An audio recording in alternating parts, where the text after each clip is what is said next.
Welcome to Poker Fraud Alert Radio. I'm your host, Todd Dan Druff would tell us. This is being recorded live and broadcasted live on February 1st, 2026. The time right now is 3:03 a.m. on this Sunday morning. Welcome. This is a Sunday morning without football because this is the week in between the conference championships and the Super Bowl. So you can even stay up with me here and listen, and you won't miss football later in the morning.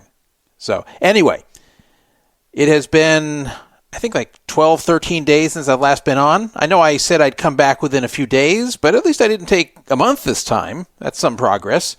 Last time was only a two-topic show, and this time we're going to do a multitude of topics, most of which I was going to talk about last time, but didn't have time to do so. So this is kind of a continuation of that show. Kind of not. We've got some new stuff that has come out since then as well. If you want to text me at any time during, before, or after the show, you can text 775-372-8355, 775-372-8355. By the way, it spells 775-FRAUD55. And the call-in number is down, so don't call it, but you can text me anytime, and I will respond to you, provided I remember to do so. Occasionally I forget, but I will try to respond to everybody. And if you text me during the show, I may read it on the air, 775-372-8355. We also have the call to listen line, which can be used to listen to the show live if you don't want to use a computer, if you don't have a way to connect to the internet very well, or whatever the reason might be. If you just want to call a number and listen, it never buffers, it never freezes, it just works. The call to listen line, 518-931-1189 is that number. You can also call it when we're not on the air, and you can hear streaming reruns of the show. And you can hear those same streaming reruns by going to the radio tab on pokerfraudalert.com. You can catch this show in podcast format if you are not around at 3 a.m. Pacific to listen to the show live, which is most of you. You can always catch it in podcast format. We're on so many different podcast platforms: iTunes, TuneIn, iHeartMedia, Spotify, Audible, Odyssey, Amazon Alexa. You just say, Alexa, play Poker Fraud Alert Radio Podcast, CastBox, and, of course, YouTube. We've been on YouTube for a few years now, and if you listen on YouTube, there's nothing really to watch there. It's just the Poker Fraud Alert Radio logo. But if you listen on YouTube, then I will get a very small amount of money for your listening. If you don't want to, don't worry, because it's not going to make me that much, so I don't really care that much. But if you want to make me a tiny bit of money, then you can listen on YouTube, because I am monetized over there. No free roll again tonight. One of these days we're going to have a free roll again. We really will. I'm telling you, we're going to have a free roll, just not at 3 in the morning. Just one of these days when I start at a more reasonable time. I will give you the agenda and then we'll get going. I had someone text me last week that they were very happy that I kept the agenda really short. So this one's going to be short also. And this way we can spend more time talking about the good stuff. So here's the agenda, and then we will start. You can get in the chat room if you like, and I will be there as well if you want to make comments over there. But I prefer you text me with comments. I exposed a hidden $56 charge at Vegas Caesars properties that has not been disclosed anywhere. And I found out about it because I was a victim of it. I got charged $56 when I stayed at a Caesars property, and I was charged for not checking out on time. And I warned everybody about it, and the post went viral. And you might be thinking, Druff, why are you complaining about being charged for checking out late? Because you could have just checked out on time, and then you wouldn't have been charged this. What are you bitching about? Well, I will tell you why that's unacceptable. I have a very good reason, and I'm sure when you hear that reason, you will understand. Or at least I hope you do. Then we will talk about our old buddy, David Sklansky. David Sklansky and I have a checkered history, to say the least. Goes back all the way to the 2000s. And believe it or not, he actually wanted to appear on this show a few years ago, which I was open to, but it didn't happen for reasons I'll explain during the segment. Anyway, he is 78 years old now. He'll be 79 later this year. But he was arrested, would you believe, for domestic battery. So I will tell you all about what happened with David Sklansky as far as I know, and I will give you some history, and I will also give you a guess as to whom was battered. Yeah. Coin Poker, you may not have heard of them, but they're a crypto poker site. And I have nothing against them. I don't even know who owns it, but I have nothing against Coin Poker on its face. And I know there's some pros that represent them pretty aggressively, but I have a problem with one thing, and that is the rake. The rake on Coin Poker is $2,500 a hand at high stakes. Yeah, you heard that right. $2,500 a hand at high stakes. Can you imagine paying a rake like that? Now, there's a bit more to it. It's not being charged that every hand at high stakes, but it can be as high as $2,500 a hand. And it's always a minimum of $250 a hand, apparently. So it's not like in the cheapest form, it's much better. I guess $250 is better than $2,500, but it's still crazy. So I will tell you about this rake. I'll explain what they have to say in response to the criticism, and I will tell you why that's not an acceptable answer and why this is a very bad trend for online poker. They're not the only ones doing it, by the way, but they're the most egregious example of it. Then I will give you an update on the Bovada situation. If you're following me on X, you may have seen me trolling Bovada. In fact, I've been trolling them just about every day on their 2 official accounts on there. And I'm not going to leave them alone. I'm a very persistent guy, and I will keep harassing them. I don't care how long it takes. Until they give me a fair shake, I'll give you an update regarding that with the $29,000 that was seized out of my account back in December, and I told you about on last show. I will give you an update on that. Well, remember we told you that Ren Lin had his WSOP suspension lifted before the next WSOP event? So he actually was playing at WSOP Paradise. A lot of people were mad about that. Well, he's not with GG anymore. At the time, they were going to keep his sponsorship, but they apparently fired him. And now he is with WPT Global. And a weird controversy ensued after that. Some of it was expected, that people on X bashed WPT Global for it. But would you believe other WPT entities were publicly fighting with WPT Global over this matter? So I will explain that whole thing, this whole weird story, when we get to that segment. Here's a name you may not have thought of in a while related to poker. Phil Gordon. Remember him? Full Tilt Pro Phil Gordon. He says that Dan Heimiller has owed him $8,000 since 2010 and that Heimiller will not pay him. And Heimiller admits that he owes money, though he disputes the amount, but gives a certain justification as to why he won't pay. So I will tell you about that dispute and what I think of it. We have another sports betting scandal, this time involving college basketball. And if you had to guess one name that might be involved in this scandal, if you had to guess one name that just seems to always pop up with these cheating scandals, especially when it comes to sports betting. Oh yeah, Shane Hennen. He's once again involved. And do you think he's in jail right now? Of course not. Shane Hennen is a free man, as he always seems to be, no matter what he does. We will discuss that, and I will remind you the reason that I believe that Shane Hennen is untouchable. Caesars 7 Stars members got some kind of bad news. I guess in some ways you can say it's good news, depending upon where you are and what your goals are as a 7 Stars, but a lot of people think it's bad news. They had a daily food credit, a small credit, usually like $8 to $10 in some markets, including Vegas. That has gone away as of today, February 1st, which is the first day of the Caesars New Year, by the way. So this is when the benefits for year 2026 start, even though you've been earning tiers since January. So anyway, the new benefits for 2026 begin today. Everything is reset today. And they've also changed some things as of today, as they do every year on February 1st. And this year for 7 Stars, the food credit's going away, and they're replaced by something called 7 Stars Social. What is 7 Stars Social? I will tell you. Finally, did you watch New Year's Rockin' Eve on New Year's Eve on ABC? It's been around for a very long time. It was started by Dick Clark a long time ago. It's kind of a New Year's tradition on TV, and I will admit, just out of that tradition, because I've been watching it since the 70s, I turn it on usually most New Year's Eve, at least if I'm in a place with a TV, which is most years. So I spent this New Year's at home. I didn't go do anything. And I watched New Year's Rockin' Eve, and I saw a concert going on in front of the Bellagio fountains in Las Vegas. They have a Las Vegas segment. And the concert looked very fun, looked very festive. But there's a secret about that concert you may have seen on New Year's Rockin' Eve. And I will tell you what that is when we get to our final segment. That's our agenda, and now we will get started. Okay, a little bit longer intro than I intended, about 11 minutes, but okay. Better than usual. Let's get started.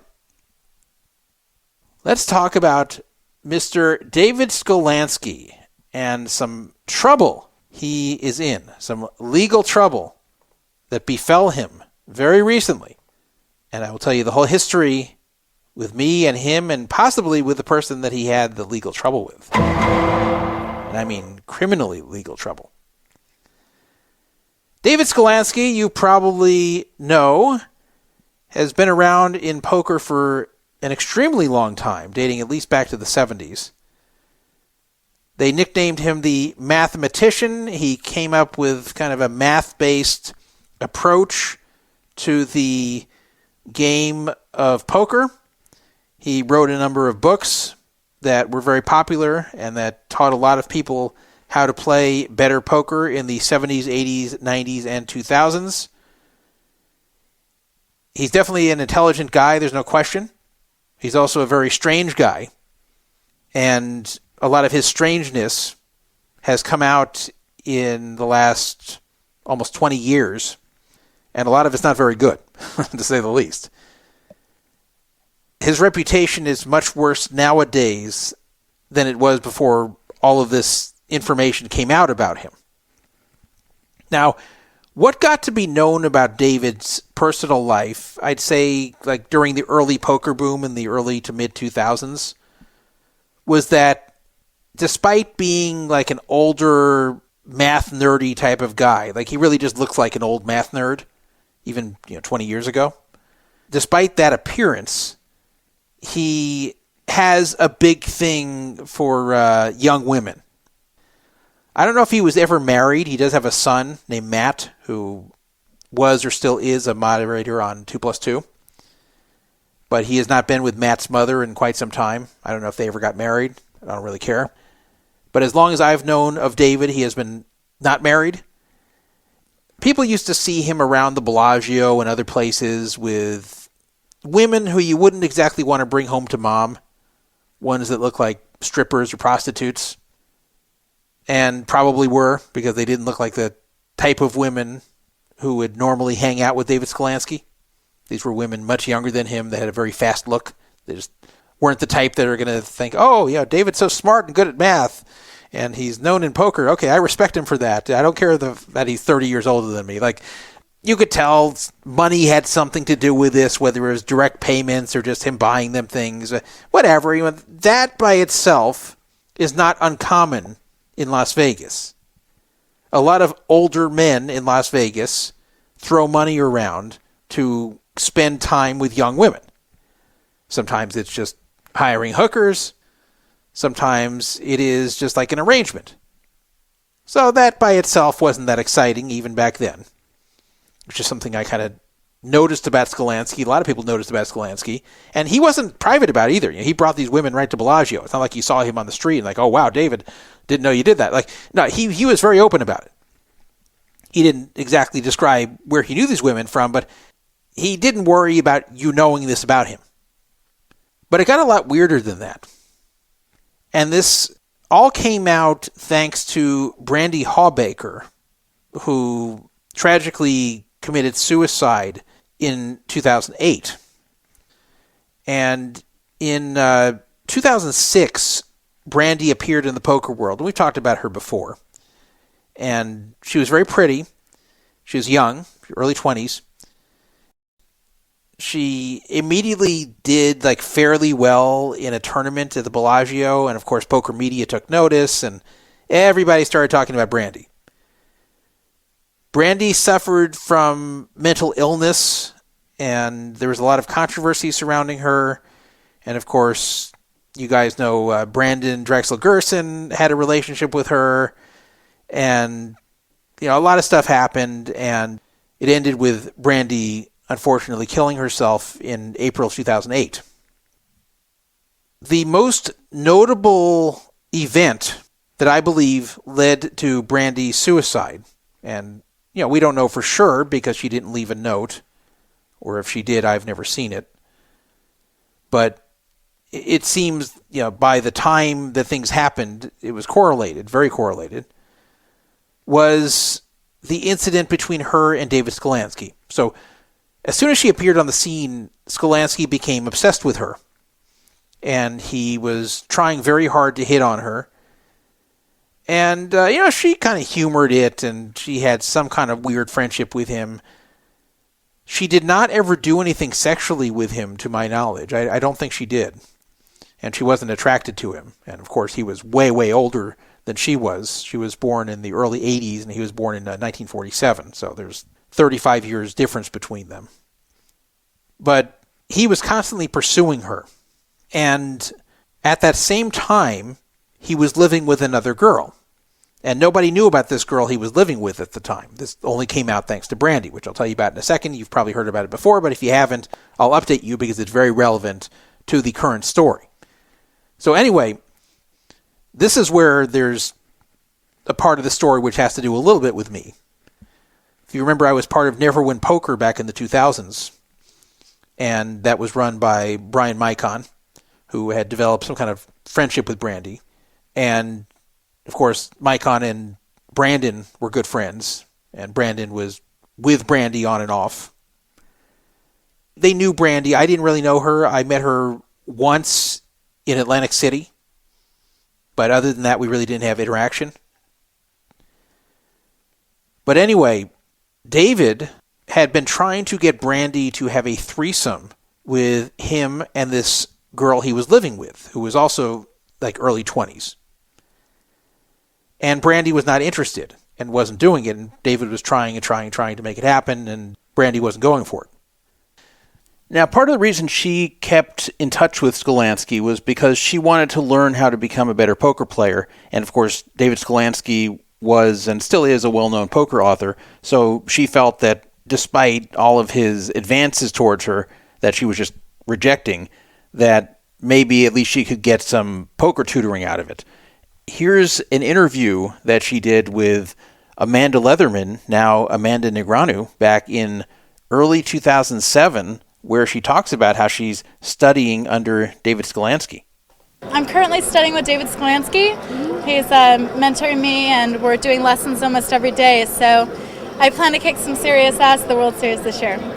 So things were fine for a while, but then it all became hostile the following year in early 2008 when Brandy was asking David for a stake to play, I think, a tournament on Full Tilt for $260. And David responded with something like, okay, if you send me a red panties picture, then I'll do it. So she said okay. And at that point, I believe David sent the money. I'm not entirely sure on that. It's been 18 years, but I think David actually sent the money first when she said okay. And then she responded by just sending a picture of red panties by themselves without her wearing them.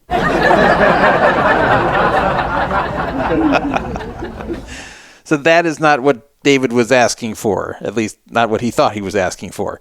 He wanted to see a picture of her in the panties. So they started arguing about this, and she was screwing with him. She was trolling him there. And I think it's because she was tired of just constantly being sexualized by him. You know, she says, hey, can you send me $260 to play on Full Tilt? He could have just said no.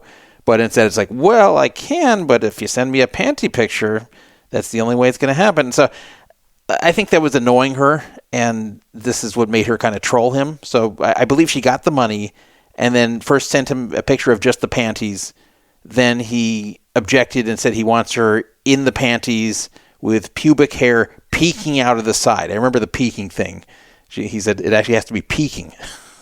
So then she responded with a picture of the panties with pubic hair that she had cut off from herself, just sitting next to the panties on the table, but still she's not wearing them.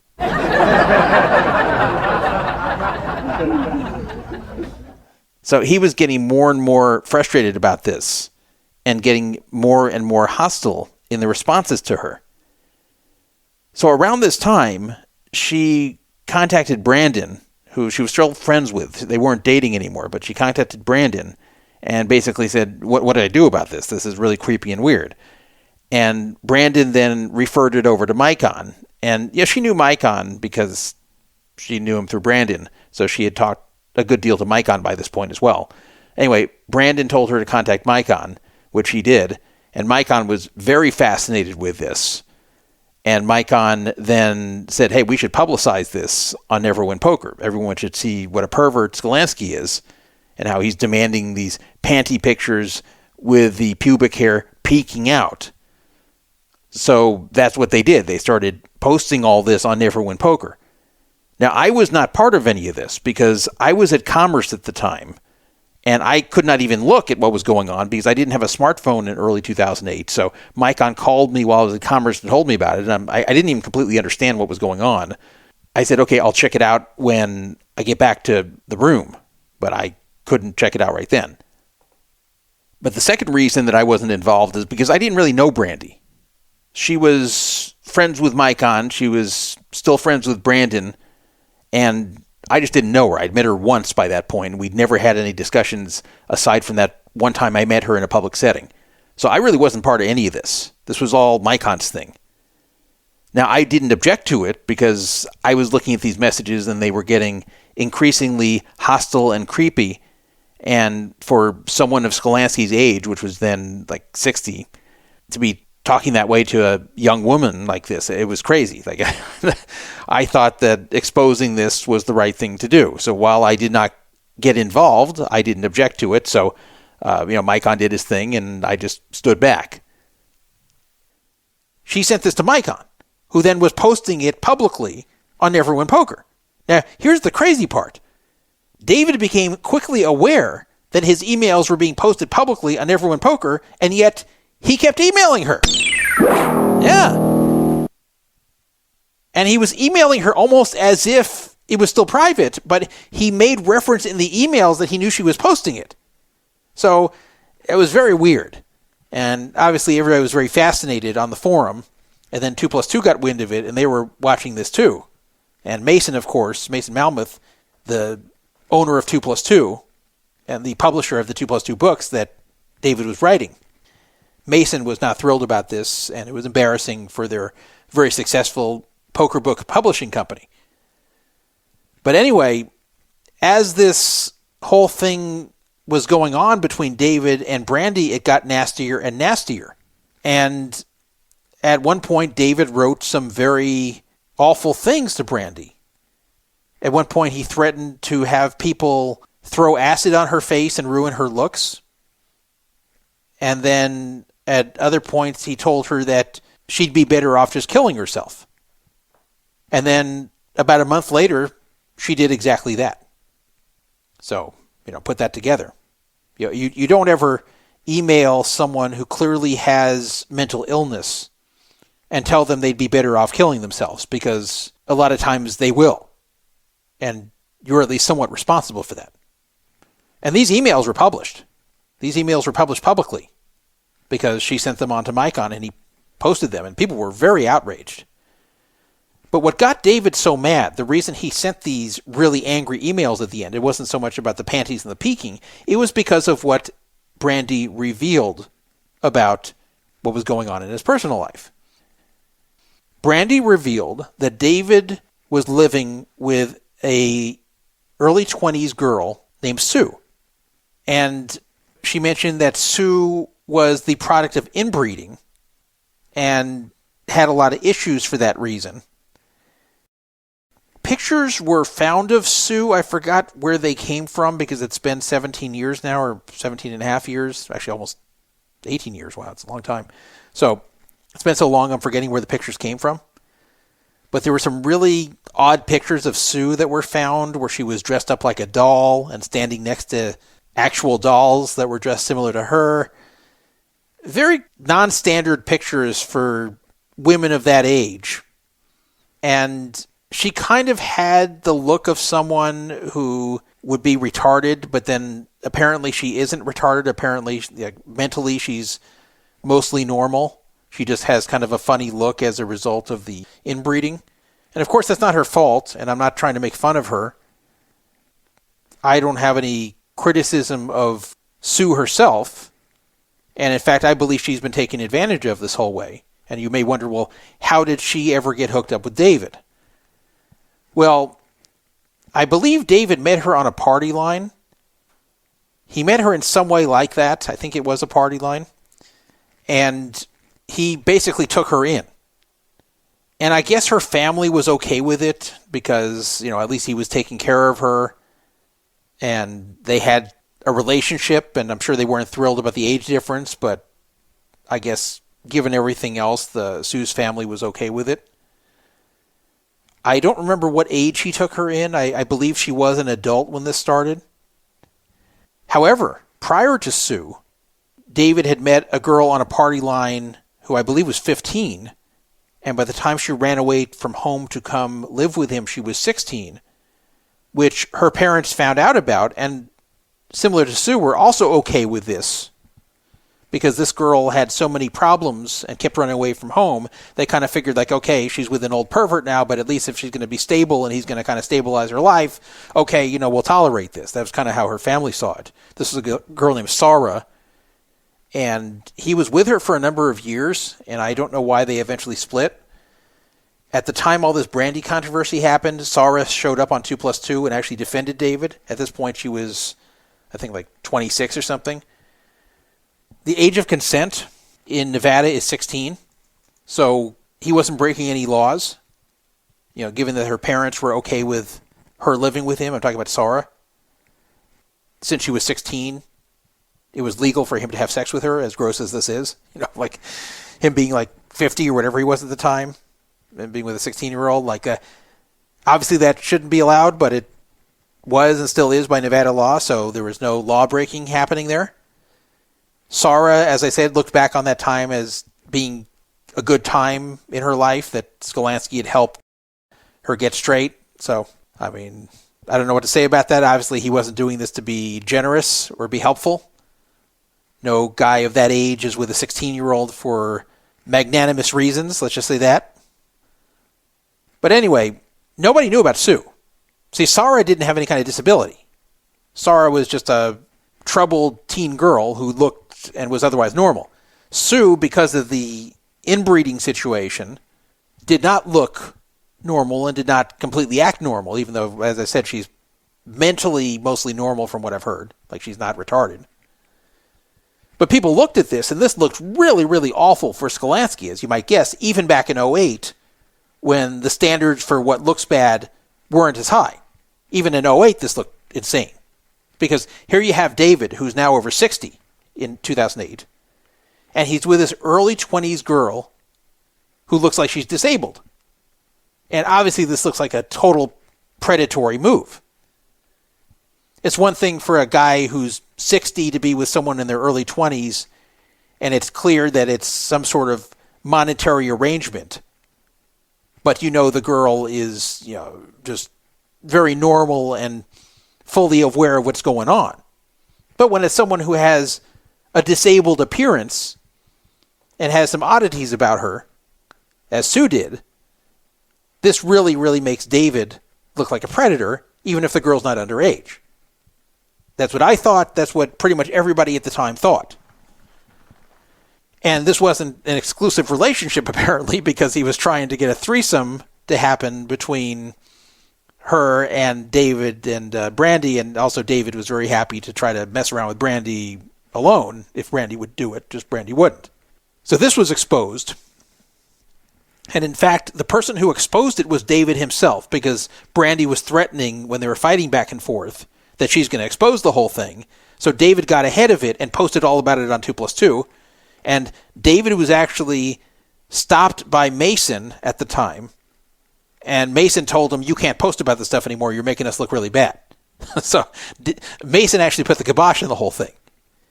But by then, the cat was out of the bag and people couldn't believe all this stuff. It was crazy. So when Brandy ended up committing suicide in April of 2008, a month after David had messaged her that she'd be better off killing herself. I mean, had that happened in modern times, that would have been his permanent cancellation. But in '08, even though people were outraged by it, eventually people kind of forgot about it. And a lot of the players who came into the game after that weren't even aware of anything like that. This came back up a few years ago when Matt Berkey decided to do a story on his now defunct Only Friends show about Brandy Hawbaker. But the problem was Berkey wasn't really active in poker back in those days. He was kind of around but not really prominent and wasn't paying that much attention. So he had a lot of the facts wrong. And for whatever reason, he didn't contact anyone who knew very well from back then. But it did bring the whole thing back up into the public eye and made Sklansky look bad all over again. Because it is a bad story. Since then, it appears, and I don't have verification of this, but I'll tell you why it appears this way. It appears that Sue is still there. It appears Sue has been living with him for all this time, and she's probably around 40 now. Well, the recent story, the reason I'm bringing all this up again, I'm not just trying to dredge up old stories for you here. The reason I'm bringing this up is because David Sklansky, who's now 78 years old, was just arrested for domestic battery. Wow. It doesn't say that Sue was the victim, but I have to think that's who it is. As far as I know, there's nobody else living with him. And this was domestic battery. This wasn't that he was somewhere out on the street and had a fight with someone. This was a domestic charge. So who else would be living with him? And you may say, well, maybe this is a different girl. You know, Sue was way back in '08. Now we're in 2026, 18 years later. Why would you think it's Sue? Well, that's because, and I don't know if I've ever told anyone this before. I just posted it on the forum recently, but aside from that, I don't know if I ever told anyone this before. David Sklansky actually contacted me 3 years ago about appearing on Poker Fraud Alert Radio. And this was completely out of the blue. Totally unexpected, given our history. And by the way, you may wonder, what was our history? Because the story I just told you didn't have to do with me, right? Well, because of my association at the time with Brandon and with Micon, I was banned from 2+2 over this, even though they admitted I hadn't personally done anything wrong. And infamously, Micon and I were threatened that David might hire gorgeous actors to seduce and steal our girlfriends.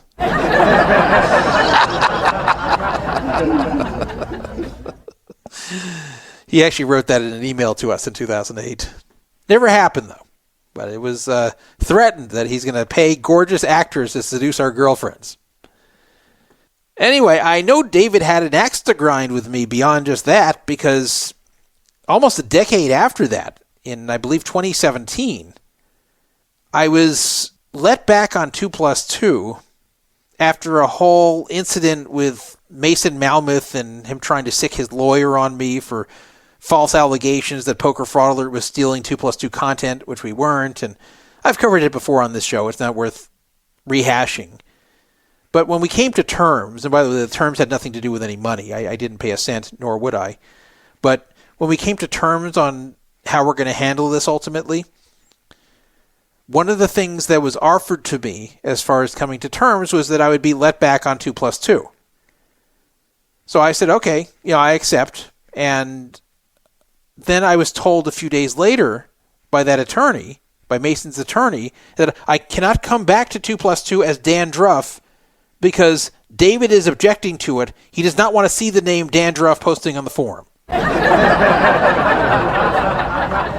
And I said, wait a minute, I didn't agree to post incognito. I was told that I would be let back on, which, by the way, was offered to me. I didn't demand this, but once it was offered to me and I accepted it, like they were going back on it by saying, no, you actually can't be Dan Druff. And I said, no, I'm not going to hide. And the lawyer said, no, you don't understand. David's not asking you to hide. He just wants you to post under any name except Dan Druff. You can say you're Dan Druff, but you can't post under Dan Druff. And I said, how does that make any sense? So he knows it's me, and I'm allowed to say it's me, but I can't be Dan Druff? Why not? That's how I'm best known. And he said, no, I know it's weird, but that's what David is asking. So my only guess at the time was that somehow seeing the name Dan Druff was traumatizing him in some way. Like thinking back to the '08 days. I don't know what the hell it was, because I didn't even have a major role in the whole thing. That was really Mycon's thing. I was just banned literally for guilt by association, and Mason admitted that at the time back in '08. So I had to come back as a different name, and I chose the name Kilowatt, which, by the way, has nothing to do with Calwatt, the sometimes co-host of this show. It's just a coincidence the names sound alike. But Calwatt is spelled Khalwat, and Kilowatt is exactly as it sounds. And Kilowatt was an old handle I used on computer bulletin boards back in the late 80s. Just a coincidence that sounds like Calwatt. So I was Kilowatt there. Nowadays, I'm Dan_Druff, because once the Russians bought 2+2, one of the first things I did was sign up under Dan_Druff. And, of course, the Russians did not mind. I couldn't be Dan Space Druff because that account was still banned. But, yeah, Sklansky was still bitter enough to where he didn't want me being Dan Druff on there a decade later. So weird. Anyway, in 2023, now, 6 years after that whole thing of him not wanting to be Dan Druff, he contacted me and offered to come on my radio show. Asked if I wanted him on the show, which is weird. It's not like I was saying, hey, I'd love to have Sklansky on my show. He just came to me with it in a PM on 2+2.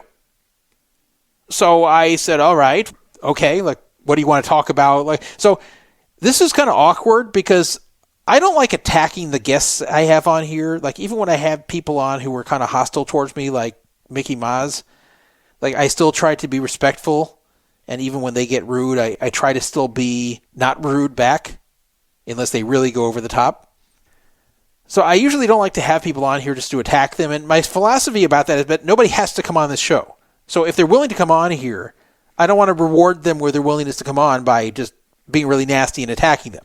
But at the same time, I don't want to do softball interviews. I don't want to avoid the elephant in the room. So I couldn't have Sklansky on this show without asking him about the controversies that I just described. I could ask him about other stuff that's more pleasant, about his history in poker back in the 70s and about the books. And, I could ask him stuff like that too, which you probably would be interested in hearing. But I'm sure you'd also want to hear, and in fact feel that the interview would be incomplete if you'd want me to ask him about these controversies. So I didn't tell him yet this, but I was not going to have him on the show unless he were to agree to let me ask these questions. But we never got there. We never got to discussing what I could and could not ask him, because he got very weird in our discussion about this. So at one point he offered to let me meet Sue. Now, I didn't ask to meet Sue. He just said, have you ever talked to Sue? Which I'm sure he knows the answer is no. Would you like to meet her? Well, I mean, I'm a little bit curious about Sue, but I'm not dying to meet her. If I did meet her, I'd be very polite. She didn't do anything wrong. But I didn't ask to meet Sue. I don't know why he offered that. Then he went into a rant bashing Brandy, who's been dead all those years, been dead 15 years. He started bashing Brandy and bashing Mycon. I didn't respond to that stuff. Then he acknowledged that he found out shortly after that incident in '08 that I had privately expressed opposition to some of the mean stuff posted on Never Win Poker about Sue. Because some of the users on Never Win Poker were posting some mean and uncouth stuff about Sue, which again, it's not her fault, the disability she has. So I didn't think it was right to make fun of her like that, and I was not participating in any of it. And he heard that I privately expressed opposition to the fact that was going on, which is true. I did. So he said he heard about that, and then he wrote, the fact that you were expressing opposition about this privately is the reason that your girlfriend and Brad Pitt are not presently enjoying cocktails on the Cayman Islands. It's funny that it was a callback to that thing he wrote from 15 years prior about the gorgeous actors seducing my girlfriends. Now, the girlfriend I had then, she and I broke up in '09. So I would have been fine if Brad Pitt was with her in the Cayman Islands. I mean, good for her. So she doesn't know how close she came to being on an island, sipping a tropical drink with Brad Pitt sitting right next to her and looking into her eyes, and could have been so happy and so wonderful. So close.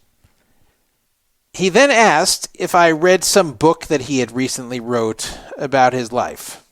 This is in early 23. I don't know when the book came out, but he had just released some book sometime, fairly close to that about his life. And I said, no, I haven't read it. So then he demanded that I have to read his book about his life before interviewing him, because otherwise I don't know enough about him.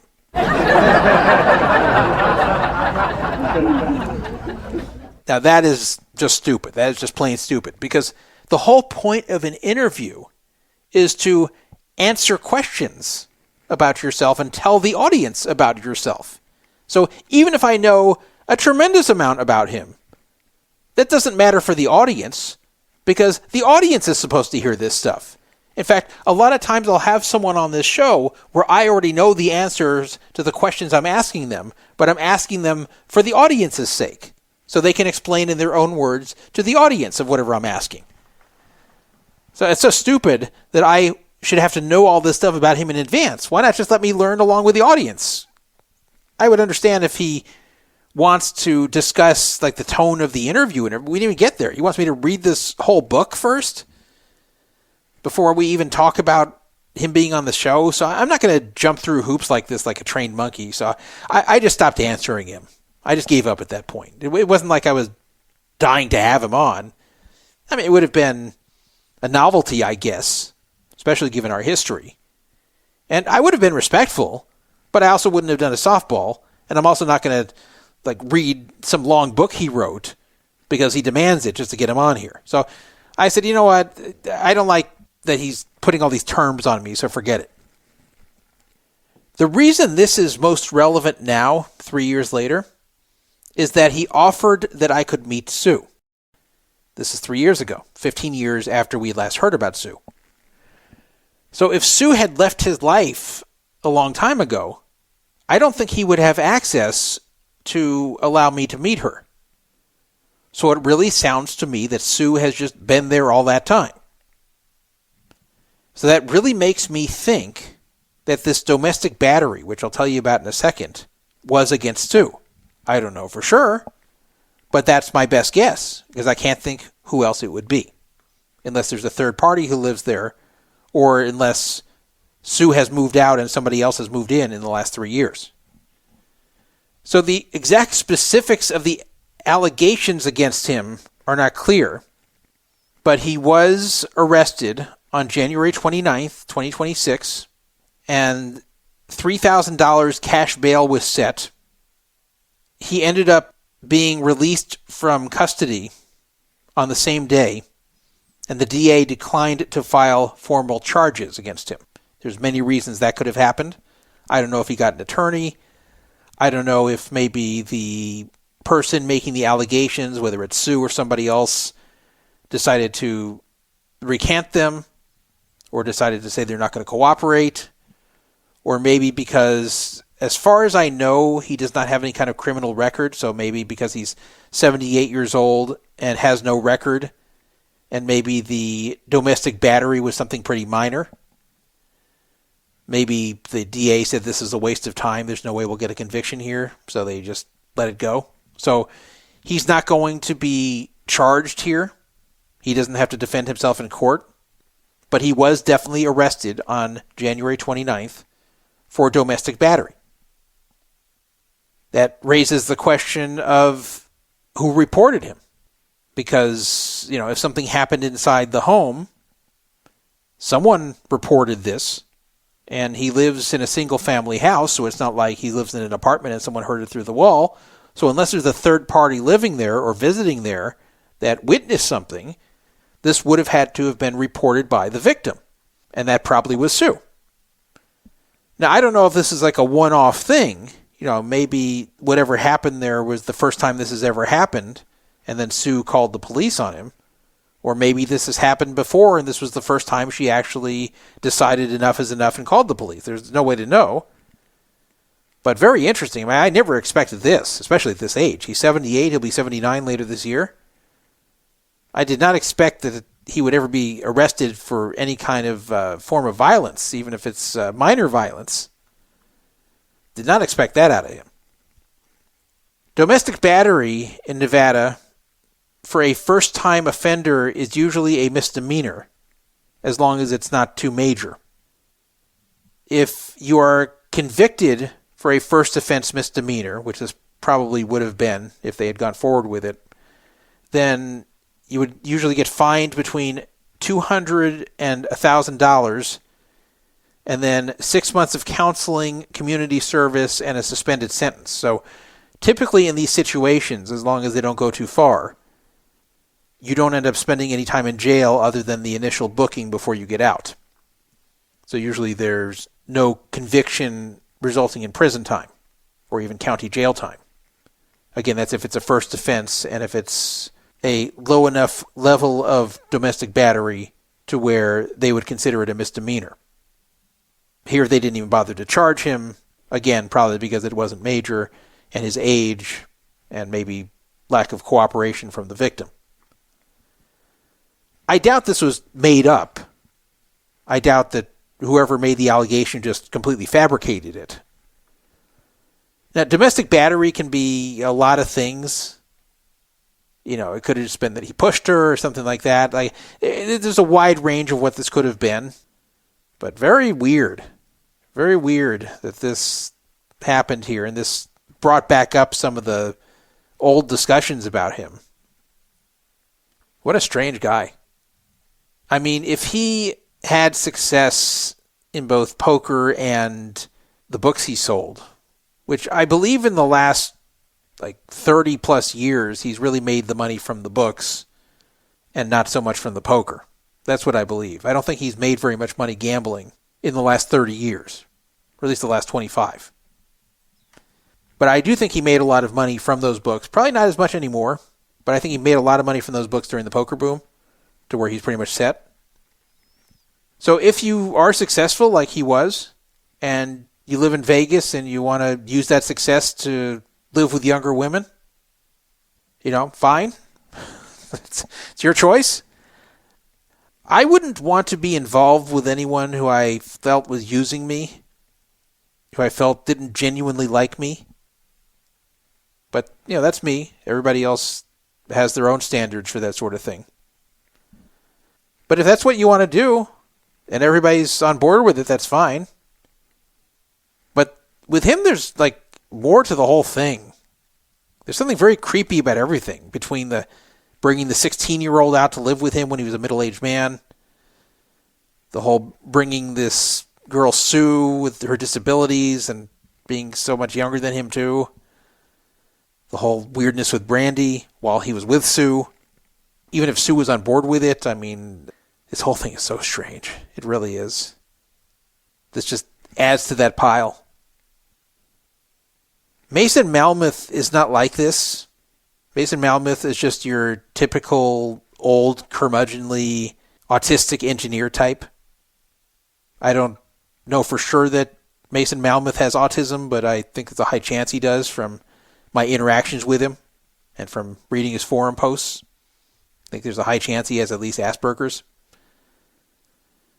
Mason is a jerk, and he's very unreasonable, and he's very arrogant. And at one point, he believed that he was the most powerful man in poker and felt like he's throwing his weight around. He did a lot of crappy things, Mason, just kind of in the realm of being a jerk. But I will say that he's not a pervert. He's been with the same woman for decades. And he's never been one to chase after young girls or anything. That's not Mason's style. And I have to imagine Mason is not a big fan of all this, that David's doing all this and causing embarrassment to his business. But what can he do? David was his star author and friend. And by the way, did Mason have anything to say about this? Well, yes. Mason actually was the one who tweeted the update the following day to Poker News, who broke the story. Mason tweeted, "The judge released David Sklansky stated that there was no probable reason to hold him, so I assume all charges were dropped. You should add this to your article, which then Poker News did. So, okay, but notice he's not saying it didn't happen, just that the judge decided they're not going to hold him or charge him. Anyway, David's definitely got some issues. He definitely got some real problems, and I still think that the worst in all of this was the stuff he wrote to Brandy. And I don't know if this is what caused Brandy to kill herself, but it was only a month later.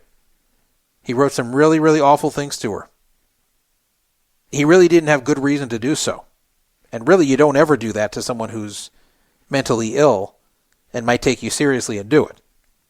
Like, if you tell me to kill myself, well, you can say that all you want because I'm never going to do it. There's nothing you could ever say to me to make me kill myself because I just don't have that in me. In fact, when I had my major issues with depression back in 2018, and I was about as depressed as you could get, chemically depressed, not depressed over circumstances, but when I had my chemical depression issues and I had super high level depression, the one thing I never had was any kind of suicidal thoughts, not even once. It just isn't part of me. But there's a lot of people, especially those who have mental illness, where that comes to mind all the time. And Brandy was one of them. And, you know, Brandy was not a saint. Brandy did some things that weren't very nice. But you still don't do things like that. And the truth is, she didn't really do anything to Sklansky. Sklansky was pursuing her. Sklansky was the one always bothering her. And then, you know, she said to him, hey, can I have a steak? And he could have just said no. But instead, he tied it to her sending him a red panty picture, which irritated her because she got tired of being treated this way. So she started trolling him, and it all went downhill from there. So really, you know, the worst thing she did was take the $260 and not actually send a picture of herself in panties and then screwing around with him when he kept further demanding it. But what proceeded from there was wholly inappropriate on his end. And I think everybody agrees with that. By the way, Sklansky has looked for the last 13 years at least that he's on death's door, and I'm amazed he's still alive. I guess he just had that look and wasn't actually sick, because you can't live 13 years with a terminal illness. When I saw him in the World Series in 2013, I thought, wow, he looks bad. He looks really skinny. He looks so much older than he used to. He just really has a frail appearance, like he had cancer or something else very bad. And I thought to myself, he doesn't have very long on this earth. And I've seen people looking like that. And indeed, those people that I saw looking that way were usually gone within a few months. Usually no more than a year. But what's weird about Sklansky is year after year after year passes and he still looks that way. He's always looked that way. It wasn't like a bad year for him. He has looked that way for at least 13 years now. But here he is. He's still alive. So I guess this was not an illness, or at least not a deadly illness, because whatever caused him to look this way is not killing him. So here he is. He'll be 79 later this year.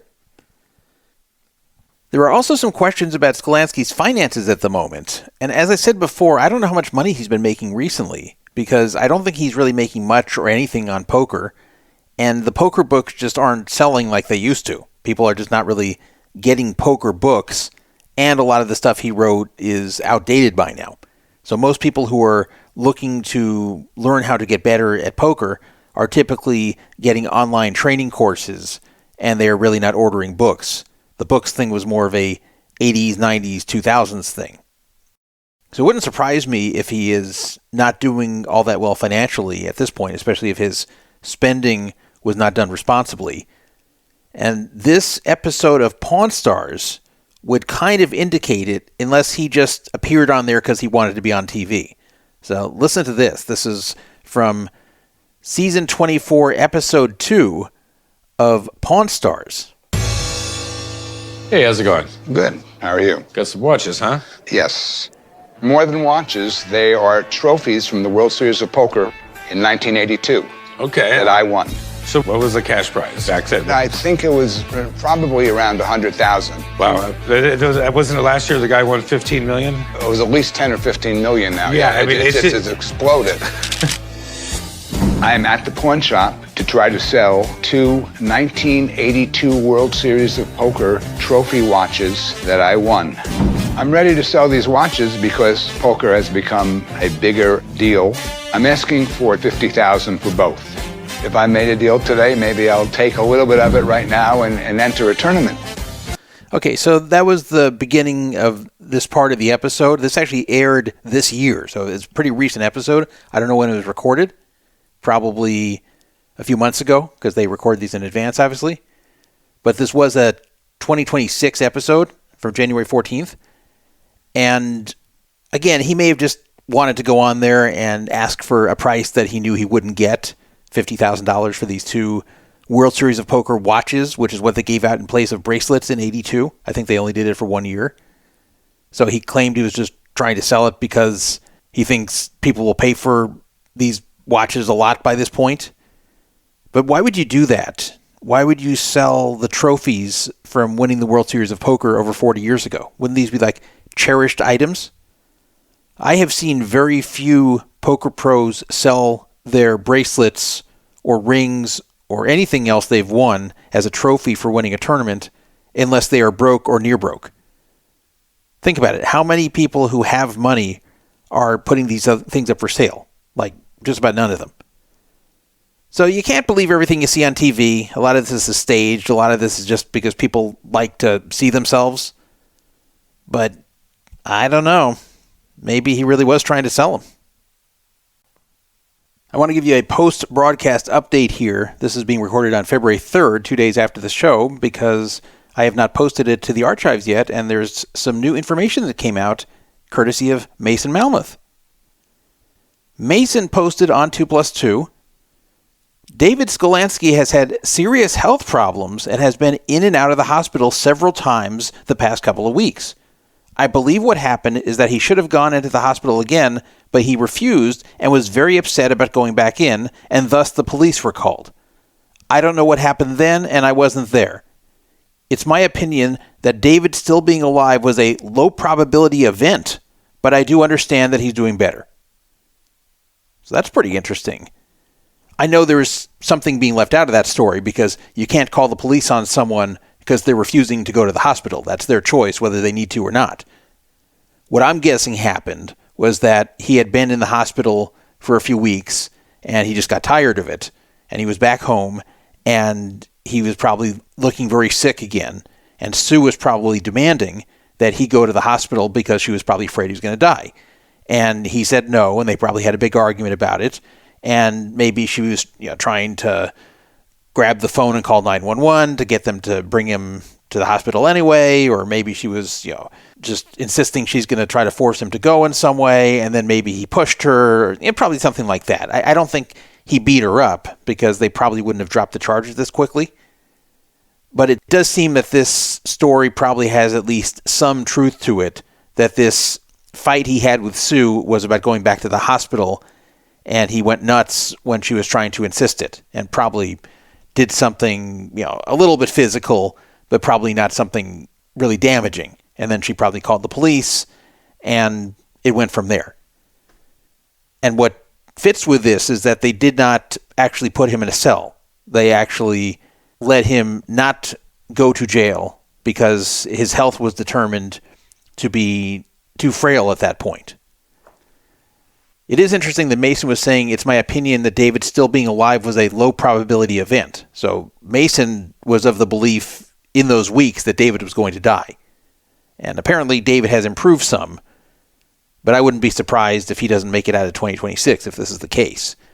In fact, it is often the case that someone who is suffering from some sort of terminal illness will have a brief period of recovery where they're looking a lot better, and then within a month or so, they're gone. I don't quite know what that phenomenon actually is and the science behind it, but I've seen that occur many times where there's that brief period of optimism where they're feeling much better. Sometimes even if they have cancer, it seems to be showing some remission.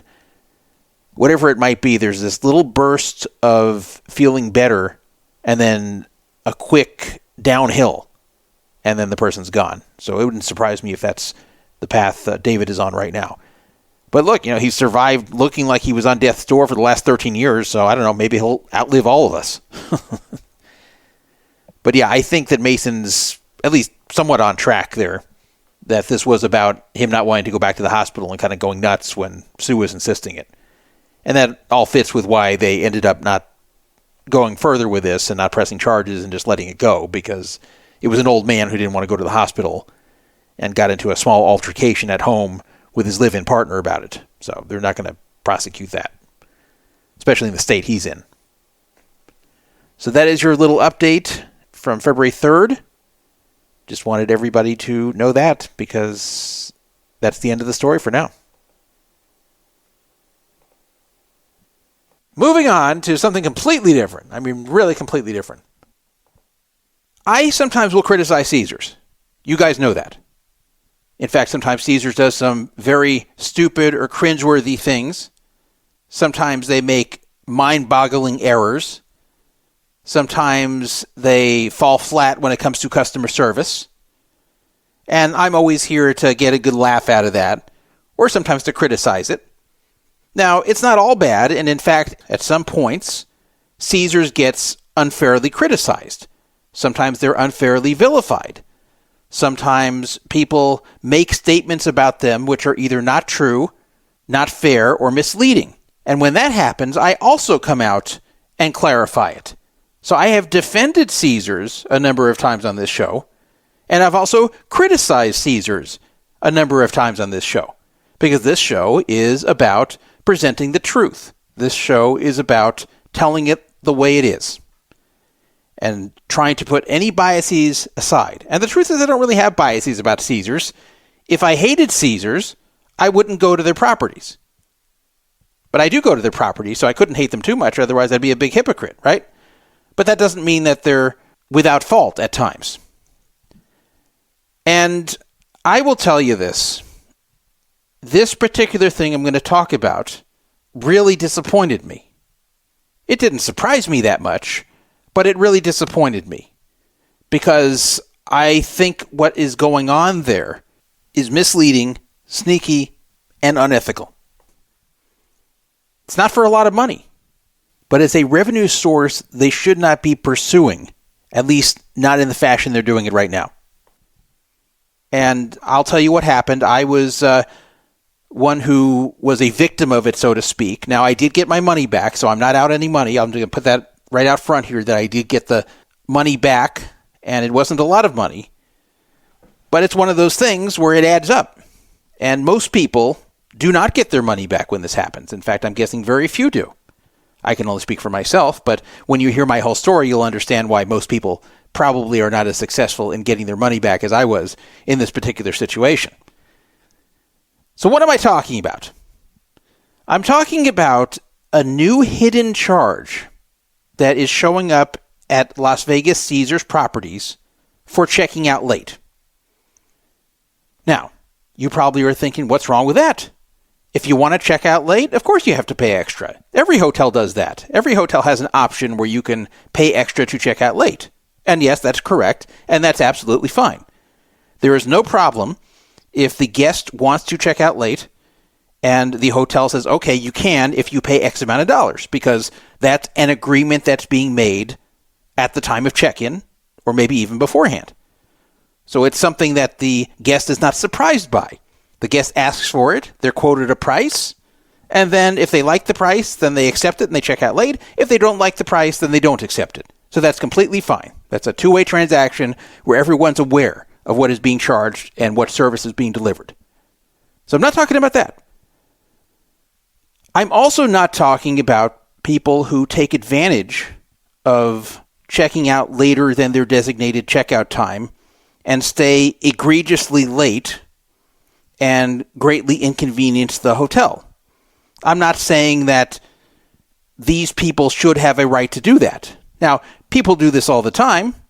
I've done it before. I'm sure you've done it before, where the checkout time is whatever, and then you're there later, and just because they haven't knocked on the door yet, you figure you can stay until they knock and tell you, hey, what's going on, and then you quickly get out of there. A lot of people have done that, I'm sure, in their lifetime. And if you've traveled a lot in your lifetime and you claim you haven't done that, you're probably lying. But I will say that if you are quoted a checkout time and you stay much later than that checkout time, then the hotel does have a gripe with you, a legitimate gripe with you. And especially if they say, hey, get out, and you don't get out, then if they charge you, then that's reasonable. But I'm not talking about things like that. I'm not talking about like if it's your checkout time's 11 and at 12:45 they come to the door and say, hey, why are you still here? And you say, oh, I'm sorry, I'll be out in 10 minutes. And then they come back at 12:55 and you're still not ready. And by the time you get out, it's 1:30. Like, if that happens, I can understand where the hotel might want to charge you. Now, by the way, in most cases, they don't. And when I say they, I mean hotels worldwide. In most cases, while hotels will hassle you to get out of the room if you're there after checkout time, you are rarely charged any kind of fine for doing so. And in fact, usually these hotels don't even have a fine really set up. And in the cases they do, they usually are pretty lax about charging such a thing, and it usually only gets charged when the person just completely ignores the repeated requests to get out, or if it's like so late that it's absurd. Like your checkout time is 11 a.m. and you're still there at 4 o'clock, even if it's the first time they're knocking on the door. So all of those type of situations, it's reasonable for the hotel to want you to be out at checkout time, and I'm not trying to claim that the guests have a right to stay late or as long as they want, or even until the hotel hassles them to actually vacate. I'm not making those statements. I'm not making those points.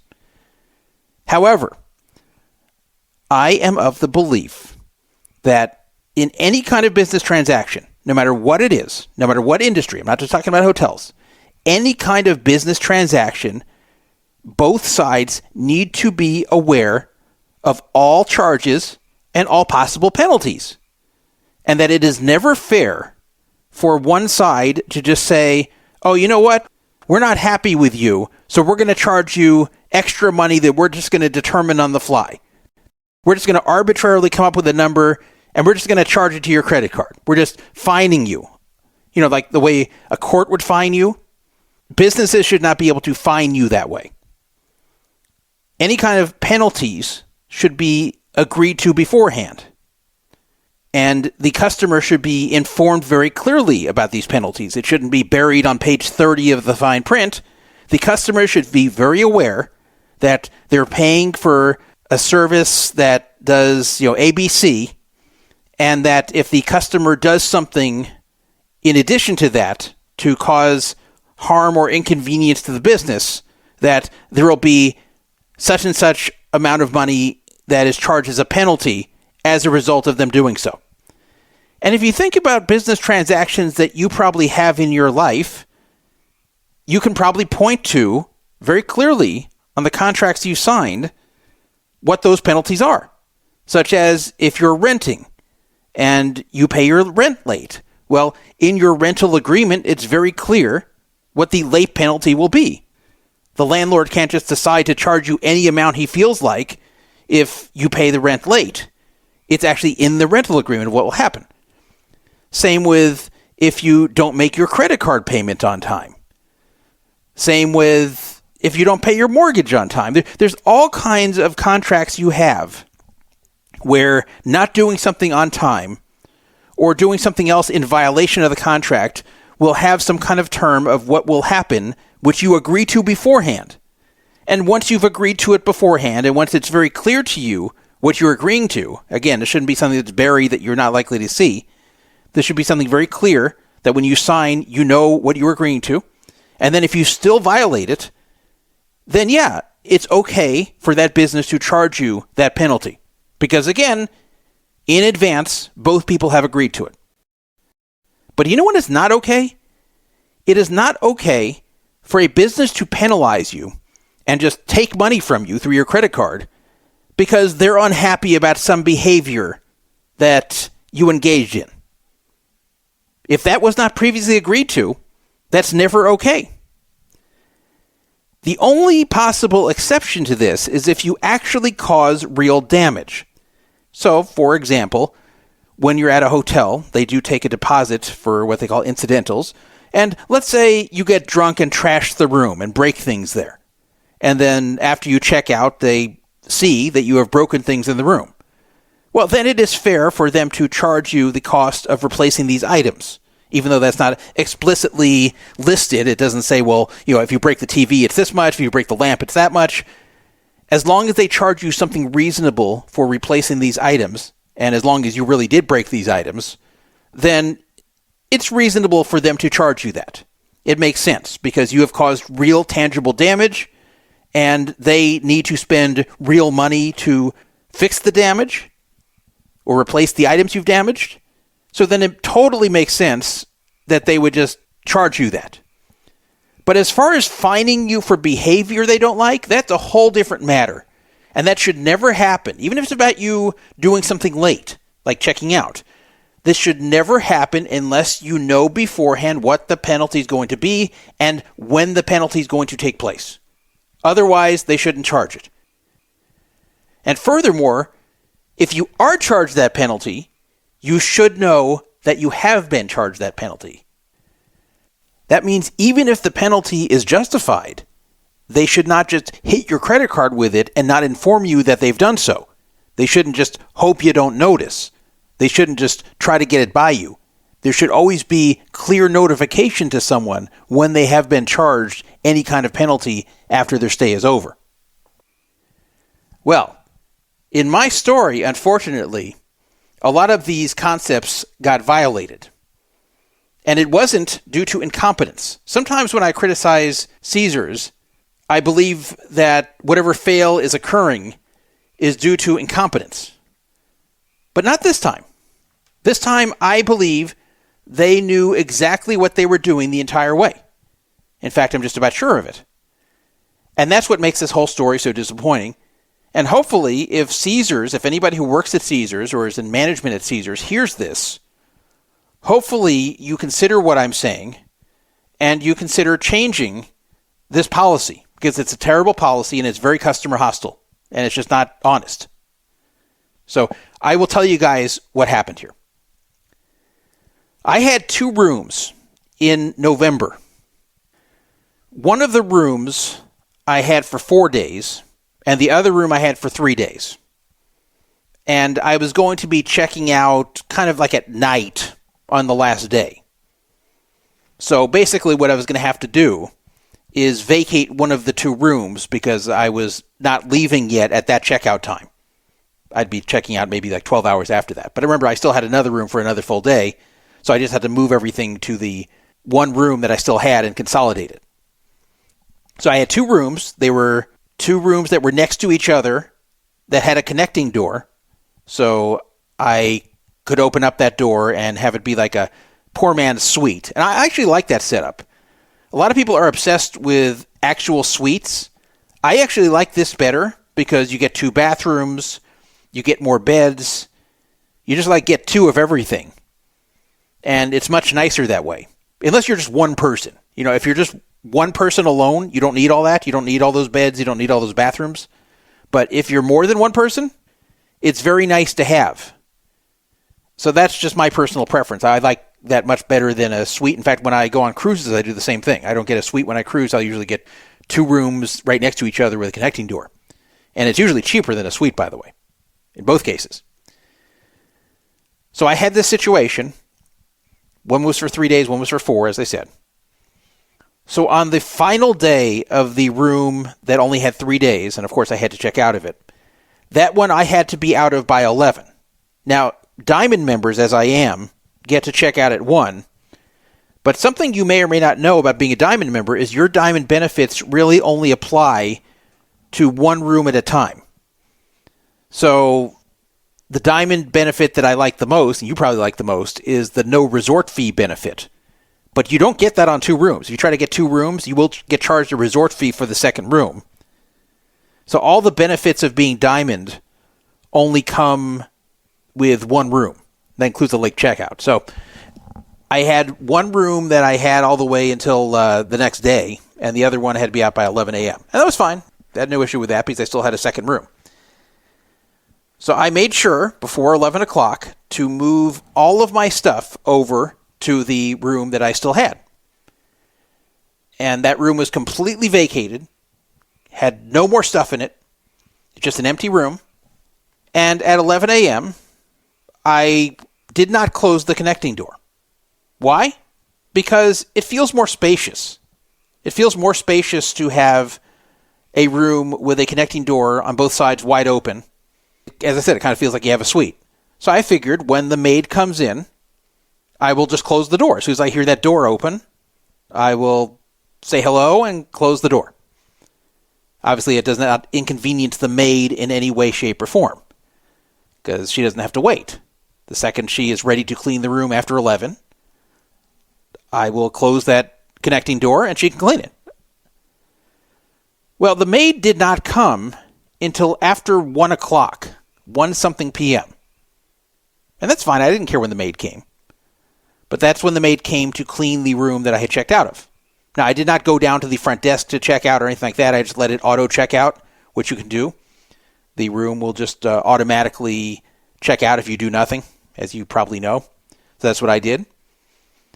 And the maid opened the door at 1:45, something like that. And, we saw the maid, quickly waved to the maid, closed the door. The maid was smiling, said hello. Very friendly interaction. And that was that. I did not go back in that room. I didn't say, hey, I forgot something. I closed the connecting door and that was it. And that was the first attempt the maid had to go into that room. It's not like she came at 11 and I wasn't ready. She first came to the room at 1:45. And I know because I was there the entire time. So at 1:45 or so, that was when the maid came, closed the connecting door. Of course, why would I think there's anything wrong? However, when I checked out of the second room, when I was ready to go home, and this is at the Horseshoe, by the way. I forgot to specify that, but it's at the Horseshoe in Vegas. When it was time to go home, as I always do, I made sure to check that I did not have any unexpected charges on my room. And I do that every single time I leave any hotel anywhere. I always want to make sure that everything's okay with the bill, because it's a big pain in the ass. And I checked and everything was cool. There was nothing wrong with the bill on either room, and I left Vegas happy, or so I thought. Fast forward all the way to December. I'm still thinking that everything was fine there at the Horseshoe. Still thinking it was a good stay.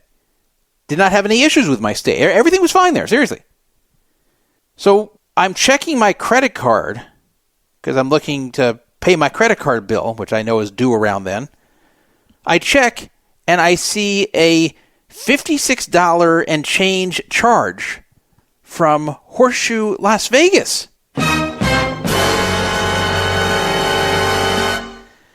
Now that was weird, because I had no room charges on either room. So I could not figure out how I got a charge for $56. Didn't make any sense to me. I tried to remember back to the previous month. Thought, well, maybe I charged to the room and forgot in these last few weeks. I was racking my brain, but I could not figure out what I charged. And I determined, nope, I didn't charge anything. I'm pretty sure of that. But just to make sure, I'm going to call up and ask them what's up with this charge. Maybe it's just an error. If it is, no problem, they can fix it. A little bit weird, but okay, mistakes happen.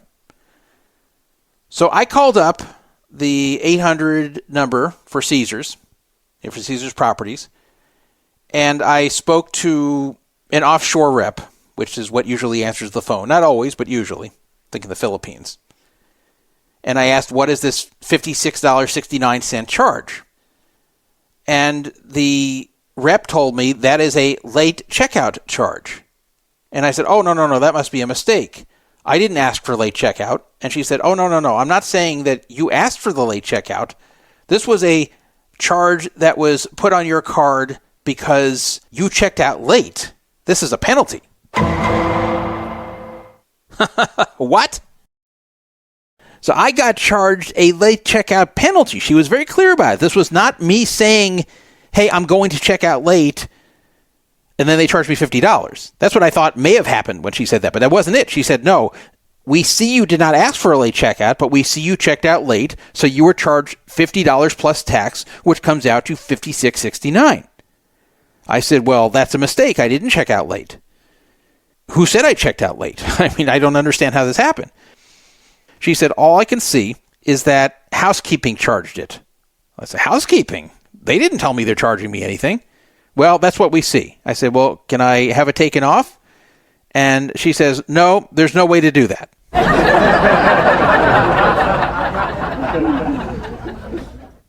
I said, there's got to be a way to do that. It's a mistake. I did not check out late. And in fact, I did not get notification of this charge, even if I did check out late. Nobody told me. I didn't get an email. I didn't get a text. I didn't get a phone call. This is just on my credit card. And I'm finding out from you right now that I got charged $56.69 for, quote, checking out late. She said, well, I'm sorry, there's nothing we can do. So I asked, can I speak to a supervisor? And she said, yes. So she transferred me over to a supervisor. Now, fortunately, the supervisor was in Vegas. This was someone at the call center in Vegas. And usually those supervisors have a good deal of power, and they usually are pretty customer-oriented. They're much better at solving these problems than the base-level reps, either the Philippines ones or even the U.S.-based ones. If you get a Vegas-based supervisor, I've had them solve a lot of problems over time. So I was optimistic at that point when I reached a guy who was in Vegas and was a supervisor. Unfortunately, this was one of those times he could not help. He told me that he understood my points and that he wants to help me. And he did seem to want to help me. He seemed nice, but he said that he can't do it. He's not authorized to remove this charge. And I said, how could you not be authorized to remove this charge if this was a mistake? And he says, well, because housekeeping has down that you checked out at 1:55, and that's almost 3 hours after checkout. So I can't just remove that. It's your word against theirs, and they have it noted in the system that 1:55, they saw you in the room there. So I said, well, look, again, it's a mistake, and I explained what happened. He said, well, okay, what I'll do for you, I can't take this off, but I will have this investigated, and we'll get back to you in 7 to 10 business days with a decision.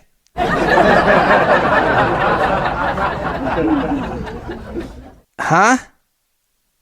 An investigation? We're going to go hire Jim Rockford? This is Jim Rockford. At the tone, leave your name and message. I'll get back to you.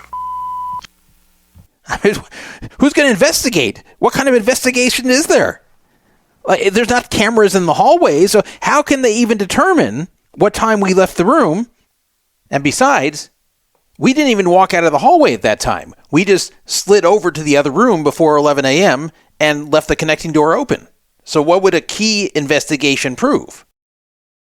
I don't understand what they're investigating, because the maid said I checked out at that time. Presumably it was just from seeing me through the door when I closed it, which is ridiculous. But she just put down, I checked out at that time. I'm saying I didn't, and I'm explaining this to you.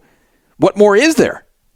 And he says, well, the way we do the investigation is we look at the keys. And if you use the key to open or attempt to open the door after 11 a.m., then we assume you've checked out late. And if you did not use the key, then we assume you didn't check out late, and then we will reverse it. And I said, that's a really weird way to determine it, because usually people who check out late are not using the key. The whole reason that they're checking out late is because they are still in the room. So usually the key is not involved at all on checkout day. Usually the people just haven't got out of the room, and then they take a while to get their asses moving, and when the checkout's 11, they don't leave till 12. But the key is never used, right? Because they're in the room while they're packing up. He says, well, I understand that, but anyway, they'll do the investigation and get back to you. Well, that just didn't sit right with me for a few reasons. Number one, I hate this crap where something like this is looked into and some unknown party is supposed to call you within 7 to 10 days. And I don't just mean at Caesars. I mean like with any business ever. I never like hearing things like that. Like, we're not going to solve this now, but just some ambiguous entity is going to call you in 1 to 2 weeks. Like, I never get that call. I'm sure you never get that call either. Like, you very, very infrequently will get that call. So it felt like something that I was never going to get a call back. Second, it still just didn't make sense to me. It did not make sense they're going to be checking the keys. what I pictured if this investigation were to take place at all is they would take a look at what the maid wrote and say, yeah, this guy's full of shit, charge stands, and then not call me. And then when I call up to follow up, they determined that you did check out late, sorry. Like, I'm pretty sure that's would have happened if I had let it stand the way the guy wanted to do it, with letting them, quote, investigate for the next 7 to 10 days. And why should this be a 7 to 10 day investigation? It's not like I'm looking for $1,000 back. I'm looking for $56 back that was charged to me as a penalty. I'm not looking for credits or compensation. I'm looking just to get back a penalty charge that I was hit with that should not have been charged to me. Anyway, he said, I'm sorry, I'd really love to help you, but I just don't have the authority to remove it. And I said, well, can I speak to someone who does? No, that's why we have to do the investigation. They're the only ones who have the authority to remove it. So I was trying to keep my cool. You know, like I really wanted to start screaming at that point, but I'm like, okay, this guy's nice. He's trying to help. He just doesn't have the power to help me. So I can't take this out on him. I've got to remain calm, and I did. And I stayed very polite.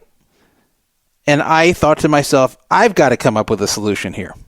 So I quickly racked my brain, and I thought, who can help me here? And I go, I know. The front desk. The actual front desk, not the fake front desk that answers in the Philippines. I mean, the actual front desk at the Horseshoe. Maybe I can speak to someone at the front desk there and explain this whole thing to them, and then they can remove it. So I asked him, is that possible? And he said, well, I don't know if they can or not. I said, well, can you at least get me over there? He said, yes. So I said, okay, let's take a shot there. So I was on hold for some time, started to lose optimism, but sure enough, a voice popped in the other end, and it was someone actually at the Horseshoe front desk. And I explained the story to them, and they said, okay. And I said, okay, well, thank you for taking this off, because they agreed to remove the charge. And they did as they promised. You know, indeed, within a few days, it was back on my credit card. So they refunded it right then. It always takes a few days for the credit card to hit with refunds. So, okay, they did what they promised, and I got my money back, and that was good. But I did ask them, what is this? I said, I've been staying at Caesars Properties for a very long time, and I've never seen this before. What is this, and how did it happen? And so I was told that starting from the middle of 2025, they didn't have an exact date for me, but starting from the middle of 2025, corporate made a decision to start charging people who check out past the time when they're supposed to. And that it's actually on the maid to note this.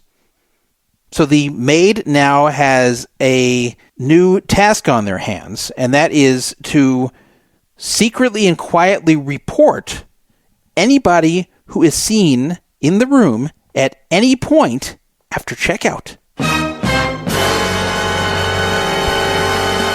So you may think your interaction with the maid is nice and friendly, as mine was, but no. If she sees you even a short time after checkout, she is instructed to press some button on her little handheld device to indicate that you are still there after checkout, and that's going to get you charged. But wait a minute, you say. If that's what happened, how come when I checked out more than 12 hours later from the other room, and I checked on the charges for both rooms, how come I didn't see it? How come I didn't know about this until I got my credit card statement the following month? Remember, the maid hit that button at 1:55 p.m. So when I checked out, again, about 12 hours later, why would I have not seen that charge on my room? Well, that's part of it. It does not charge you until the next day. And that is very significant. Very, very significant that it doesn't charge you till the next day. Let's think about this.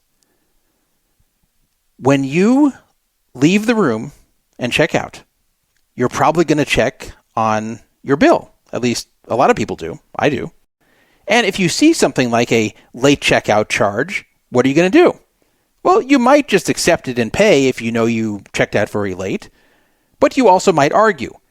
Why might you argue? Well, number one, you were never informed that this sort of thing will be charged, because it's very non-standard. Very few hotels do such a thing. Number 2, you were never told how much the charge would be. You just weren't informed of this beforehand. Number 3, maybe you didn't check out that late. Maybe you were just a few minutes late and you got hit with it. And you think that's not very fair and not very customer friendly. And number 4, maybe it's just an outright mistake. And number 5, maybe it wasn't a mistake, but you're going to lie and say it was. So if you see this on your folio when you're at the front desk checking out, you're going to start an argument about it, right? So they knew that. So it does not appear until the next day. But where usually are you the next day after you've checked out? Oh, yes, back home. You're not in Vegas anymore. You can't go down to the front desk. You can't bother the front desk. You can't bother the maid. You can't bother anyone about this because they don't charge it until a day after you leave. You think that's an accident? Now, if they charged me the next day, why didn't I know about it the next day? Why did it take until the next month for me to know when I checked my credit card statement? Well, that's because I never got any notification of it. Now, I'm sure you guys have stayed at Caesars Properties, and I'm sure you've gotten a lot of spammy type email from them from the moment you book until after you've stayed there. You get all these emails about, hey, check out these restaurants, check out these shows, check out this offer, check out that offer, let us know how we did. Hey, you can check in early. Hey, you can do this upgrade. You probably get like 10 emails related to one stay, right? Very common with Caesars and many properties. So how come with all those emails you get before, during, and after your stay, how come they can't fire one more email to you and say, hey, you've been charged $56 for a late checkout? How come? How come you don't get notified? How come you don't get a text message? How come you don't get a phone call? There is zero notification. You just have no idea until you check your credit card statement. Oh, but what happens when you check your credit card statement? Well, you might think that's just some kind of charge you made while you were in town. See, for me, it was pretty easy because my folios were actually zero, so I knew there should be no charges. So I knew when there was this $56 and change charge that unless something really slipped my mind, there was something odd about this, and indeed there was. But that's not the experience of most tourists in Vegas. Most tourists in Vegas have a number of charges they do while they are in Vegas, and they don't keep track of every single one. You know, I'm talking about food charges or any other charge they might make while they're on property. So they might just assume it's a charge they made that just somehow didn't get on the final bill and they must have forgotten about. Or maybe they'll just rationalize, oh, maybe that's the resort fee. Oh, maybe it's some other fee. Maybe it's something in the room that just doesn't get charged till you leave. Most people will see that and just think, oh, okay, yeah, I was at Horseshoe. Yeah, okay, it makes sense I got charged $56. That was from my trip. I mean, I'll be honest, I've been on trips before that are not in Vegas where by the time I get my credit card statement a month later, I don't remember every single charge I made, and I kind of just have to go through it by memory and figure out, does this kind of make sense? And if the answer is yes, then I accept it. And one of these places could scam me and charge me extra, and I probably wouldn't know, unless it's like egregiously more. So that's the basic concept here, is that even when people do see it on their credit card statements a month later, they'll just kind of assume it must be something that they just didn't realize or forgot about. But what about those that do realize it, like I did? Well, then they call up and they get the call center and then they hit a brick wall. They're told that it's a penalty for checking out late. And what do most people do at that point? They go, oh yeah, I did check out late. Yeah, I did leave at 11:45 when I was supposed to leave at 11. Yeah, okay, well, that's what I get. I should have followed the rules. Well, next time I'll make sure to get out by 11. Silly me. Kind of sucks I just had to pay $56 over this, but okay. That's what I get for not checking out on time. And they blame themselves, and they hang up. But what if they don't accept it that easily? What about the few people who notice the charge on the credit card, realize there's something wrong, call up, and don't like the answer they get, that this is a late checkout penalty, either because it's in error, as it was with me, or they just think it's unfair for some reason. What about those people? Well, you saw what happened to me. The first rep I spoke to in the Philippines said it just absolutely cannot be reversed.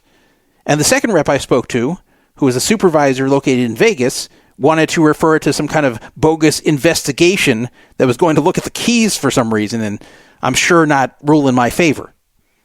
And I'd hear back supposedly in 7 to 10 business days. The only reason I got this taken off was because on the fly I came up with the idea of, wait a minute, can you transfer me to the actual front desk? And I reasoned with the front desk person who was nice about it and understood the situation and took it off. And again, I appreciate that person for doing it. They did the right thing. And so I have no complaint about them.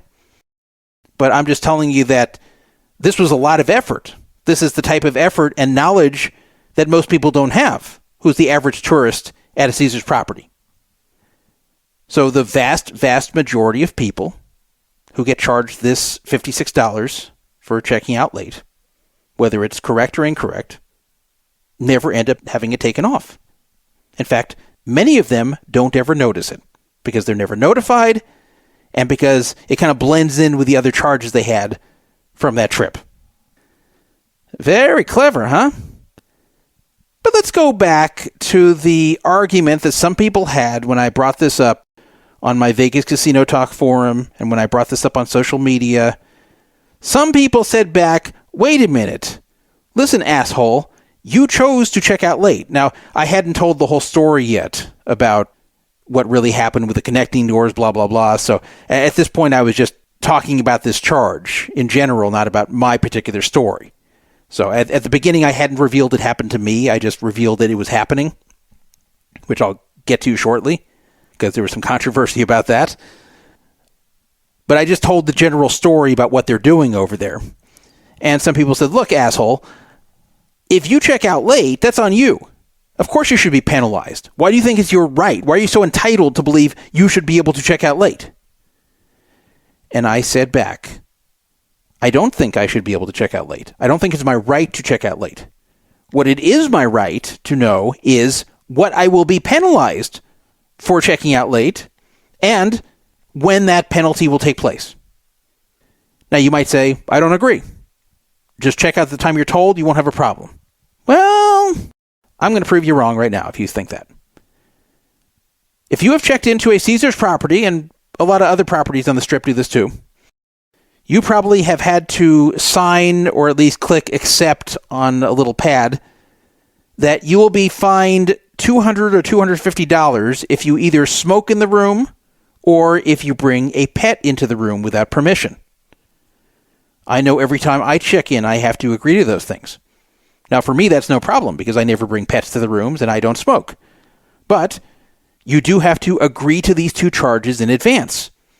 These are not charges they just hit you with if they happen to notice evidence that you smoked or brought a pet in there. They make you very aware before you do anything that you will be charged either $200 or $250 if you bring a pet or smoke in the room. And when I say either $200 or $250, I forget the amount. I'm not saying they can just choose which one. They have very specific charge, and they tell you why you're being charged it, and you're agreeing beforehand that they can charge this to you if you do one of these two things. And if you don't agree to that, they won't let you check in, right? That is absolutely fine, because here they are disclosing it. Here are two possible penalties we will charge you.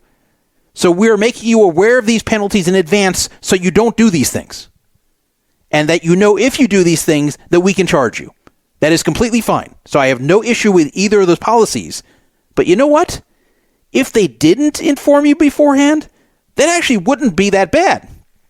Because smoking in the room or bringing a pet in the room causes harm to the room. It causes them to have to take action to reverse the things you did to the room. By bringing a pet in there or by smoking, you're basically soiling the room for the next guest, and they have to put out a lot of extra effort to remove the pet smell, the pet urine, the pet shit, or pet damage, or the cigarette smell, right? There's a lot of effort on their part to have to remove these things. It's not just a standard cleaning. So if you did these things and got charged, I would actually say, you know what, it's reasonable. It's kind of equivalent to breaking something in the room. But even with that being the case, they still let you know in advance that you will be charged these penalties. Now, why do you think they do that?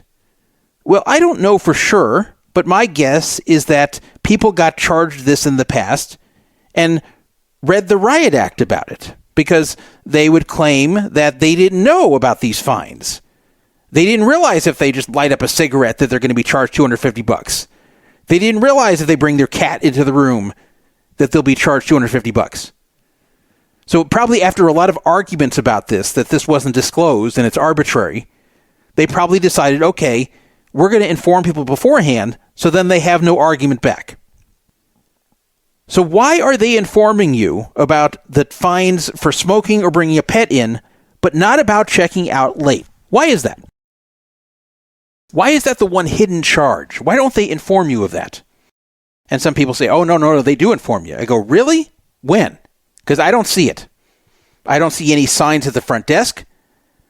When I'm signing their little pad, checking in, there's no notification about the $50 plus tax penalty for checking out late.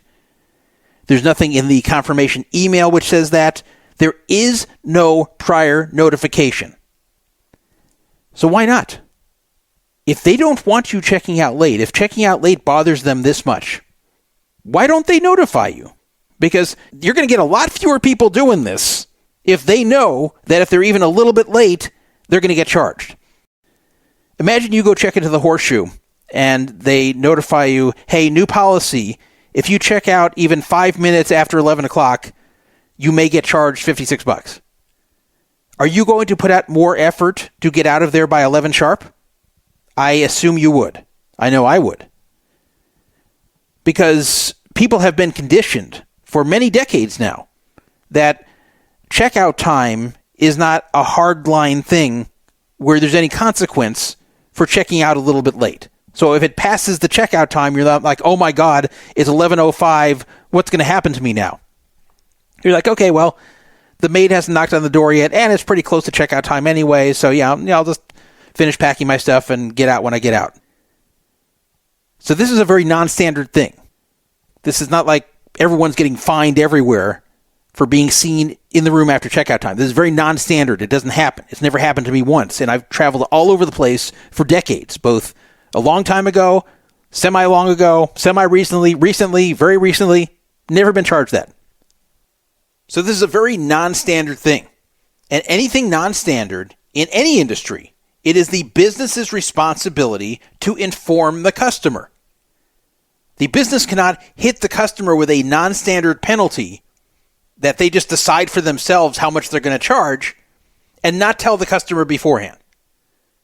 But why don't they tell the customer beforehand? Why is this not on the same pad when you're clicking through about the pet charge and the smoking charge? Why is there not a $50 late checkout charge listed there? Why is it not in the email? Why is there not a sign at the front desk? Why isn't there something? Why don't they just verbally tell you? Why is there like nothing about this anywhere if they're looking for you not to check out late? Have you figured it out yet? Well, my guess is that they actually want you to check out late because it is a new revenue source. You get it now? If everybody is scared out of checking out late because they know they'll be hit with a stiff fee, they're not going to check out late. They're going to put out extra effort to get out on time. And they don't want that. They want to make money. They want to charge these penalties. It's like a speed trap. It's the same reason when you drive through a small town in the middle of nowhere, and when the U.S. highway you're on, where the speed limit is 65 or 70, suddenly goes down to 25. And if you don't get your ass down to 25 miles per hour immediately, there's a cop sitting there to pull you over. Even if you get down to like 30, he's going to pull you over and write you a ticket. Now, you think that cop is doing that for safety reasons? Or you think it's to make money for the little town? I think you know. Very similar here. Just like that town could make it much easier to slow down on time, and they could put up signs warning you that even a little bit speeding over the limit will result in being pulled over. They could make it very clear to the motorist to slow down or else, but they don't, because they want you to violate the speed limit there so they can pull you over and charge you and make money. Same thing here. They want you to check out late so they can charge you. Now, you might ask, why would they want you to check out late? This makes it tough for them because they've got to prepare the rooms for the next guest. If people check out late, they can't do that. Well, think about this. Can the maid be everywhere at once? Can the maid clean all the rooms at 11 sharp? No. What the maid does is move down the line of the rooms that are supposed to be vacating that day. And they'll sometimes start early. That's why you'll sometimes get the knock on the door like 9:30 a.m. Housekeeping! Housekeeping! And then you say, I'm still sleeping. I'm checking out at 11. Oh, okay, sorry. Why does that happen? Because sometimes they'll get an early start. But the point is that some of the rooms they don't end up cleaning until later, until 1 p.m., 2 p.m., like what happened with my second room there, where they didn't show up until near 2, because they just hadn't gotten to it yet. So they don't need all the rooms vacated at 11 sharp. They just need some of the rooms vacated by 11 sharp. They need enough rooms that are vacated so they can clean them without standing around waiting for people to get out. So as long as they have rooms to clean at the moment, then they're good. Then they just go back to the ones that haven't vacated yet, and when they leave, then they clean those rooms. And that's always how these hotels have worked. I'm not just talking about Horseshoe or Caesars Properties or Vegas Properties. I'm talking about everywhere in the world. This is basically how it works, that the maid cleans the rooms first that are vacated, sometimes even before checkout time, and then cleans the ones last that are not vacated right at checkout time. Or sometimes they just go in order, and they try to clean them in order, and then if someone's still there, then they'll move on to the next room and come back to that room when they're done with the next room and see if that person's out yet. And if they're not, then they'll tell the front desk, who will call and try to get the person out. And that's always how it goes in hotels. That's always the way it's been. So Caesars doesn't need every room to be vacated at 11 sharp. They just need enough rooms vacated at 11 sharp, which happens anyway. It happens naturally. So someone who was clever, and I'm not being sarcastic here, this person really was clever, came up with a way to monetize the stragglers. They said, wait a minute, we have a lot of people, especially in Vegas, because people stay up late in Vegas, a lot of people in Vegas who can't get out by 11. And they sleep late, and they just drag in the morning, they just can't get their ass out of the room on time. And this doesn't really hinder our operations. We get the rooms all clean by check-in time anyway. But what if we found a way to monetize this?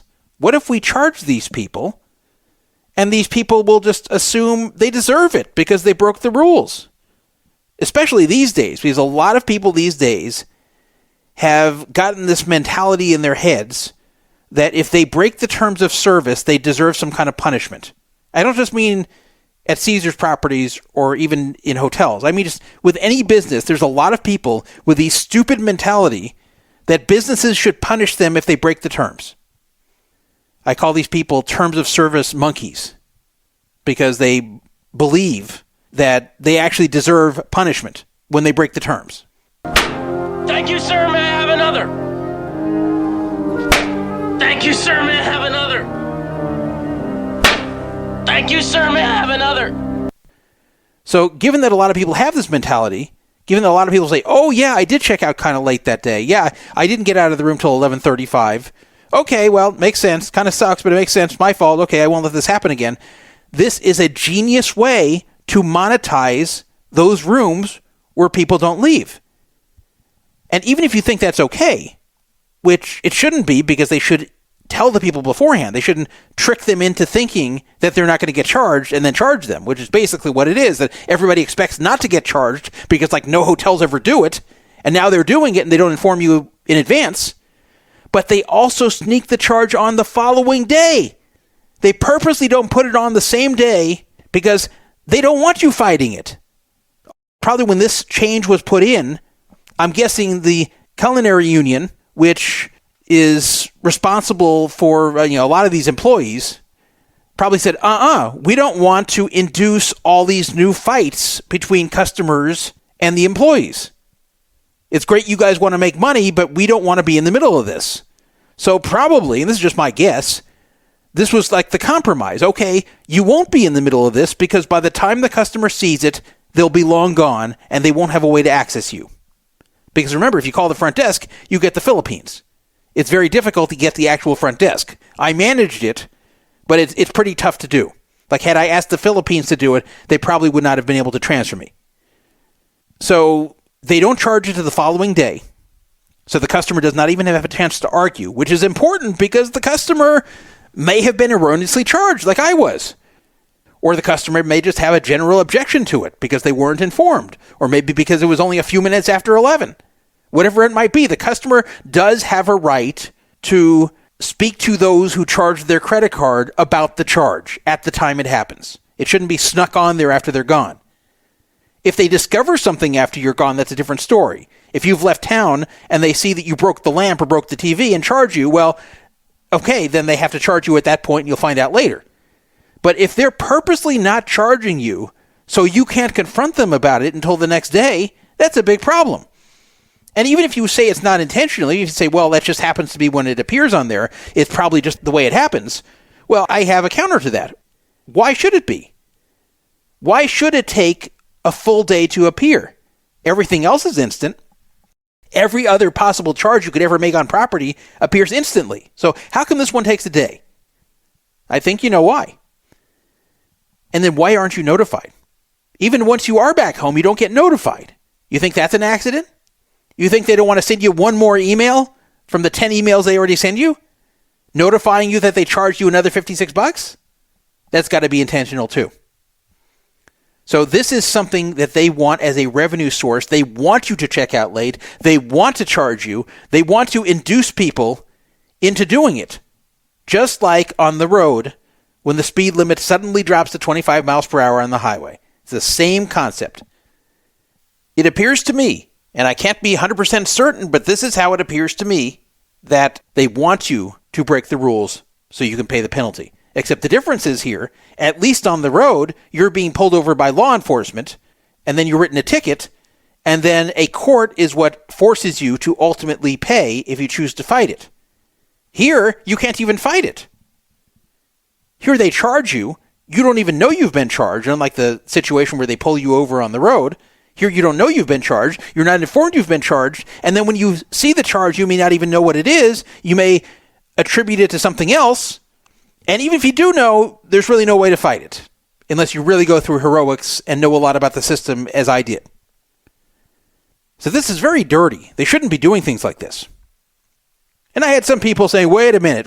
So you're saying they have no right to charge if you check out late? I said, I'm not saying that. They should just inform you beforehand. They should tell you when you check in or somewhere else prominent, you know beforehand that if you stay past your checkout time, then they will charge you 50 plus tax. If they inform you, if you're aware of it, you do it anyway, then if they charge you, okay, that's on you. But that's not what they're doing here. Now, I called this out. I called this out on Vegas Casino Talk, which is the sister forum to Poker Fraud Alert. I run that as well. VegasCasinoTalk.com. I also called it out on X. Well, my post on X got a lot of response. It got a tremendous number of views. It was a viral post. I didn't know if it would become a viral post or not because, you never know with these things. Sometimes I'll make a post I think is going to go viral and it doesn't, and I make ones that I think no one's going to care about and it goes viral, so you never know. But this one went viral. It got 312,000 views, would you believe? And then my follow-up, by the way, got 88,000. Now, just to let you know, there was one minor aspect of this tweet which was partially incorrect, but I will get to that shortly. But here is my original post at 2:12 a.m. on December 27th. Warning, Vegas Caesars properties are now charging stiff, quote, late checkout penalties if you are seen in the room after checkout time.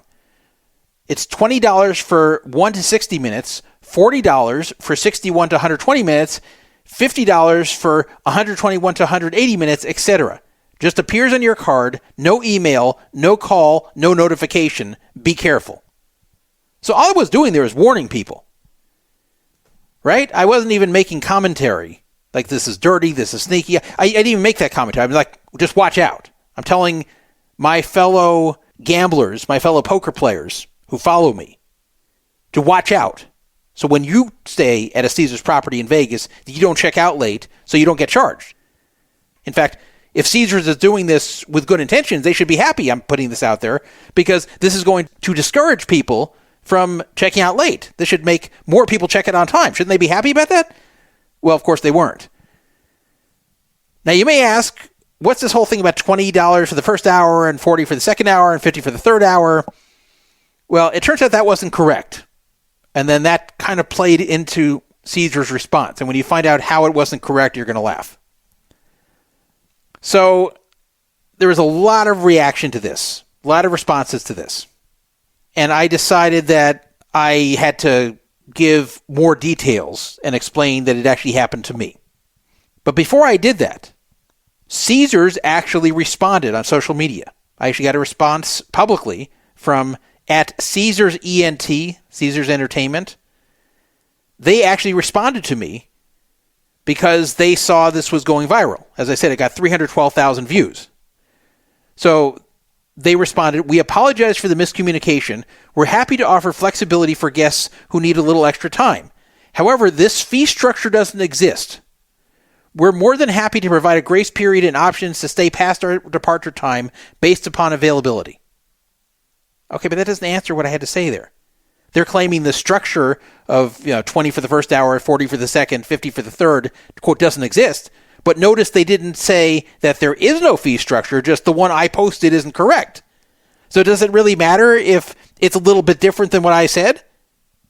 It's the whole concept of secretly charging people for checking out past checkout time and not informing them. That's the issue, not whether my exact fee structure that I posted, which, by the way, I got from someone who works at Caesars who must have just not known the correct structure. But the fact that I got this a little bit wrong, I mean, that's not the main point here, right? But they did not state that there is no charge like this, just that the fee structure doesn't exist. They also said they offer flexibility and they are more than happy to provide a grace period based upon availability. But again, that does not answer anything I said.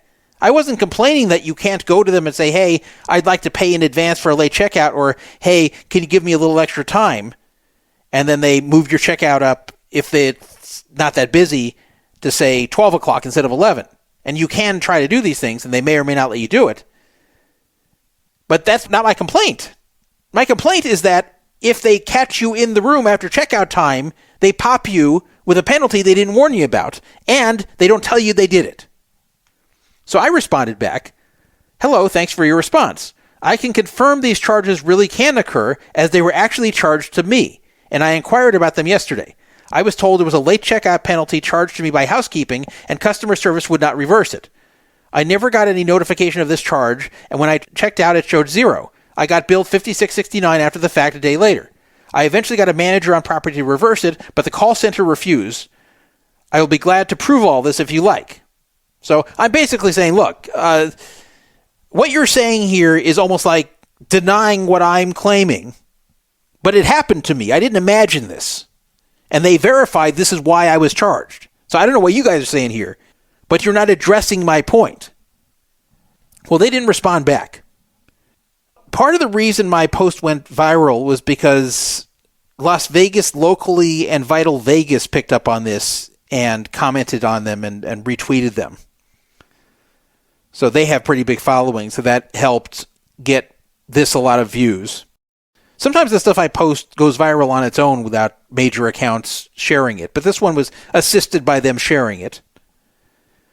Well, Vital Vegas decided to actually look into it a little bit, and he called whoever he has as a source at Caesars and said, "Look, is Todd telling the truth here? Is this really happening?" And they said, "No, he's got misinformation. This is wrong. He's posting something that's incorrect. We believe he thinks it's true, but it's incorrect what he posted." So what was annoying was after Vital Vegas helped spread the word about this, which I appreciated, Vital Vegas then posted a follow-up which discredited me and claimed that I accidentally posted misinformation, and this actually isn't true.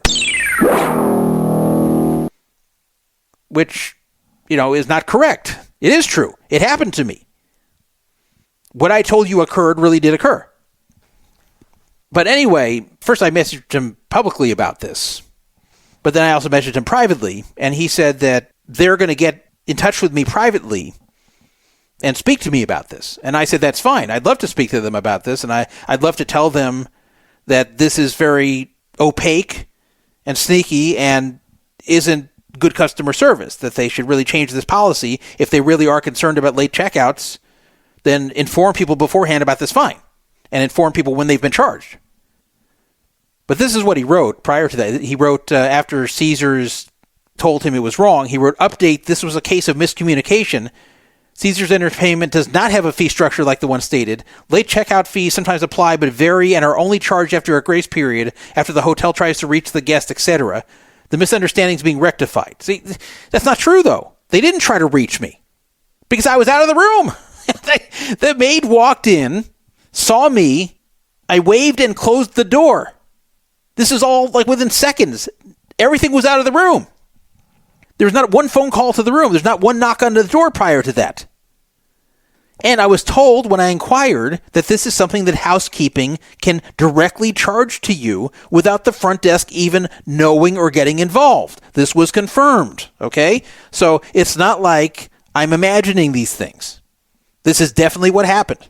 This is definitely the way it happens, or at least the way it happens as of November 2025. I don't know if maybe they changed things after this whole brouhaha. I hope they did.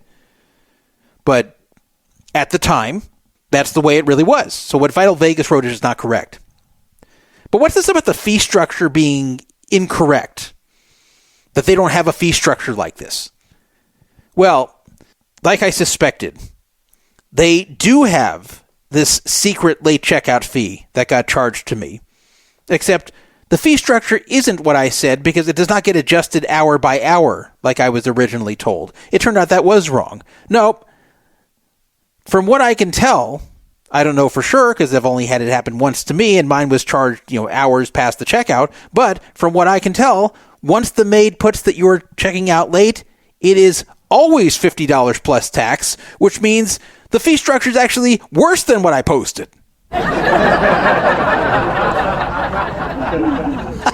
So I post a fee structure that's actually nicer to the customer than what it really is. And they come back saying, well, this isn't correct. There's no fee structure like that exists. Like, yeah, technically that's true. Except what I'm saying is actually less customer hostile than it really is. Now, to be fair, perhaps there is some kind of grace period. Maybe if the maid reports you there at 11:05, they won't charge you. Maybe if they report to you there at 11:20, they won't charge you. I don't know when the charges start, but that's the whole problem here. They should just be open about it. They should say, if we see you in the room after, say, 11:20, 11:30, whatever it might be, you will get a $50 plus tax charge. That's the way it's going to be, so make sure to get out on time. That's the whole point of being transparent. So anyway, how did my conversation with them go? You might be curious, what happened during that conversation between me and one of the managers at Caesars? Well, the conversation was via email. They did attempt to call me, but I wasn't available to take the call. And then they emailed me after I didn't take the call. And then we just ended up corresponding in email. So we never ended up speaking on the phone, though to their credit, they did try to call me. But I explained just very calmly what my issues are with this policy. And I said, look, if you feel that I have put out misinformation, then correct it. Whatever I have wrong, tell me what I have wrong specifically, and I will put out the correction. I'll make sure everybody sees it. I don't want to put out anything that's untrue, I told them. I said, I always want the truth out there. I always want people to know what the real situation is. I said, I don't look to bash you guys. I will defend you guys when people are making false allegations, which happens. And I've defended you guys, and I can show you when I've defended you guys. But when I see things I think are wrong, I want to tell people. especially if it's something I need to warn the public about, like this fee. So this way people know not to check out late or they get charged, okay? I'm not going to keep the secret here. It shouldn't be a secret. So yes, I'm going to warn people in the gambling community that I've always warned about things that they need to know about, that this charge exists. And you guys should be happy about this, because if you don't want people checking out late, well, I'm doing you a favor by warning people about this charge. So whatever I have said that's incorrect, let me know. And they said, no, that's okay. We're not going to correct it. We just want you to always verify before you put information out there. I said, okay, but here I've already put it out and you're telling me the information is not correct. So tell me what I have incorrect and I will correct it. Here I'm offering to correct it, okay? Whatever I have wrong, I will correct. I promise you. And they said, no, we don't need you to correct it. We're just telling you, please don't put out misinformation in the future. But okay, fine, I said. I offered a compromise. I said, okay, what's done is done. But how about for the future, you give me a contact at Caesars, and before I put out anything about Caesars like this in the future, I will run it by them first and say, this is what I'm going to put. Is there anything that's incorrect about this? I'll run it by someone there, which I don't have to do, by the way. But I offered this. I put this out there for them because I said, I really, really do not ever want to put out anything false. And that's really the case. You guys know me. I don't put out things that are false. So I honestly, truly want to put out the correct information. I don't want to sensationalize. I don't want to embellish. I don't want to lie. I don't want to accidentally get something wrong. So please give me somebody I can contact regarding anything I'm going to put out in the future. And they would not give me a contact. They said I can just email the general customer service email address and ask any questions there. Well, yeah, those people don't know anything. Those people are clueless. So that's not going to work. So I said, okay, well, that's not going to be very helpful. They give me the wrong information all the time. So, I'll try as hard as I can in the future to get things right as I tried here. But, the only thing I got wrong apparently was the fee structure. And that was because I was told the fee structure incorrectly, but it was fairly close to the truth. And it's the basic concept I had the problem with, not the fee structure. So, I got it pretty close. But if I've got it wrong, let me know. And they said, no, we don't need you to do anything regarding this time. We're not asking for anything on your end here. We're not asking you to say anything further. We're not asking you to correct anything. We're not asking you to modify anything. We just want to let you know for the future, please put out the correct information. So I didn't know what to say. Like I kept repeating, I've got to have someone to run this by if I need it to be verified beforehand. I can't just email general customer service and have the Philippines tell me. That's just not going to work. So I finally gave up. Like they said they are not asking for any current action on my part. And the reason they didn't want me to have some kind of contact before putting things out, and they said they don't want me to make announcements for them. Basically, the attitude is that they want their PR people to put out any announcements. They don't want independent journalists like me to put out announcements that I run by them first. Wouldn't they want me to have the right information? But the problem is I think I did have the right information, minus that fee structure. I got the fee structure wrong, I believe. But as I said, I think the fee structure I posted was better than the real one. But I think everything else is correct there. And I kept saying, well, can you at least correct? Just tell me what I got wrong. They wouldn't tell me. So that was the end of the conversation. Kind of a strange conversation. It was very civil. In fact, they thanked me at the end for my professionalism in our exchange. Because I was very professional in our exchange, in the email exchange. I was just giving my opinion, but also doing it in a very businesslike and respectful fashion. And to their credit, they were communicating with me in a businesslike and respectful fashion. So the emails back and forth, while I don't think they really accomplished much, at least it was done respectfully on both ends. And I appreciate that, and they told me that they appreciated the way I handled it. And okay, that's always how I'm going to handle it. I'm not looking to do anything negative to or about Caesars, but I'm also not going to keep secrets like this. If they're going to smack me with a $56 hidden charge like this, I'm not supposed to keep my mouth shut. I got charged $56 as a secret charge for a late checkout. Now, it was an erroneous late checkout, but even if it were a legitimate late checkout, it still wasn't handled right because I wasn't warned beforehand. I was not told at the time it happened. It was charged a day later. Then I wasn't emailed about it, and nobody is apparently. But I did give them my suggestions, which they probably are going to take and throw in the garbage, but I wanted to get my suggestions out there. I'm going to have a discussion with management in email, which I did. And I said, look, I have no problem with Caesars charging this money as long as they are transparent about it, both before charging it and after charging it. So warn people beforehand in some way. Then make the charge hit the folio immediately so people can see before they leave property.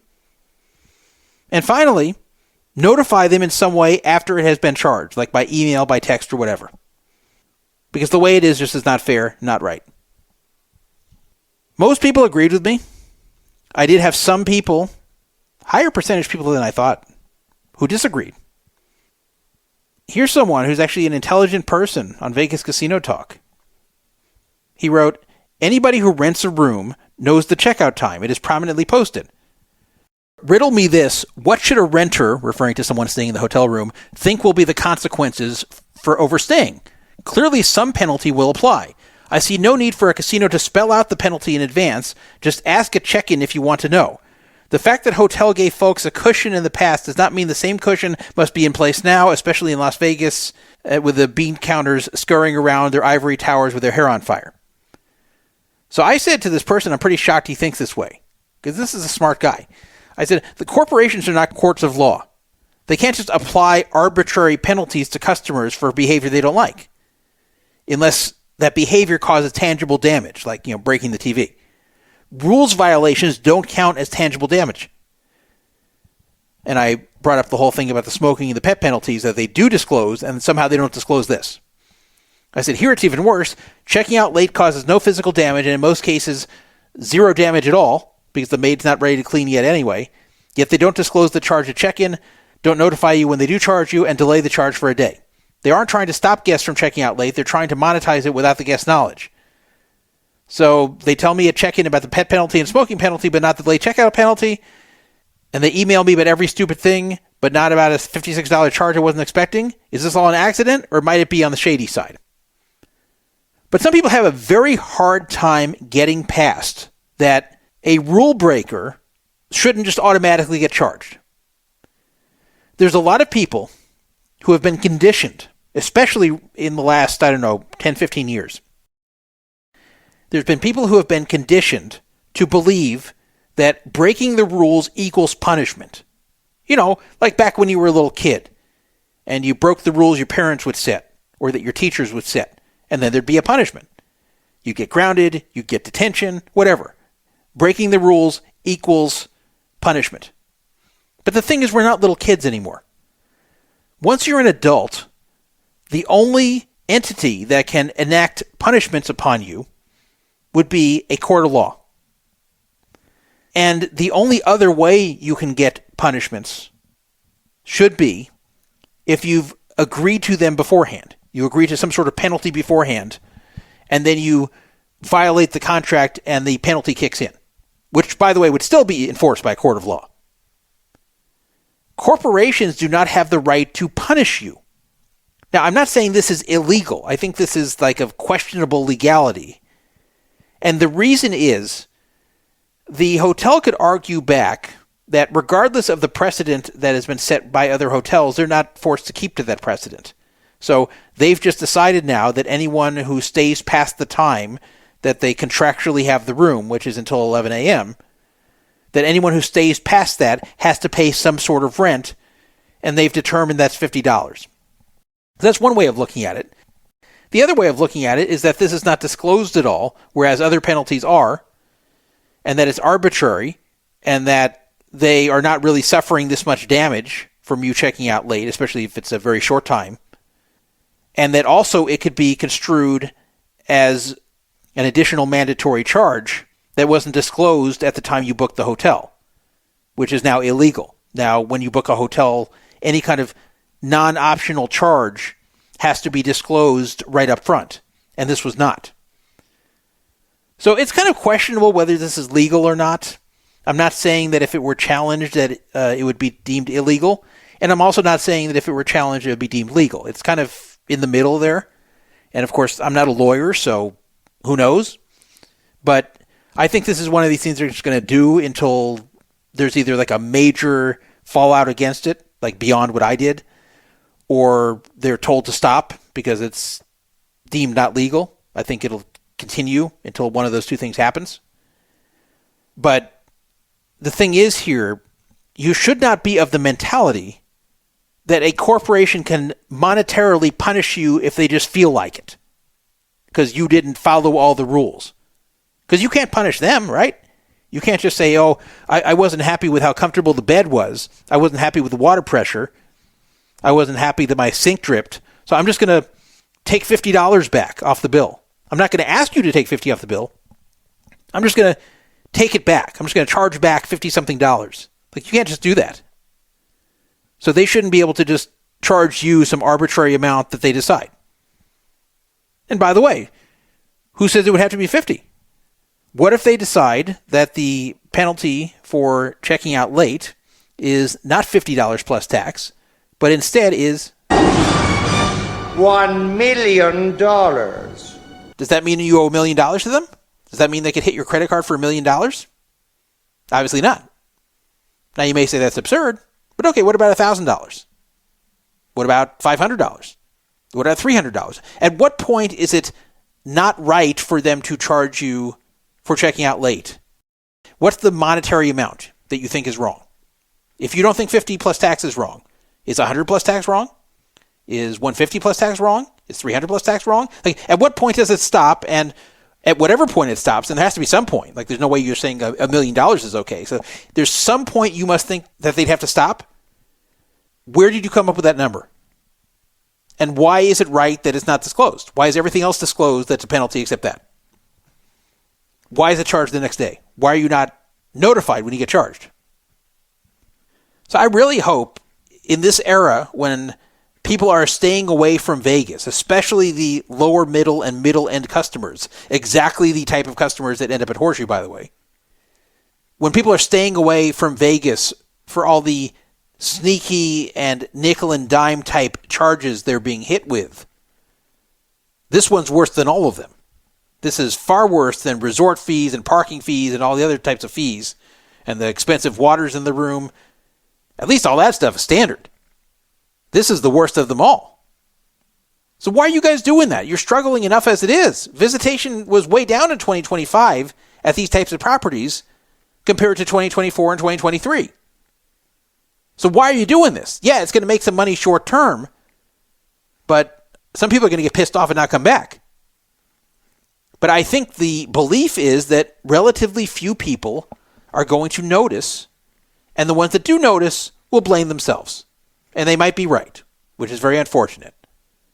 And whoever came up with this, I'll give them credit. I'll give them legitimate credit that it's smart because it slips by a lot of people and because you found the perfect thing where people will blame themselves.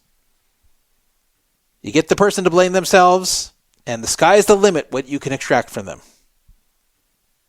Druff's rule of commerce, and I don't mean the Commerce Casino, Druff's rule of commerce, I've said it before, is that if the customer does not expect something, especially a charge, in any interaction with a business, if the average customer would not expect something and the business does it anyway, then it is the business's fault for not disclosing it clearly. It's not the customer's fault for not knowing. Anything that's non-standard, anything the average customer would not expect, needs to be disclosed. Not just in this situation, in every business situation. You only take for granted telling the customer about something that you'd expect that a high percentage of the customers will already know. This is something that they would not already know because it's very uncommon. And the amount of money is not even listed anywhere. And I know because I'm a frequent traveler. I would have been hit with a lot of these fees by now if this were common in the industry. I've never been hit with one. And even at Caesars Properties, they admitted to me they started this in the middle of 2025. So it's even new with them. I am someone who always wants to be accurate. In fact, you're not going to find anyone in poker and gambling media that is more obsessed with accuracy than me. Seriously. I am so obsessed with accuracy you don't even know. Or maybe you do. If you want to text me right now, 775-372-8355 is the number. By the way, I checked on Skype the other day to see if it even still exists. It doesn't. It's completely gone. In fact, it's really annoying because they emailed me, oh, you have $2 in credit. You have to log into Skype and at least make one phone call to keep it alive. So I try, and you can't even log into Skype. It just completely doesn't let you. So that's stupid. There is no Skype. RIP Skype. Okay, let's move on. CoinPoker is a crypto poker site. And it has been pushed pretty hard by certain pros who are their sponsored pros. If you've been on X, you've probably seen a lot of those pros pushing you to join CoinPoker. I have never played on there. I won't claim to know a whole lot about it. If you go to coinpoker.com, it says, join the #1 online poker site for real money and claim a 2,000 USDT, which refers to Tether, which is a crypto stable coin, where each coin is worth $1. 2,000 USDT crypto poker welcome bonus. And then they advertise instant withdrawals to your crypto wallet, 150% welcome bonus, 33% rake back, and secure custody of all player funds. And it claims right now they have 4,338 people online. They also provide a casino, and apparently you can bet on sports there. And as far as U.S. players, you're probably wondering if I even could try it being an American. Answer, yes. This is actually on their own site. It says, play online poker in the U.S. on CoinPoker. Looking to play U.S. online poker? CoinPoker provides a safe, crypto-friendly poker platform available across the U.S. Now, is this legal? No. This is not legal. They could get in trouble at some point, but I don't really care about that. I play on a lot of sites that are not legal in the U.S. I always have. I don't care. That's not my concern. My only concern is that they provide a fair game and that they treat everybody fairly and that it's not a scam. That's all that I care about. Now, I will tell you, this is not going to be about any kind of scandal. So I'm not going to tell you that CoinPoker cheated anybody or that the games are full of bots or that there's something unfair going on. I'm not saying that I endorse the site. As I said, I've never played on it. I just don't know that much about it. I was aware it existed, but that's about it. They offer a wide range of stakes on there, from micro stakes all the way up to nosebleed stakes. I haven't really looked into what variants of the games tend to run over there. I don't know if it's just No Limit Hold'em and PLO, or if they also have mixed type games like limit games. I don't know. I haven't looked. But what I have learned, and what I have criticized lately, has been the fact that they have a rake that is absolutely insane at the nosebleed games. And I think it's something that's very bad for poker. And it's a precedent that we should not just accept or normalize. So that's what this segment is going to be about. The crazy rake on CoinPoker. Not a scandal, but something that I think is bad and that they should change.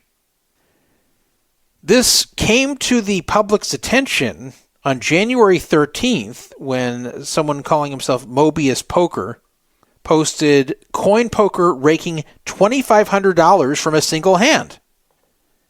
And indeed, he posted a screenshot of a nosebleed stakes heads-up game, a heads-up game in Hold'em.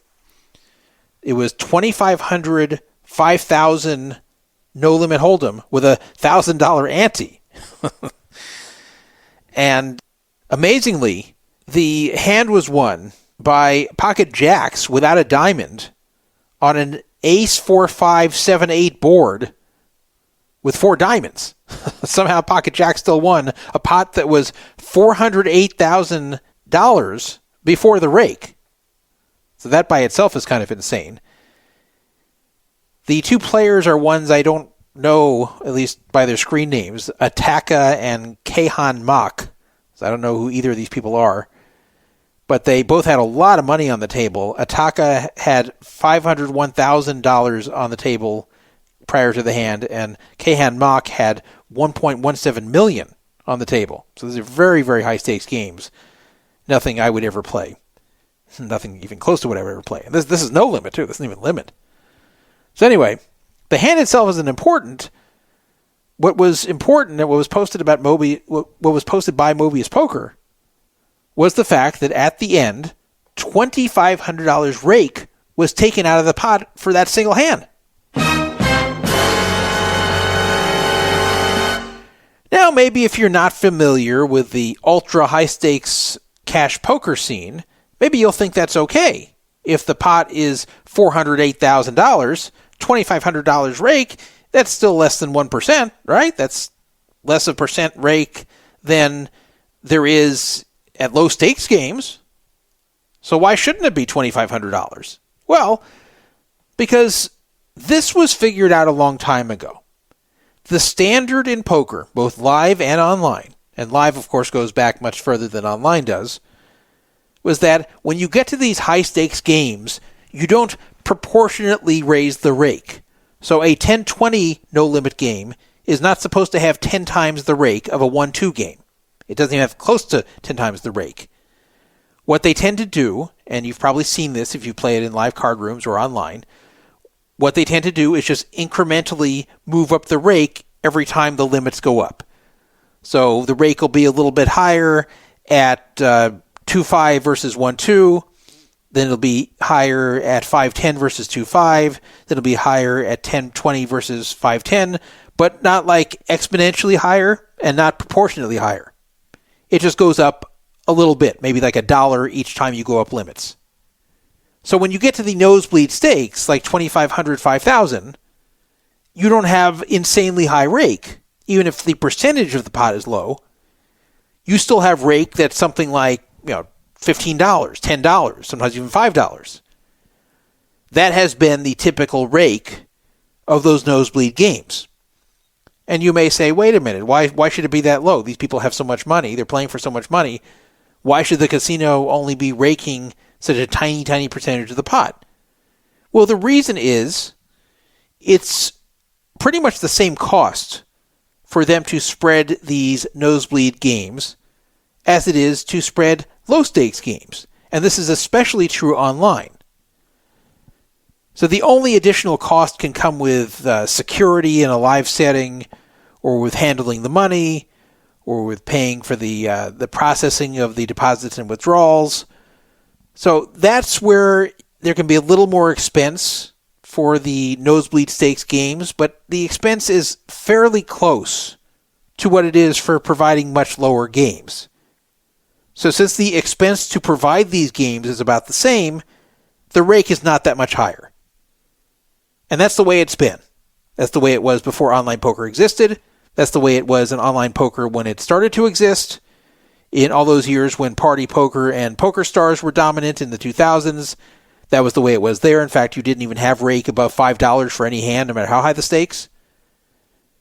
And even through the 2010s, through most of the 2010s at least, that same structure remained, where the rake was not much higher at the nosebleed stakes compared to the low stakes. Now you may say, well, that sounds unfair to the low stakes players. Why are they paying a much higher percentage of rake? Why do these rich guys get away with paying virtually no rake compared to the stakes they're playing? Well, if you think about it, why should the rake be way higher? Because who gets the rake? It's not like it goes to charity.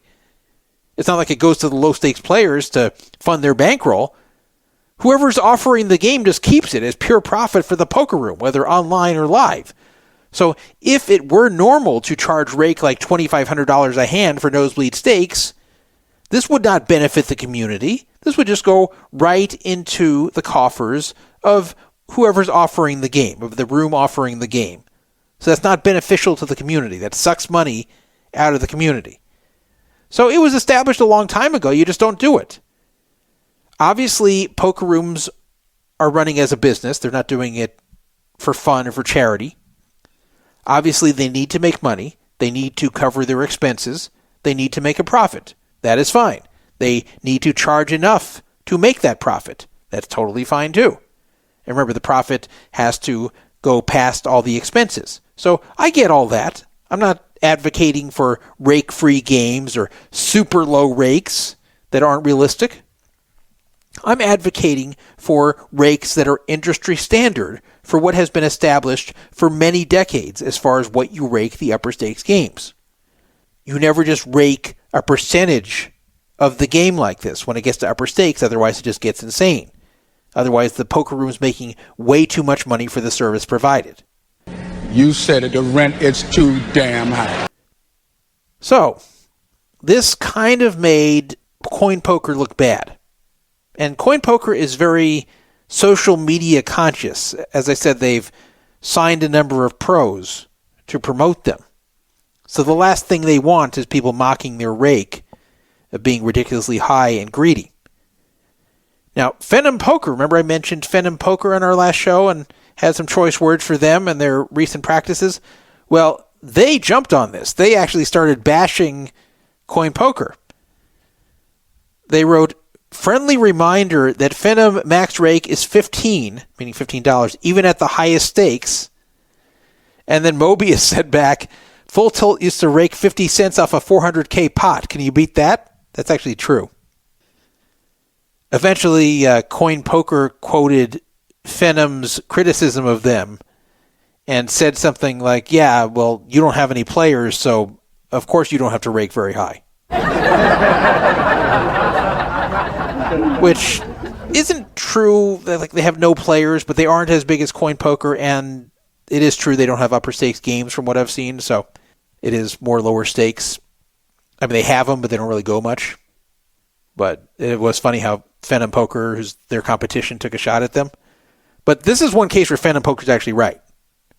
This is insane. Phenom Poker is actually doing the right thing by charging a max of 15, and Coin Poker is charging 2,500.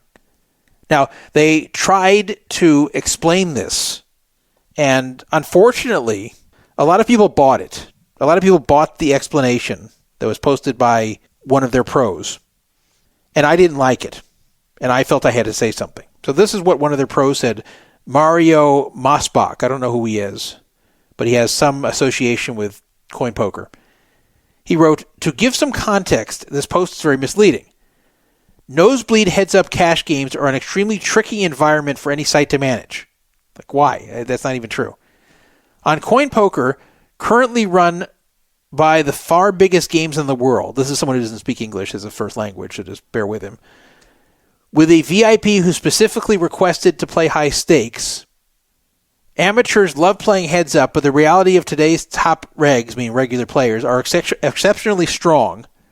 Without adjustments, amateurs are simply burning money too fast and games will die. On top of that, there is significant bum hunting. Now let me stop here and explain what he's trying to say. He's trying to say that nowadays, heads-up games don't last very long because the fish are so much worse than the top regular pros that if they sit heads up against the top pro, they're just going to get crushed so fast and the game's going to end super fast because the amateurs are going to lose at such a breakneck speed that they're just not going to want to come back. So they're trying to manage these games so that doesn't happen, to be more fair to everybody. So then he goes on to say, this creates a dynamic where recreational players lose at extreme rates, often 20 big blinds plus per 100 hands. At these stakes, that can mean average losses of well over 100K per hour. No recreational player will sustain for that long. The simplified solution is to give the recreational player enough money back to balance this out. The regs are making money anyway, and they simply will not play unless the games are plus EV, which is completely understandable as this is their livelihood. In this specific hand, the one that was posted with the 2 jacks and the $2,500 rake, the pros got 90% plus back manually. In nosebleeds, the rake needs to be set at a level that allows the site to return enough value to the VIP meaning the fish, such that their effective loss rate becomes reasonable and they can enjoy playing for longer, ideally at only a small loss. Obviously, this is much better solved via product features, but until the software fully supports this, it has to be handled manually by the VIP team after the fact. So, a lot of people bought this. Basically, what he's saying here is, we've got to charge an insanely high rake like $2,500 because the fish are getting beat so fast. What we do is we take a lot of that $2,500 and we give it back to the fish as a form of a refund. So this way they last a lot longer. This way they get such an insane amount of rake back. They don't just get their own rake back. They get the rake back of the other players that are there at the table. So they're actually getting paid a certain amount per hand to play there, which balances out their losses. And yes, the pros still end up beating them ultimately, but this keeps everything lasting longer and the fish are happier and then they come back and everybody's happy with the situation. That's what he's trying to say. And if you don't think about it too much, this almost makes sense. Someone named Misha Savinov then mocked him and said, "Here we go, more rake is better, huh?" Referring to the old jab that Doug Polk used to make at Daniel Negreanu when he used to defend PokerStars when he was the main pro over there. And Mario Mosbach responded, "Haha, nice try, I was waiting for that," put a laughing emoji. "No, more rake is not better, and I think I very clearly said that. The VIP," referring again to the fish, "effectively gets paid to play, and the pros pay a rake, which is still profitable for them. Obviously, the devil is in the details of the execution, and that needs to be done via product." And basically what he means by being done via product is one day we won't have to manually do all this rake back. It'll just automatically kick back certain amounts to the fish and automatically certain amounts to the pros, and it'll all happen automatically, but we don't have that in the product yet. So we have to manually do this right now. So, is this okay, is the question. If there really are fish on the site that are playing at super high stakes and are just getting clobbered so hard by the good players that they barely last, is it sensible to charge a very, very high rake, like $2,500, which is still less than 1% of the pot in cases like the hand I just described to you, to where they give most of that back to the fish, no matter who contributed to the rake, no matter who wins the hand, just they take a very high rake like that and just hand that most of that money back to the fish. And this keeps the fish playing longer, and this makes him feel better, and then he's also likely to keep coming back because he doesn't lose at as high of a rate. Well, yes and no. What they're discussing is actually something that has been done before, but not by their room. So sometimes negotiations will take place when a fish comes into a poker room, I'm talking usually like a live room, and wants to play heads up with a pro in there. And sometimes the fish will say, "Hey, I know you're better than me, so can I have something back?" And they'll agree to something like, every half an hour, the pro will pay the fish such and such money to play. So let's say they're playing 100, 200, no limit, and maybe the agreement will be every half hour the pro will give him $500 just for being there. And that will slow down the speed in which the fish will lose and also give him a chance to book a winning session, period. It still leaves the advantage in the pro's lap if he's that much better, but it can make it a little bit easier for the fish. So these informal agreements have been made going back decades, so that's not something new. But I've never seen this enforced by the poker room, where this is mandatory, where you're charged some confiscatory rake at the nosebleed stakes, and then it's redistributed to the fish. But you might say, hey, look, times change. This might be an innovative way to keep the games going, while at the same time still allowing the pros to win. And in fact, maybe over time, it'll be better for the pros because the fish will keep coming back with more money. Well, there's a little problem here. Little problem with this whole explanation that blows all of this out of the water.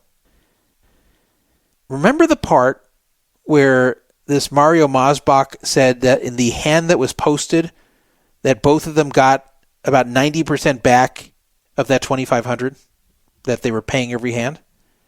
Now, these two players were not fish. These were two pros playing one another. There was no factor of having to keep the fish happy. So basically what this Mario guy was trying to say is because there was no fish there, we weren't really raking 2,500. We were giving them 90% back. So in reality, they weren't paying 2,500 per hand. They were paying 250 per hand. Well, I've got a question. Why is 250 per hand okay? Answer, it's not. It's a horrendous rake. $250 a hand? You're bragging that the rake is only $250 a hand? Why is coin poker keeping so much money from these nosebleed games? That's just pure greed. That's not making enough money to keep the lights on, keep the site running, keep everyone who works for it paid. That's just pure greed of, hey, you guys are playing for a ton of money, so yeah, you can afford to give us $250 minimum out of every pot. Remember, Poker Stars, Full Tilt, Party Poker, all these others, they were charging as low as 50 cents rake at the nosebleed stakes. So, in modern times, if they want to charge 10, 15 bucks, even 20, fine. But to charge something like 250 for an online poker hand where you don't have to pay any dealers or rent any physical space, and you're charging $250 a hand minimum? That's insane. And that has nothing to do with the fish. That's just what coin poker keeps. Why? Why are they keeping that much? Furthermore, let's say there is a fish in the game. Then they won't get back 90%. In fact, they may actually get back far less than that. In fact, they could even get back 0.0. So you have these pros that might be paying $2,500 rake per hand and getting none of it back. I think it's possible they're going to be getting 33% back because you can get 33% rake back on there. So maybe the least you can get back is 33%. I don't know. But let's say they are. Let's say they're getting a third of it back. Still, that's more than $1,600 per hand every time you win a pot. Again, totally insane. Now, they are redistributing at least some of that to the fish. But notice what they don't say. It's not like they're distributing all of it back to the fish. They just said they're distributing some of it back to the fish. So when they're raking $2,500, even assuming they're giving a third back through the standard rake back agreement, that still leaves $1,600 something dollars. So how much are they giving to the fish there? What if they give him half of it? What if they give him $800? Well, the fish is happy if he's getting $800 back per hand, but the site's then still keeping $800. Now, I don't know if they're keeping $800. They could be keeping more than $800. I don't know. They didn't disclose this.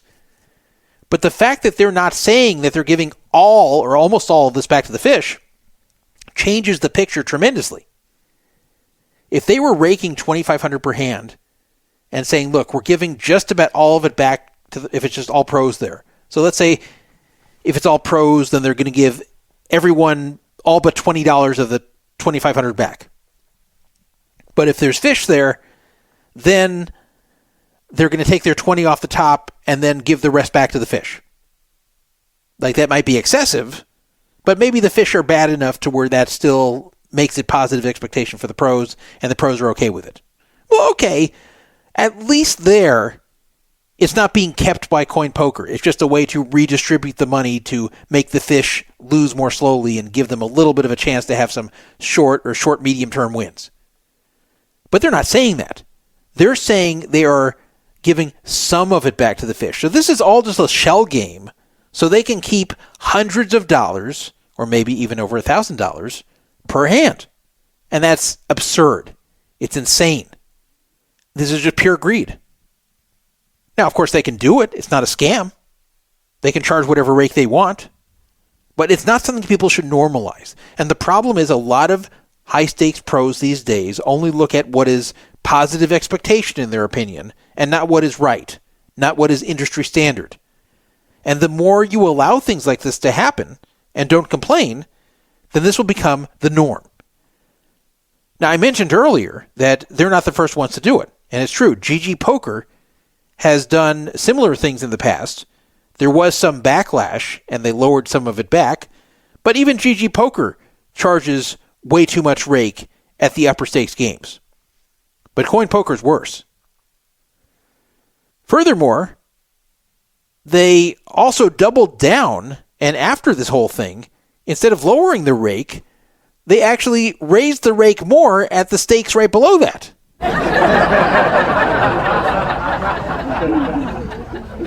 A person named George, who's on X as George_YMB, tweeted on January 19th, Coin poker increased rakes at high stakes significantly overnight. Almost all games 5K and above are unbeatable. 5K meaning the buy-in, not the blinds.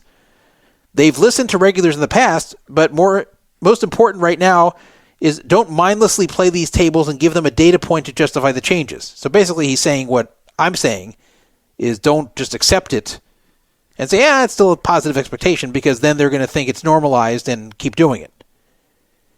George then described the new rakes. The $5,000 buy-in, no limit, now is one big blind.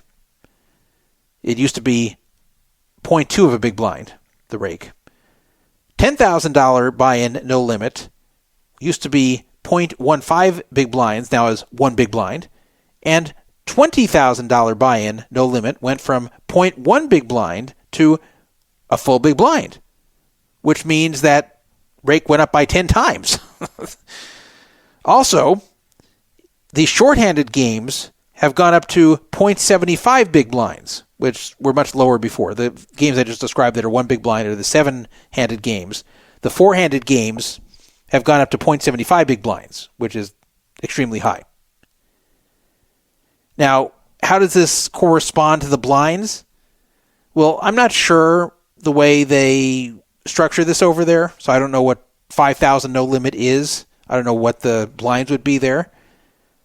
I'm thinking it's probably something like 2550, and maybe 10,000 is 5100, and maybe 20,000 is 100-200. So let's go with that. Let's say 20,000 is 100-200. That means before they were charging $20 rake, which is reasonable. It's a little bit high, but it's still reasonable. Now they're charging $200 rake. Insane, huh?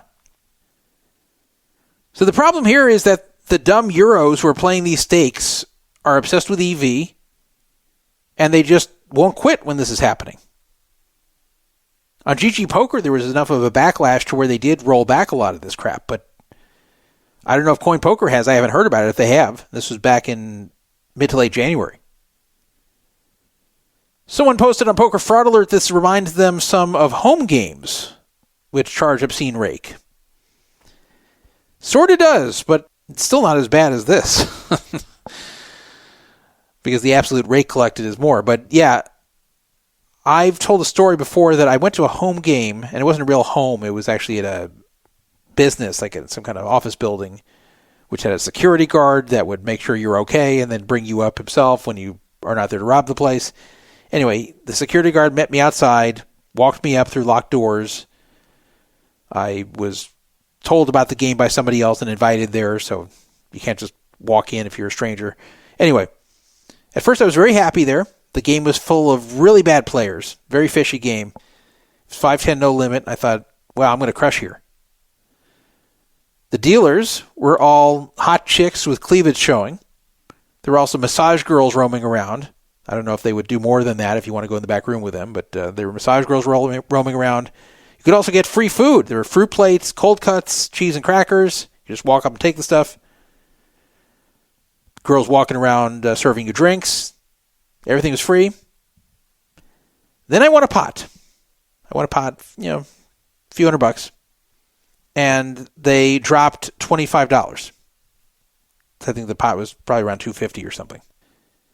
And I said, wait, did you just drop 25? Is the rake 25? And she said, no, the rake is actually not 25. It's actually 10%. And I said, there's no cap? She said, no, there's no cap. So it's a 10% uncapped rake there.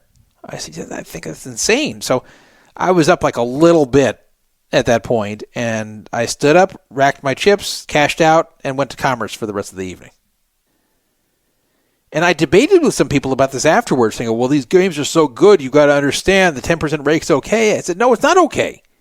That's going to eat you alive, even if the players are horrible.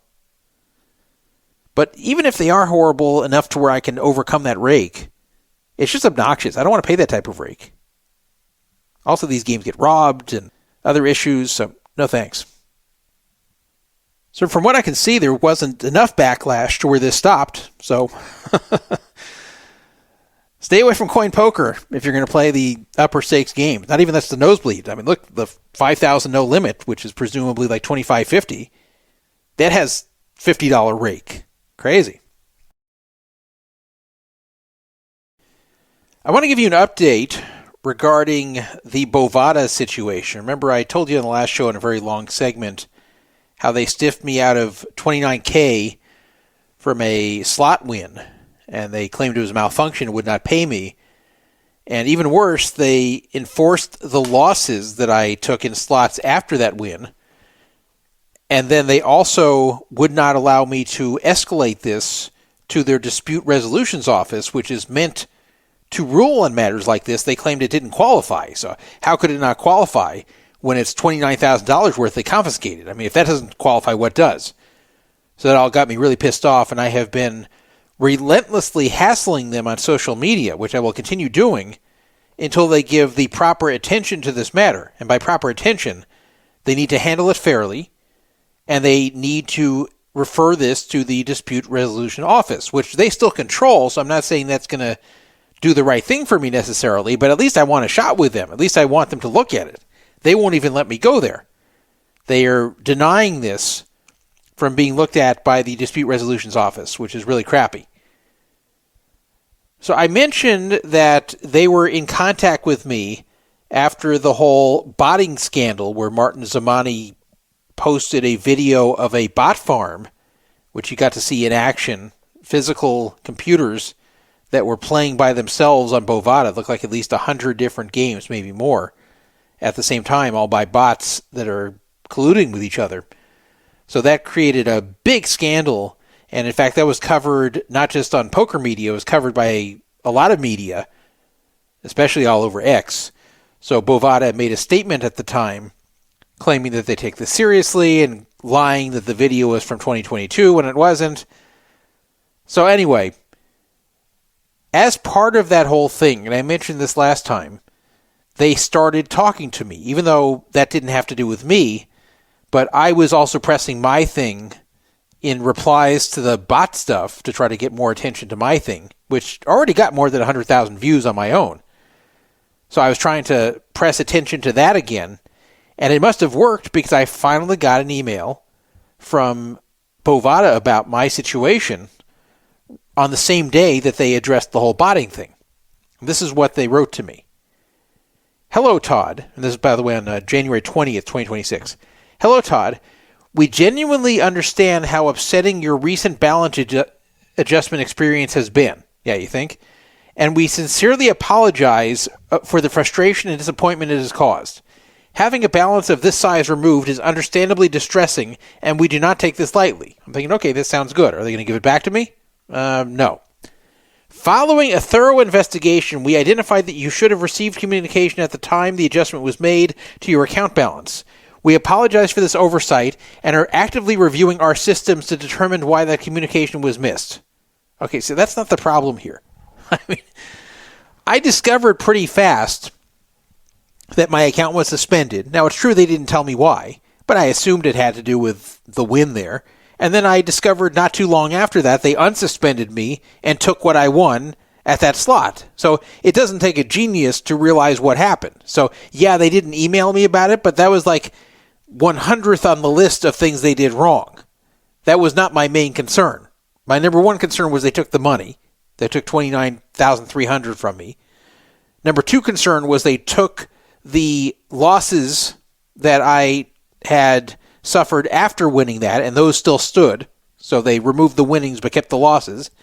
And number three, they wouldn't allow me to get to the dispute resolutions office. That was my concern. Not that they didn't notify me. But that's what they're claiming was the problem here. While this decision must stand, we do value you as a player. As a gesture of goodwill, we have applied a compensation bonus credit to your account, subject to a 30 times casino rollover. Oh boy. This credit is intended to acknowledge the inconvenience caused and to demonstrate our appreciation for your continued engagement with us. We appreciate your understanding and remain committed to fairness and transparency across our platform. Yeah, bullshit. So what was this, quote, gesture of goodwill? Well, it was $3,000. But before you get too excited for me and say, well, at least you got $3,000, at least you got back basically the money that they enforced from those losses where I lost $2,900. At least they gave you that back, right? Well, no, because remember, it has a 30 times rollover, 30 times casino rollover, which means I have to bet that amount times 30 in the casino before I can actually have any of it. So 30 times 3,000 is 90,000. But it gets worse, because you may say, okay, well, just cycle 90,000 through video poker or blackjack, something with a low house edge, and maybe after cycling through 90,000, you'll still have something left. Well, no, because 30 times rollover isn't always really 30 times rollover. See, the 30 times rollover is only if I play slots, which have a terrible return to the player.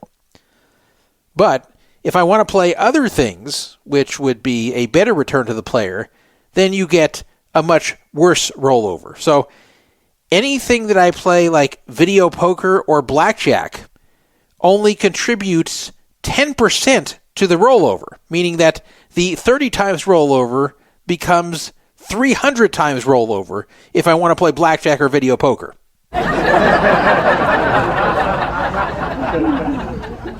Now, if I want to go the Christopher Mitchell route and play roulette or baccarat, it's even worse. They only contribute 5% towards the rollover there, which means it would become a 600 times rollover.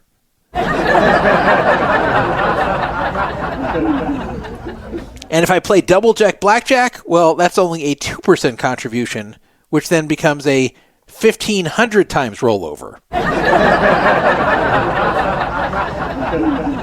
That means if I want to play blackjack or video poker, I have to run $900,000 through to get my $3,000 without my $3,000 disappearing in that time. If I want to do it with roulette or baccarat, I have to run $1.8 million through and hope my $3,000 stands. And if I want to do it through double-deck blackjack, $4.5 million I have to run through in order to get my $3,000 and hope it's still there. So, obviously, you know what would happen. If I tried any of those things, I would lose because these are negative expectation games, and if you run that much money through, and by the way, you can't play at very high stakes, so it would be very tedious to do. I think the most you could play is like 500 a hand or something, so you can play sort of high, but not that, like it would still take forever to run that much money. But I would lose that $3,000 very fast. So I tried it in slots, and it didn't work out.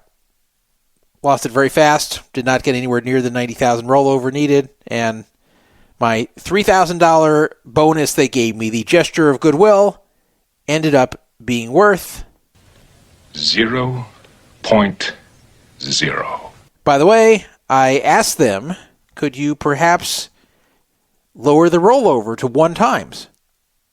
Can you do that? Then it's reasonable. Then I can at least keep some of it. Don't make it 30 times. I won't be able to keep any of it. It's very likely it'll all be gone.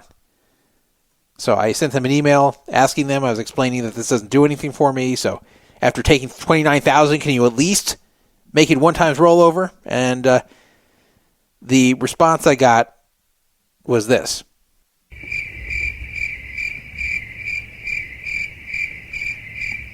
Yeah, crickets. That's what I got. So they sent me one message, gave me a crappy $3,000 bonus with a 30 times casino rollover, which becomes as much as 1,500 times depending on what I play, which of course I'll never clear with still having the money left, and then refuse to answer me. So that's where we stand. So I've been continuing to troll them every time they make promotional posts on Twitter, which is often. I respond, and I link to my story, and it's getting more and more views. And in fact, the one I responded to earlier tonight is getting a lot of response, getting a lot of action. I got so many more likes and retweets and engagement than their stupid original post did that they actually hid my post hoping no one will see it. Because they can hide replies. They can't hide my original post about them, but they can hide my replies. They tried to hide it, so I just reposted it. And anyway, it was taking on a life of its own by that point, so people are still seeing it. I actually have more views on my reply than their original post, and they have 9 likes on theirs, and I have 110 likes on mine.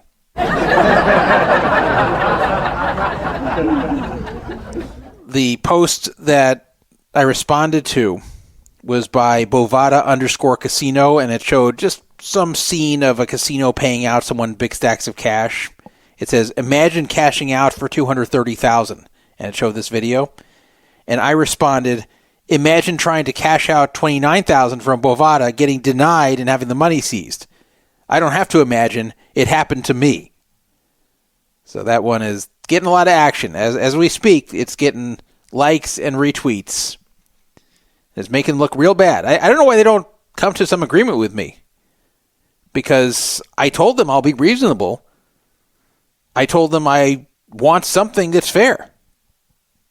They can't just say malfunction, too bad, we're taking away what you won and enforcing what you lost. They can't do it.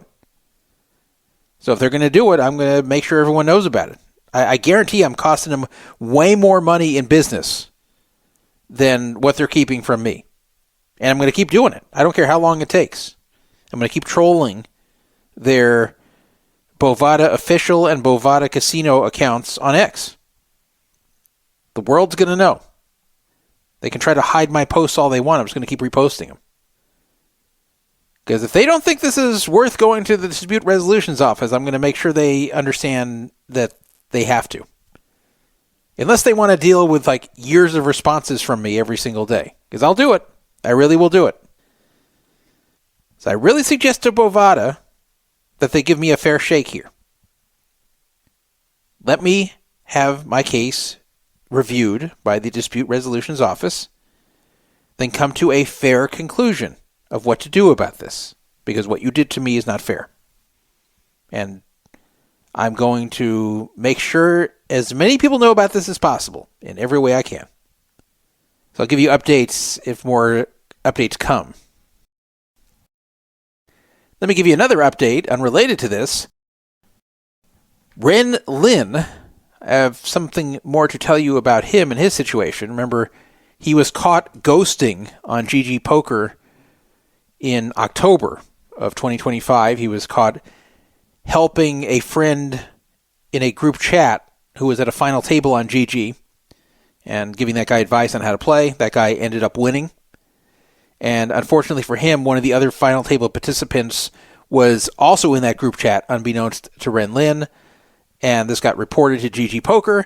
Ren Lin was abruptly kicked out of an event that was taking place live at the time. Not a World Series event, but he was in, I think it was a circuit event. Anyway, he was kicked out and he was suspended from the World Series of Poker and suspended from GGPoker indefinitely. But oddly, even though he was an ambassador for GGPoker, his ambassadorship was not removed, which is really weird. Like, why would you suspend one of your ambassadors from the World Series and suspend him from the site, but not kick him out as an ambassador? So I figured what they were going to do is they were going to wait until May, and then right before the World Series of Poker in the summer, they were going to undo the suspension and keep him as a sponsored pro and say, okay, you know, he served his time and everything's been made right, so let's go forward. Well, that's not exactly what happened. They ended up unsuspending him in December, so he was able to play the next World Series of Poker event, which means that he never really was suspended from the World Series because at the very next World Series of Poker event 2 months later, he was already unsuspended.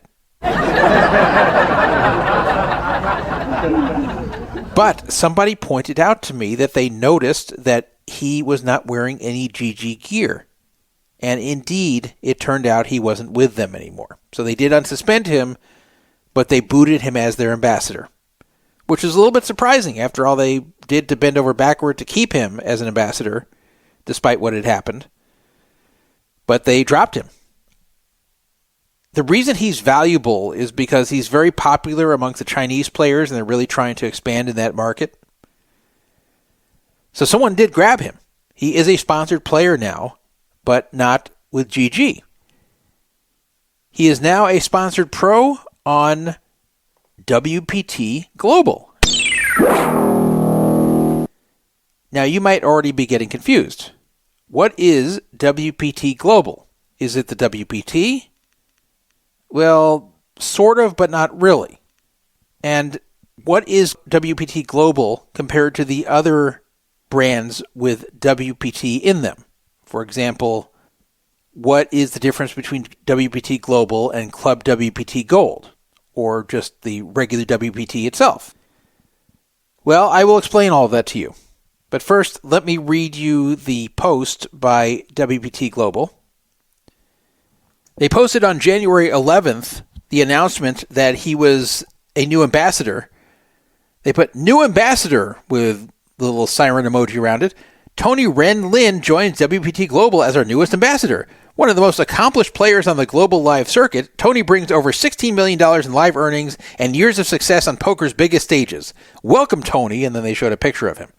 And it says, welcome to the team, WPT Global. Big smiling picture of him. Of course, nothing mentioned about the recent controversy. So people started bashing them. The response to this was not positive. Like, you can't just drop that on people and pretend like nothing was happening before this. This is not a normal signing. So people were bashing this. So what was the solution by WPT Global? Well, they deleted the original tweet, and therefore people couldn't find the responses very easily. And they made a new identical post the following day.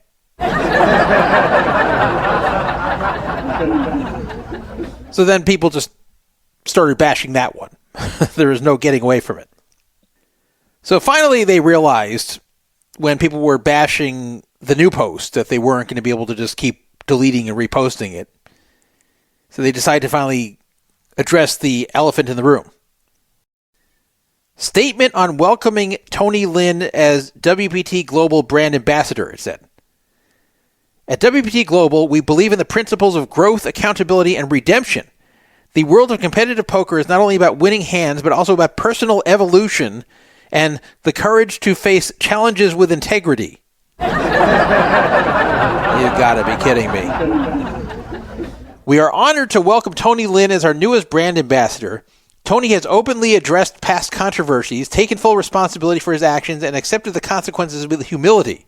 His willingness to learn, improve, and move forward demonstrates a maturity that aligns with our values.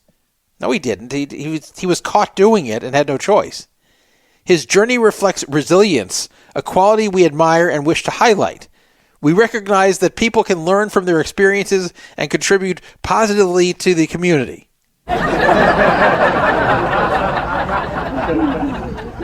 WPT Global remains dedicated to maintaining the highest standards of integrity, security, and fairness in online poker. Our decision to collaborate with Tony is rooted in our belief in second chances and our focus on the future. We stand by our platform and our players and our ambassadors as we continue to foster a respectful and trustworthy poker environment. We look forward to Tony's positive contributions and encourage our community to join us in supporting growth, both at the tables and beyond. What's beyond? Like, where's the growth supposed to occur otherwise? I know for me, beyond is my waistline. That's what's growing on me. Thank you for your trust in WPT Global. So this didn't go over well either. People were bashing that too. Like, you can't put out a statement like this. You can't put out a statement, oh, we believe in second chances and personal growth and resilience. It's a quality we admire and we wish to highlight. No one's going to fall for this. No one's going to believe this. You might as well just be completely honest. You might as well just put out a statement and say that he made a mistake and we're trusting he's not going to do it again. And he brings a lot of eyeballs to the Chinese market and that he's a good ambassador to have to grow the game. Like, that's honest, right? People would respect that a lot more than this bullshit, touchy-feely statement about admiring resilience. You've got to be kidding me. Poker.org, which puts out a lot of low-quality trash in recent years, but they put out a good article here.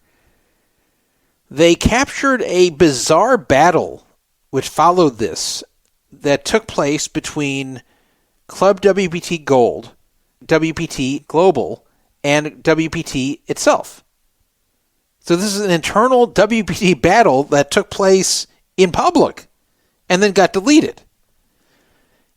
And I will admit that while I knew these were different entities, I never really thought that much about it, nor did I try to analyze it.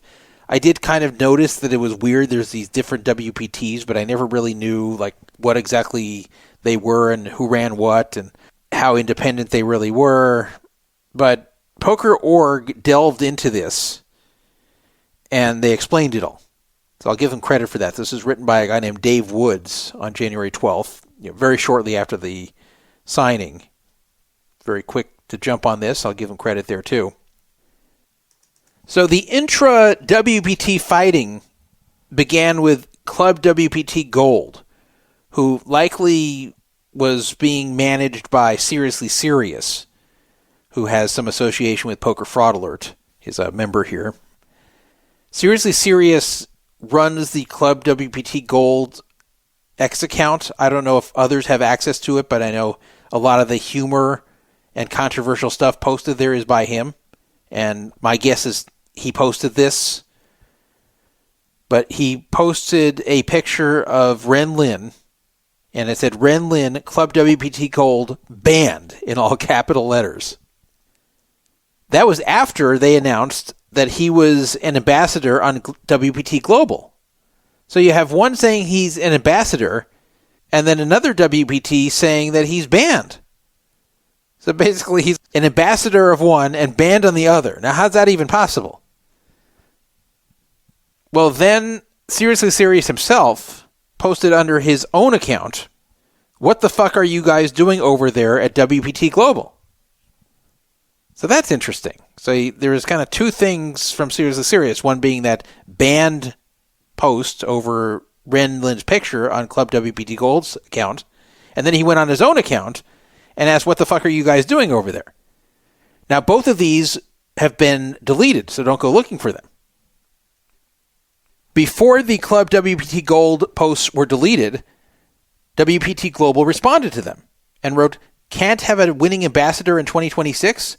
We're thorough when reviewing every ambassador we work with, including Tony Lin, and we have full confidence in his integrity and standards. We select ambassadors based upon proven performance and results, not follower counts. Others may prioritize influence. We stand apart. We will be working with Tony to share more of his side of the story soon. Well, eventually that got deleted too. And at that point was when they deleted the original post announcing that he had come as their ambassador and reposted the exact same thing, hoping to wipe all this stuff out. Then a little bit later, they posted that stupid explanation that I read to you, which is still up. So basically, here's the story of the three WPTs and what they have to do with each other. Club WPT Gold is the sweepstakes style poker site, and they actually are connected to the WPT itself. So they actually are WPT. They're just an offshoot of them. And they do offer games to U.S. players, and it is for real money, but it's in that sweepstakes form, which may or may not become completely illegal fairly soon. Already some states they've had to leave because of that. They're really aimed at the U.S. market in this sweepstakes format. WPT Global is not WPT. They're just licensing out the name. So when those two were arguing back and forth, they really are different companies. Just one has licensed the WPT name, and the other one is a subsidiary of actual WPT. The WPT itself also got in on the action and tweeted, "We do not officially endorse any of their ambassadors, that was interesting, that they were trying to wash their hands of this. That was as far as they got into this. What will Ren Lin be wearing? Well, he'll just be wearing a WPT Global patch with the prominent WPT logo on it, which is a little bit weird because it seems like the WPT brand is not thrilled about this. And Club WPT Gold, which is a subsidiary of theirs, is especially not thrilled about this, yet he is still going to be wearing a WPT patch when he plays from now on. And apparently WPT does not have a power to stop this. So that's probably why there was this infighting. And there must have been an agreement that they're all going to delete their tweets. And that's probably the main reason why they reposted their original announcement, because this infighting sprung off of the original announcement they made on January 11th. So then they wiped the whole thing and posted a new announcement on January 12th. So it both wiped off the infighting and the negative commentary from just regular players who were seeing this and thought it was ridiculous. So it does look like there was some kind of conversation, and WPT Global may have threatened some kind of legal action, saying, if you've got a problem with what we're doing, take it up with us privately. Don't bash us. You can't sell us your brand and then bash us. So someone must have made the decision at WPT that they're just going to wipe all this away and start fresh and just not comment on this further. But that speaks volumes that Seriously Serious and others who are associated with WPT are not happy about this enough to the point where they were willing to mock their licensee over it. There's a lot of infighting going on there, and I'm sure they're going to remain unhappy about this, especially as Ren Lin appears at tournaments wearing the WPT patch, even if it does say WPT Global. WPT Global just cares about expanding. They don't care so much what the people in the U.S. think of them, because they're mainly aimed at markets outside the U.S. So they really want to just attract the Chinese market, and they feel that Ren Lin can accomplish that even with a scandal. And sadly, they're probably right. It's just not a good look to the U.S.-facing brand. So I see how they all feel. Club WPT Gold thinks it's going to reflect badly on them, and people will think it has to do with them. WPT thinks that too. And WPT Global is like, hey, we don't give a crap. We just want to get more players from China. What a mess. But that's what happens when you license out your brand, is that sometimes the licensees don't behave in the way you'd like. And if you don't have contractual language that prevents it, which they probably don't, you're stuck with it. So there probably is nothing in the licensee language that prevents them from signing an ambassador who has a checkered past. I wonder if in the future they're going to make sure that's in the agreement. Furthermore, there is more fallout to this.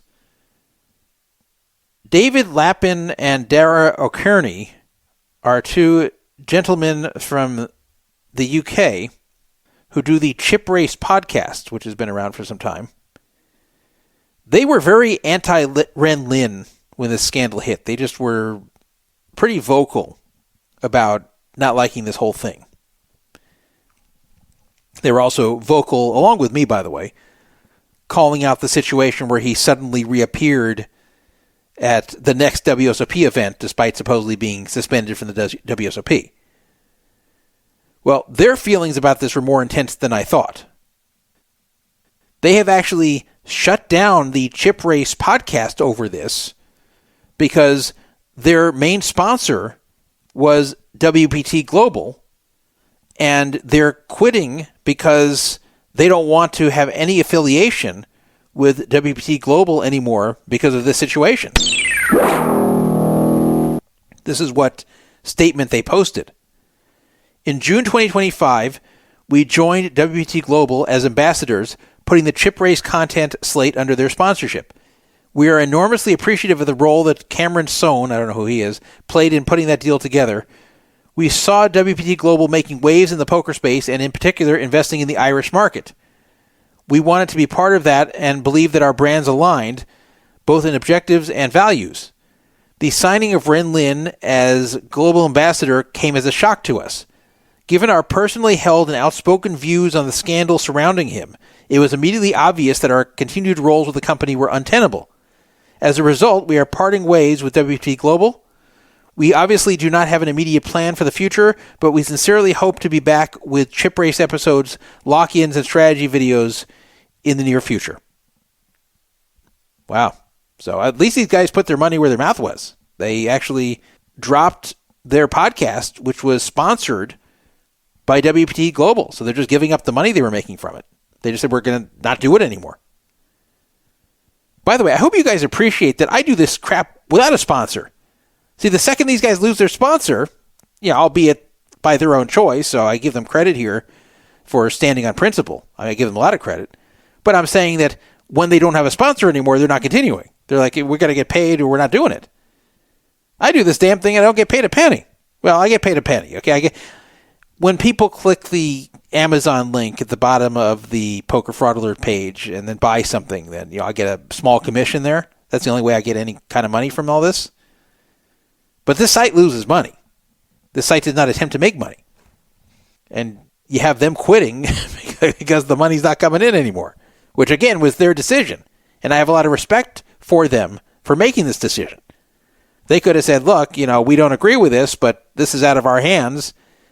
So, we're not going to stay silent on how we feel, but we're not going to quit having WPT Global as our sponsor. But instead, they said, no, we don't want them as our sponsor. We're dropping out, and the podcast is over. So good on them for actually taking money out of their own hands and killing their own podcast to stand for what they believe is right. I have a lot of respect for that.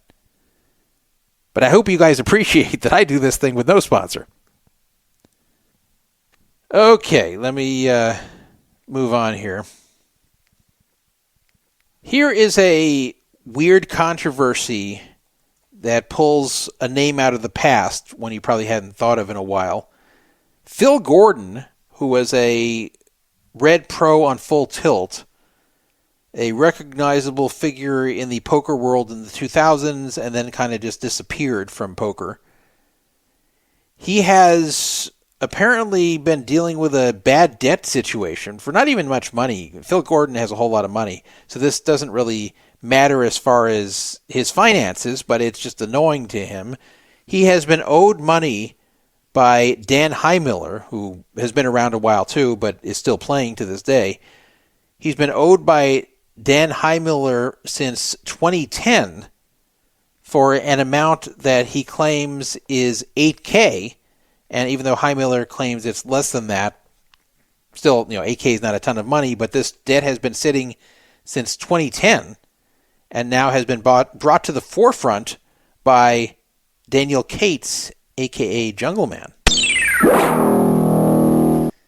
So here is what is going on. First of all, I want to explain Jungle Man's role in this. Jungle Man's kind of doing, in a way, what I do. He's become like a scam buster, which is kind of funny because he has his own history with unethical behavior many years ago with multi-accounting. But putting that aside, he's decided to call out situations in poker where he feels one person involved is acting unethically and has done so several times now. And the most recent one has to do with Phil Gordon and Dan Heimiller. Jungle Man got this information from Phil Gordon and got screenshots from him, and Dan Heimiller responded. So here's what's going on. There's some kind of contest called the Win Player Auction in around 2010. It's not really important what it was, but what had happened was that Phil and Dan entered it together as like a team, and Dan didn't have the money on him at the time, or maybe was broke, whatever it was. He loaned the money to Dan for his part of it, and then he claims that when he won, that Heimiller picked up the prize money because he was one of the contestants, and then never gave it to him. So he got screwed in two ways. So for years now, he's been chasing after Dan Heimiller, who's been actively playing poker and sometimes winning tournaments, to get paid. And every time it's been an excuse. So I'm going to read you some of these screenshots of text messages that were provided by Jungle Man with the blessing of Phil Gordon. This was now November 6th, 2016 they start, but still about 6 years after this all happened. Phil Gordon said, Dan, how are things? I'll get to the point. I was going through some old papers and came across our partnership from the Win Player auction. Heimiller said back, gambled too much, had to barrow, not borrow, but barrow, like Barrow, Alaska, B-A-R-R-O-W, had to barrow money over the last 18 months and still in debt, although I've paid back $70K. Now, the "and" instead of "am" was a typo, but I don't think the barrow was a typo. I think that's really how he thinks you spell borrow. And if you've seen Dan Heimiller's writing, you'll know why I think that. Anyway, after writing that he had to borrow money for the last 18 months, this is in late 2016, and he's still in debt, Phil Gordon was understanding. He said, understand? Sorry to hear it. Let me know when you make your way back. Inevitable, I'm sure. Didn't think about it for 7 years, so not a big deal. So this probably happened around late 2009, early 2010. Well, about 8 months later, there is something about Heimiller making $1 million bet on a fight. So I don't know if he was staked or whatever, but there was some story at the time that he made $1 million bet on a fight. And of course, Gordon is furious that he hasn't been paid back yet. So he says, if you can make $1 million bet on a fight, why can't you pay back the very small amount you've owed for 7 years? Curious, really. And no response. 11 months later, he texted him again, but I can't see from the screenshots what was there. But the next text I see was all the way in 2024. Getting a lot more recent here. He texted Dan Heimiller in February 2024, I'm going to be in Las Vegas on March 3rd for Perry Friedman's celebration of life. This is shortly after Perry Friedman died, which we covered on the show at the time, and Phil Gordon was a friend of his. Since it has been 15 years, perhaps we could settle up. And no response for a full day. He then texts 15 years, still no response. Then 8 days later, on February 27th, Dan Heimiller made a decision and he threw down the gauntlet. He said, I had about the same amount in my Full Tilt account that I would have paid you. Plus, Full Tilt ripped me off on a $500 tournament where I was blinded off in 25 minutes due to Full Tilt's starting procedure where six-handed was played and 2 or 3 seats open. I don't know what he means by that. Since you profited from a company that cost me losing my account money, I won't pay you.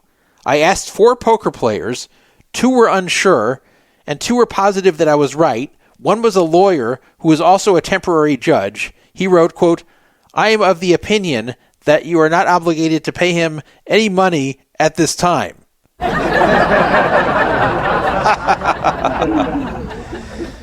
That's pretty bad. He just decided that since Phil Gordon was once a Full Tilt Red Pro, which, by the way, he was not one of the original investors. He wasn't one of the people on the board. He was just one of the Red Pros there. So, yeah, he got paid from Full Tilt for being a Red Pro. He probably got paid a good deal. But I don't see how Dan Heimiller can use that as justification not to pay him. Then when Dan Heimiller won a tournament, this was on, looks like January 18th, 2025, he texted, congrats, now maybe you consider paying me what you've owed for 15 years or even a token portion, to, quote, do the right thing. No response. On June 1st, he texted him, congrats to an old school legend, a legend that doesn't pay a 15-year-old 8K debt and stole the money from a, quote, friend and feels good about doing so. And then Phil Gordon wrote, I hired a lawyer today. You'll be hearing from the lawyer shortly. Good luck. I'm going after the full amount. Finally, he got a response from Heimiller. He said, I feel great about it. You plan to be a thief, disobeyed many U.S. laws, and accomplished your goal. I just read your message, nothing new. So basically, in this 9-year battle back and forth, where mostly it was Gordon talking every so often and Heimiller not responding much until finally throwing down that he's just not paying because he got screwed by Full Tilt and by extension blames Phil, I think this was lousy on Heimiller's part. He basically invented a reason after the fact that he didn't have to pay. It was like, yeah, I'll pay. Just let me get on my feet. And then every time he's making money, he's not paying anything. And then finally he's like, yeah, you know what? I'm just not going to pay you. You were a full tilt pro, so I'm just not paying you. So you can't blame Phil Gordon for what happened here on Full Tilt. He was just receiving money from them. He was not responsible for anything that happened there. Also, you may wonder, how did Heimiller get stiffed out of his balance there when everyone got paid by Full Tilt? Remember, the government bought Full Tilt and paid people. So how is Heimiller out the money? So Heimiller responded to these things. People asked a lot of questions of him. Heimiller responded in the same thread that Jungleman started. So here's some things he said. He said, nope, I'm right, he's wrong. Full Tilt owners decided to hold players' money in their own pockets, illegal in the U.S. Then they made a deal with the devil to stay out of jail. That included stiffing the players. Lawyers kept $45 million out of $160 million owed players. So then someone asked him, so that means you don't have to pay back money you borrowed? Classic scumbag busto thinking. I agree with that guy, named CG. So Dan Heimiller said back, money wasn't borrowed. It was a contest we won. Phil went into hiding and contacted me after the deadline to get Full Tilt money back was over. I attempted to pay him after the contest. He left the country. It was about $3,500. Someone else asked him, what was the legit reason for not paying Phil back? Heimiller said the owners of Full Tilt, Phil Gordon being one, made illegal and immoral decisions twice that cost me over $3,500, the amount in my Full Tilt account. So then China Maniac, who's done shows with me before here on Poker Fraud Alert, he asked, why didn't he get his Full Tilt balance? Referring to why didn't he get it from the government?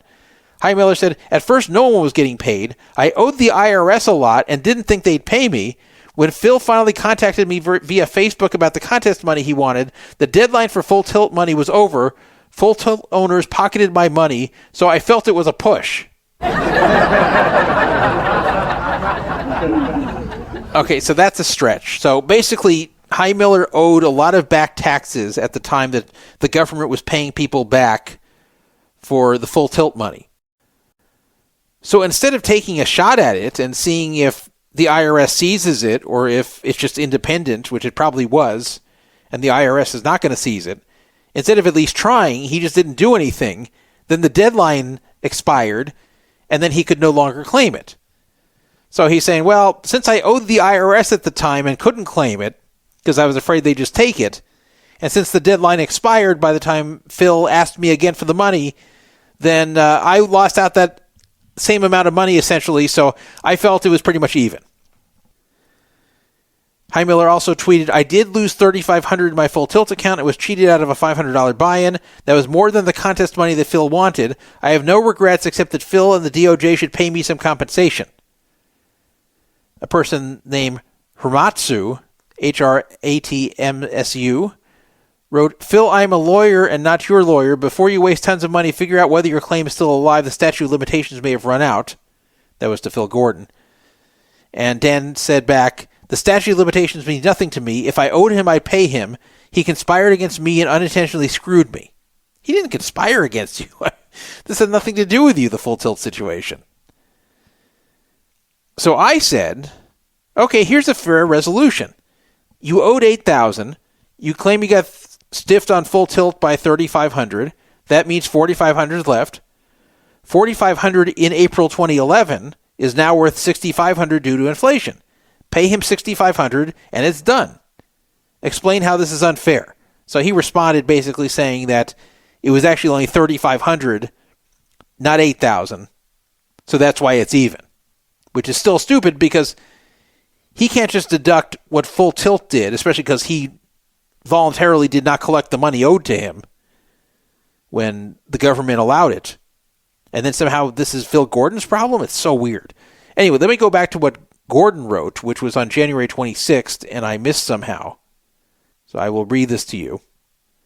Gordon wrote, thank you, Jungle Man. I've tried everything. Facts. I fronted all the money for the contest. We won, and he picked up the proceeds. Total free roll. He's owed me $8,000 for 15 years and refuses to pay or arbitrate, as you've seen, despite acknowledging the debt. He also wrote, so one last shot. Dan Heimiller, save your reputation and pay $4,000 to me directly, half of what you owe. If you don't want to do that because you don't want me to have the money, make an $8,000 contribution to a great charity in Seattle called Islandwood, and we'll call it even. I've never heard of Islandwood, but I'll tell you that sounds a little bit perverted.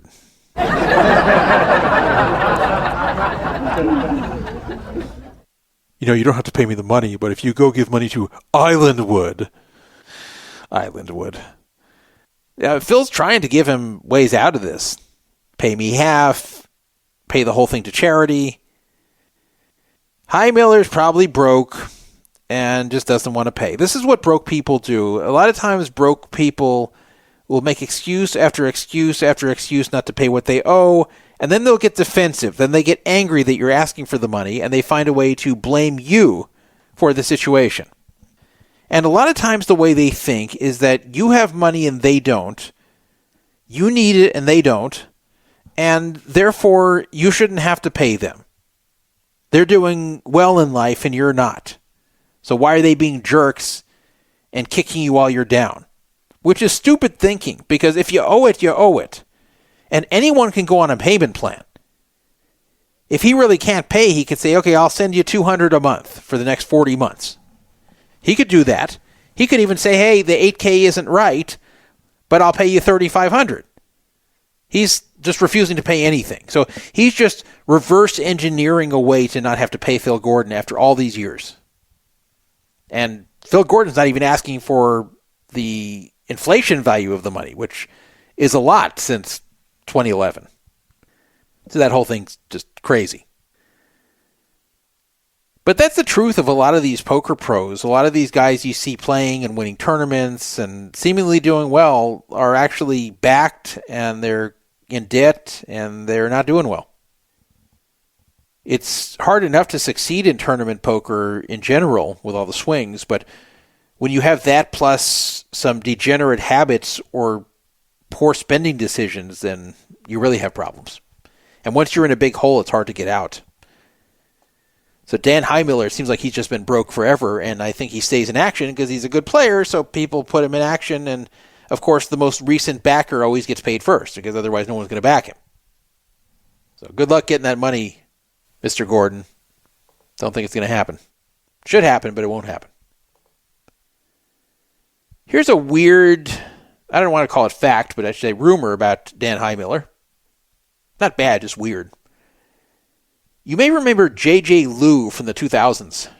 J.J. Liu. It's a female player. She appeared to be an older woman, and she was older than me at the time. But I put her at around 50, and this is in the 2000s. So I was shocked when I heard that J.J. Liu was pregnant. Yeah. How the hell is that going to happen for a woman in her 50s? And she wasn't married or anything. There was no reason for her to get a surrogate, like a donor egg. It wasn't a surrogate if she was pregnant, but it didn't make sense that at age 50 she's going to go get a donor egg when she's single. But yeah, she was pregnant. So I was shocked when I first heard this. And the person who told me, I asked, wait a minute, are you sure? Are you sure the same J.J. Liu is pregnant? Isn't she in her 50s? Well, she wasn't. She just looked old for her age. So she was actually 41 at the time, close to 42 when she got pregnant. So it was a little bit of an unusual pregnancy, but not a huge outlier. There are women who have babies in their early 40s. The truth is most women cannot have babies in their early 40s, but there are some who can. So she was one of them. She did have the child, who is now 18. Now, why am I bringing this up? What does that have to do with Heimiller? Well, I heard at the time that Dan Heimiller was her boyfriend. So either he was the father of that child and currently has that 18-year-old child that he never seems to ever bring up, or maybe they had broken up and a different guy got her pregnant. But that's who I heard she was with at the time she got pregnant. But I've never heard, after all this time, any kind of confirmation that it's actually Dan's kid. And I haven't seen J.J. Liu in quite some time. I don't know what happened to her. But she did have the kid, and in fact, she called it the miracle baby. She did not have any other children, to my knowledge. And she finished second in March 2007 at a WPT event while having really, really bad pregnancy-related sickness to where she had to keep leaving the event to throw up. And somehow, despite feeling that sick and having to miss all these hands from vomiting, she finished second in the event. Crazy how that works sometimes. The few times I played with JJ Liu, she was very pleasant. She was a nice person to play with. I have nothing bad to say about her. She just looked older than she was. I think some of it was how she dressed. She kind of dressed like an older woman. So I think that may have been part of what made me think she was older, but she also just had an older-looking face. So boy, was I shocked when I heard she was pregnant. So I don't know if that's Dan Heimiller's kid or not, but if it is, we haven't heard anything about him having a kid. Who knows?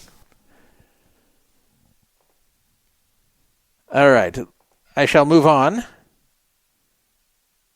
I want to talk about the latest sports betting scandal, and we're not going to have a big, long topic about this one, just a little discussion, because there's a new scandal having to do with rigged sports bets. I know you're shocked. It happened in baseball, happened in the NBA. Now we have college basketball. What's next? Haven't had the NFL yet, but I'm sure that's coming too. There were 26 arrests related to rigged college basketball and Chinese basketball games. This is kind of similar to the fixed NBA props and Major League Baseball props, except this one involves underdog first half bets, where the college players and Chinese players on the take just played intentionally poorly in the first half. This way the under would hit. This is actually a smarter scheme than the other ones. The problem with betting on props is it's hard to get a lot of action down on a obscure prop where a player is rigging it for you without attracting a lot of attention. Under bets in the first half get a lot of action, so you can put those in a lot of places and not get caught, but somehow they still did.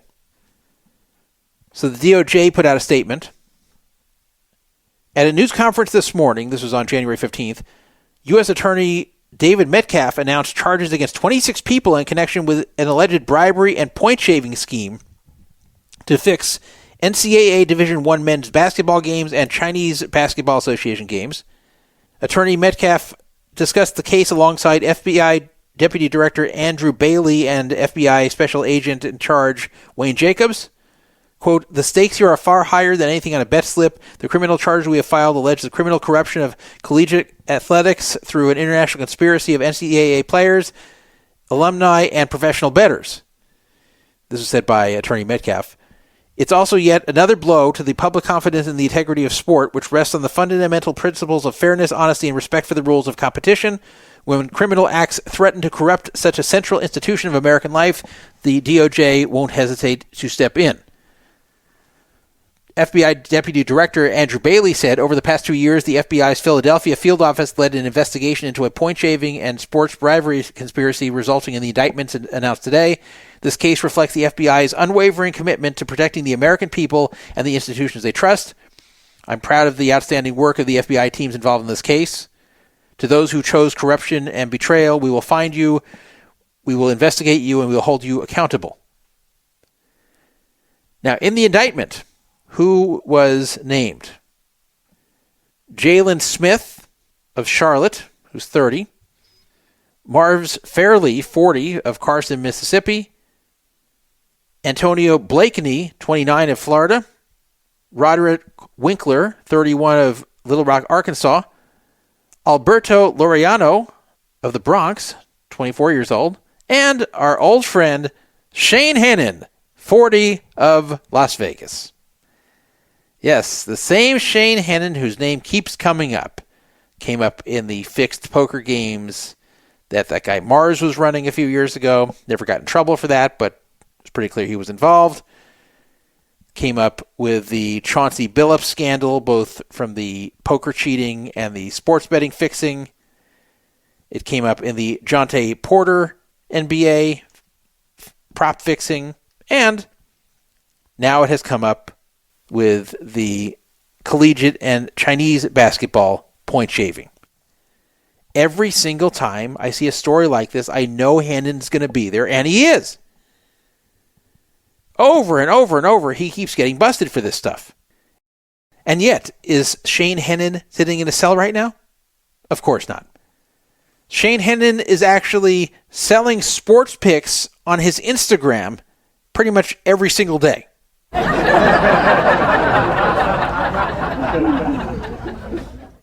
Now, what did Hennen do here? It says the indictment alleges that beginning in or about September 2022, a group of individuals, including defendants Fairley and Hennen, worked together to recruit and bribe players to help influence or fix Chinese Basketball Association games through point shaving. The fixers, including Fairley and Hennen, bribed CBA players to underperform and help ensure their team failed to cover the spread in certain games, and then arranged for large wagers to be placed on those games against that team. In the 2022-2023 CBA season, the indictment further alleges the fixers, including Fairley and Hennen, recruited defendant Blakeney, then a player on CBA's Jiangsu Dragons, and one of the league's leading scorers for their point-shaving scheme. Blakeney agreed to participate in the scheme and then recruited other players from his team to join the scheme, working together with the fixers to influence the outcome of the Jiangsu games. In or about April 2023, the conclusion of the CBA regular season, the indictment alleges that defendant Fairley left a package containing nearly $200,000 in cash, representing bribe payments and proceeds from the scheme, in Blakeney's storage unit in Florida. The indictment further alleges that after profiting on the fixed CBA games, the fixers, including Fairley and Hennen, along with Blakeney, then turned their attention to fixing NCAA men's basketball games. The three men enlisted additional participants, including defendants Smith, Winkler, Laureano, to help them organize the scheme and recruit NCAA players who would accept bribes to influence games. As alleged during the 2023-24 and 24-25 season, the fixers, including defendants Smith, Fairley, Hennen, Winkler, Laureano, Blakeney, agreed to recruit NCAA players who would help ensure their team failed to cover the spread in the first half or an entire game. The fixers would then place wagers on those games, betting against the team whose player or players had been bribed to engage in the scheme. Defendants Smith, Fairley, Hennen, Winkler, Laureano, and Blakeney approached and communicated with NCAA basketball players in person and through social media, text message communications, and cellular telephone calls. The indictment alleges, with the fixers offering players bribe payments usually ranging from $10,000 to $30,000 per game to participate in the scheme. The indictment alleges that the fixers specifically targeted college players for whom the bribe payments would meaningfully supplement or exceed the student athletes' legitimate opportunities for name, image, likeness compensation.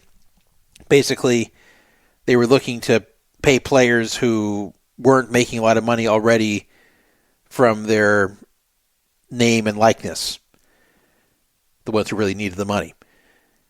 The fixers also generally targeted for their scheme players on teams that were underdogs in games and sought to have them fail to cover the spread in those games. Many of these players accepted the offers and agreed to help fix specific games so that the fixers would win their wagers. So basically they were looking to bribe the players on teams that were likely to lose anyway, so it didn't look funny if they played very badly in the first half, whereas the much better team, if they played very poorly, it may raise eyebrows. The indictment alleges that the defendant fixers engaged in a point-shaving scheme involving in total more than 39 players on more than 17 different NCAA Division I men's basketball teams, who then fixed and attempted to fix more than 29 NCAA games.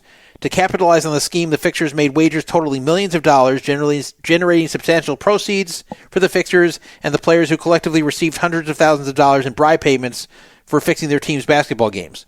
When the fixers were successful with their wagers on fixed games, the indictment further alleges defendant Smith and other co-schemers traveled to NCAA campuses and made cash bribe payments to the players who had agreed to participate in the point-shaving scheme. So that is pretty much the list of everything that happened in a nutshell. Again, this was posted on the DOJ site. So Hennen was one of the ringleaders. He wasn't just a side guy in this. So how is it that he is still sitting outside of a jail cell? Over and over and over, he keeps getting busted for this stuff, and somehow he's untouchable. They indict him, but then nothing ever occurs. These cases never seem to go forward against him. So what's going on here? I'm sure you can guess. I'm looking at Shane's Instagram, and this is posted from 10 hours ago.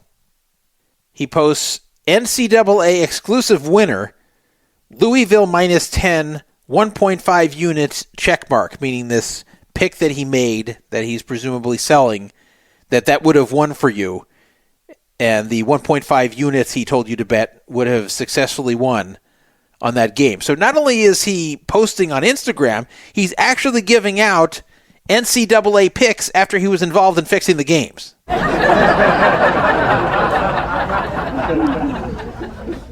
No normal bail agreement would ever allow this. Not only would he be sitting in jail at this point under normal circumstances, but if they let him out, they would tell him you cannot be involved in any way, shape, or form in any kind of gambling.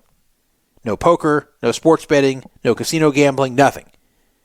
You definitely cannot sell NCAA picks when you are accused of being one of the ringleaders in fixing NCAA games. But that's what he's doing. He's actually advertising this on his Instagram. You can go look for yourself. His name on Instagram is Sugar Shane Wins. So why is he there? Why is he able to do this? I mean, it's not illegal to sell picks, but how is he still doing this? Well, as I suggested on a previous show, and I'm even more convinced of now, I mean, I was convinced before, but now I'm super, super convinced of it. He's got to be an informant. I can't think of any other explanation. And I think this is how the government keeps finding out. Like with the props, it's more understandable that there's just a lot of action on props where it doesn't make sense and they track it down. But this was betting on NCAA games that are presumably getting a lot of action on first halves and full games, and on Chinese Basketball Association games. I really think that Shane was informing the entire way. I believe that the feds, probably the FBI, have told Shane that he is allowed to just go about his normal business. And that his only requirement is that he has to come back and tell them what's going on. They have to always be in the know. And everything else he can keep doing, including fixing games. And this is actually allowed by law. Informants are allowed to break the law as far as their informing goes. Because the theory is, in order to catch a lot of these criminals, they have to let some of this crime continue to take place. And the informant has to be committing this crime, or nobody's going to believe him and work with him. Now, I know some of this goes back a few years, but at this point, I can't imagine how anyone could be dumb enough to work with Shane Hennen if they are doing something illegal. Because, I mean, how obvious is this? That he's just never restricted from gambling as part of any bail terms. And in fact, I read you the bail terms from one of the other indictments on a previous show, and it was very strange that he was allowed to travel anywhere in the continental U.S., even though he was charged in New York and New Jersey. He was allowed to go anywhere in the U.S. aside from Alaska and Hawaii. And that's very uncommon, too. Usually you're restricted to the immediate states where you're charged, because they don't want you disappearing far away where it's hard to go track you down. But it looks like he's just free to do everything. And the fact that they're still letting him do it means they still believe he's of value. Either that, or this was just part of the agreement, and maybe he's not doing any of this active cheating anymore, but he's allowed to just go forth and sell picks and gamble and whatever. But I think they're actually just making him still inform and still report, and hope that some of these people are dumb enough to not realize that he's an informant. But he's got to be. There's no other rational explanation to this. But it's funny how they keep naming him in indictment after indictment, and then he's never in jail. Just never. And he never has any restrictions on him. And keep in mind, as I said on the previous show, when you are given bail, they can put whatever restrictions they want. You don't have any rights at that point. Because if you don't like the conditions, you can just go back to jail. So basically, you have to do exactly what they say. You can try to put requests through your attorney, but they can just say no. They can just say take it or leave it. But with him, he has leeway to pretty much do everything. Apparently, the only thing he's banned from doing besides leaving the country or going to Alaska or Hawaii is drinking. He can't drink anymore. But then I've seen evidence that he's been drinking. So he's violating that too. This is just crazy. Every single time his name's there, and not only just there, but he's one of the ringleaders. So I think that's the agreement. He can do this all he wants as long as he keeps the government informed. And probably the rationale is that they will catch enough of these fixers and they will catch enough of these players who get involved in fixing these games to where after all these indictments, it's going to deter people from doing it in the future. So I think letting him get away with what he's doing is an acceptable loss to them. And there's surprisingly little discussion of this. I'm not the only one saying it, but there's surprisingly little discussion that Shane Hennen, whose name appears over and over, is an informant, but he's got to be one. You can text me 775-372-8355, 775-372-8355. From 916, Desert Runner says, Desert Runner is enjoying Vampire Radio. I'm glad about that. Desert Runner also said in the chat room, note to Druff, the sun is coming up, might need to wrap up the live show soon. He's kind of right, but I'll finish it off. Our second to last topic is a Vegas topic. We're going to have 2 Vegas topics in a row, and then we'll close out. 7 Stars has had a small but consistent benefit for a little while. I don't know when it started, but in most markets, 7 Stars had some kind of food credit, usually around like $8 to $10 that you'd get every day. And that may sound stupid, but a lot of people liked it because the food is expensive at Caesars properties, even the quick food and things like coffee or whatever. Like it just right away hits you for a lot more than it's worth if you want to get some quick snack while there. And this defrays that cost. So these 7 Stars members enjoyed the $8 to $10 food credit they were getting, and it was pretty easy to use. And while no one's going to chase 7 Stars to get that, it was just a nice little benefit that people liked having. I don't know if it was in every market. I don't know exactly what each market was giving, but I know that the benefit existed in a lot more than one market. In the Vegas market, it was $10. Well, that has gone away. And they have introduced something new, and apparently it's being introduced across the country. And so far, the response is not very positive. So this email went out to people whose home property is in Vegas. It says, rewarding your loyalty. Welcome to Caesars Rewards in Las Vegas. We truly value your loyalty and appreciate your continued patronage. This is only to 7 Stars members, by the way. As a Caesars Rewards member, you're at the heart of everything we do. Our Las Vegas resorts are designed to deliver unforgettable experiences, and we hope you enjoy every moment of your visit. Now they get to the point after. 7 Stars Social. We're introducing an exciting enhancement to the 7 Stars experience. The daily $10 food credit is evolving into something more social and celebratory with 7 Stars Social.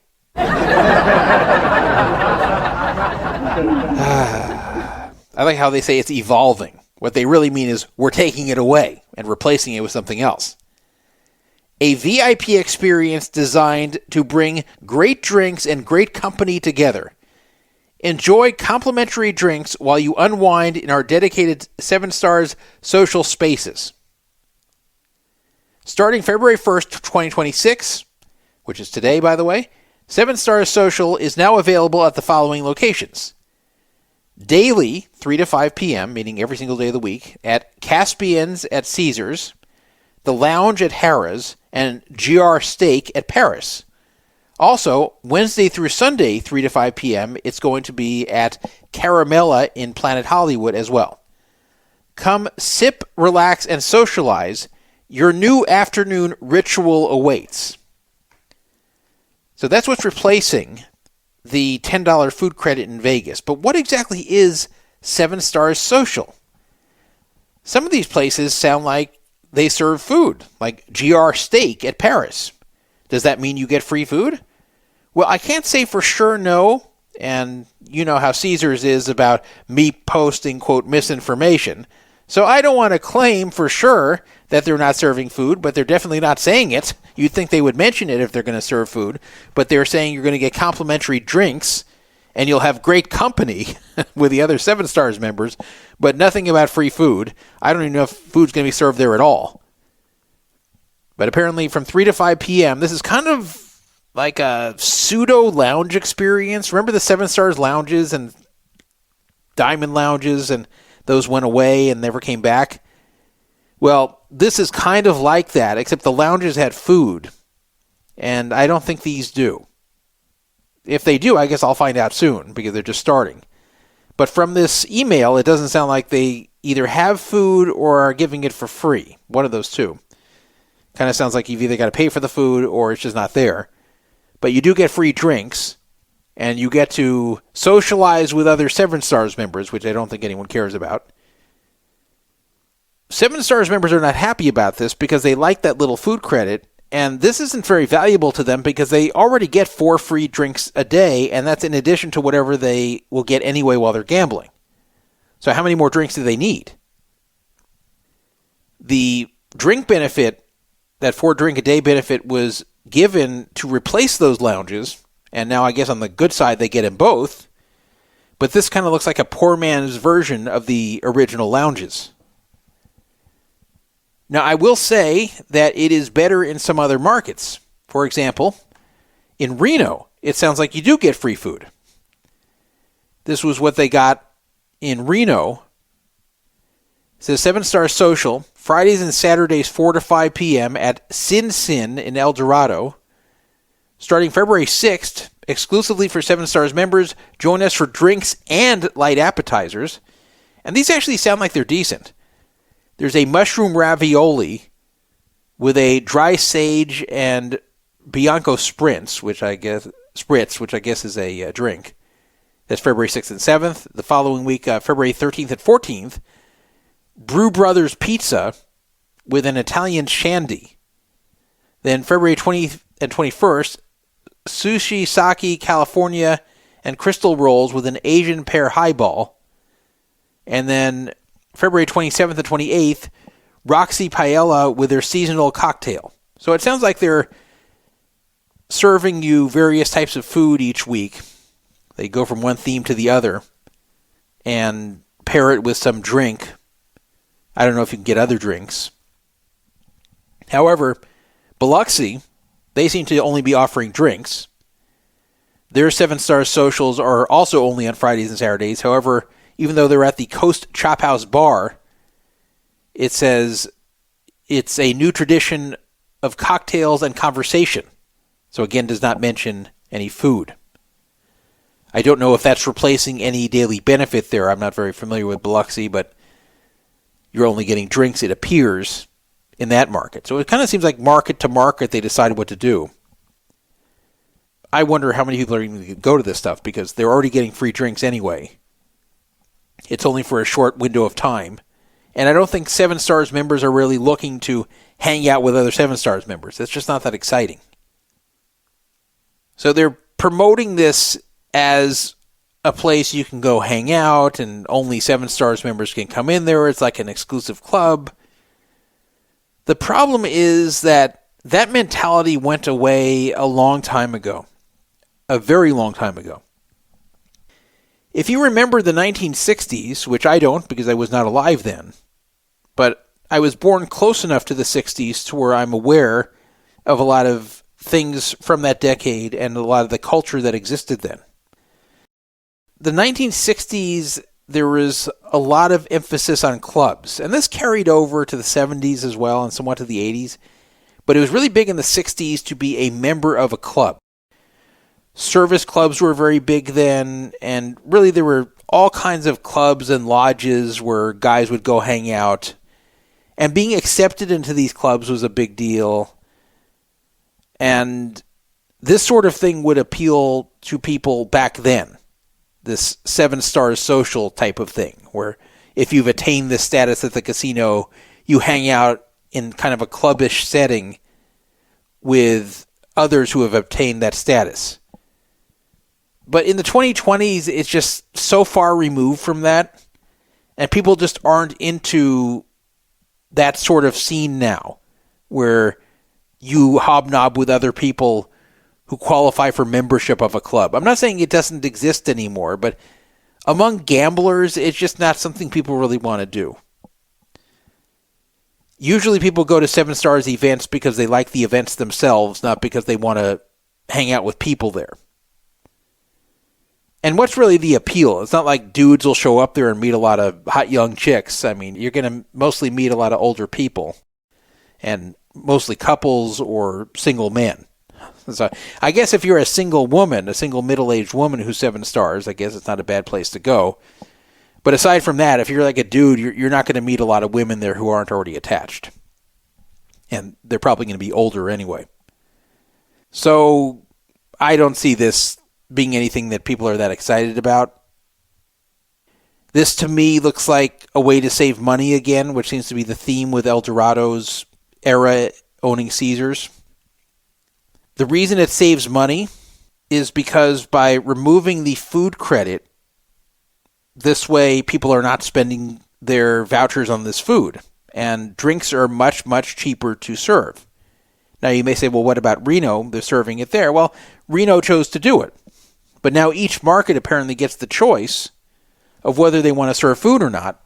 And they already had the choice about the voucher. As I said, the voucher varied from market to market. So they already had a choice there, and food really costs them money. It costs a lot more for a casino to give free food than it does free drink. Drinks are always way marked up. They're always very cheap to serve. Whereas food has a hard cost because they're not making their own food. They're not dumping the food from a huge bottle. It's something they have to buy from a third-party company that tends to cost a lot of money in bulk. You know, it adds up. Whereas the drink, they can pour so many drinks and spend relatively little money. So if you look at what each is worth, retail value, the markup on drinks is tremendously more. In fact, a lot of restaurants, they survive on the drinks they sell, and they basically break even on the food in a lot of cases. So they're looking for a way to cut back on these expensive hard charges like the food. That's what I'm guessing this is about. I doubt that they really believe there's tremendous demand for a 7-star social versus vouchers that can get you $10 of food. I think they know which one people prefer. So I will give you more updates on that if there's anything interesting to say about it as I hear the reaction from 7 Stars members. I am not a 7 Stars member. I have not been since 2018, so this will not be including me. But honestly, if I was offered to go for free, I wouldn't, because what's the point? Oh, and I believe you can probably bring one guest. That's just my assumption here. So husband and wife can go together. That's probably what it is. If you want to bring more than one guest, I'm guessing they probably say no. But maybe it's more. I don't know. It doesn't say anything about that, so I'm just assuming. Well, let's move on to the final topic. New Year's Rockin' Eve. You've probably seen it many times on your TV. It's ABC's New Year's Eve special. It goes way back. Dick Clark is the one who invented it. He, of course, is no longer involved because he's no longer alive. He did have that major stroke, at which point he was still appearing there, and it was very pathetic to see. He shouldn't have done it. He should have just stepped away. Because the funny thing is, Dick Clark was someone who was known as the perpetual teenager. He was someone who maintained a youthful appearance even into his later years. the last thing anyone wanted to see from the perpetual teenager was when he looked like an old man who could barely move his face. So he should have just hidden from public view at that point, but he didn't. He kept appearing on there, and Ryan Seacrest took over and hosted it, but Dick Clark was there and doing what he could, and then eventually he died. So this still continues long after Dick Clark's death. Live from Times Square, it's Dick Clark's New Year's Rockin' Eve 2024 with me, Ryan Seacrest, presented by Amazon Prime. Over the next 6 hours, we're bringing you over 50 of your favorite songs from some of the year's biggest stars from here in Times Square. This whole thing began in 1971 on NBC and then moved to ABC in 1974. I first saw it, I think, in the New Year's that went from 76 to 77. So December 31st, 76 through January 1st, 77.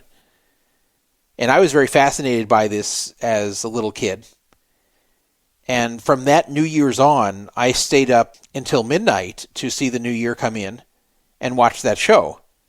And so since I had done that as I grew up, I kind of got used to it, and provided I wasn't out somewhere that I couldn't watch it on New Year's, I would always have this on, even if I was like in a hotel room and watching fireworks from the hotel or celebrating in the hotel room.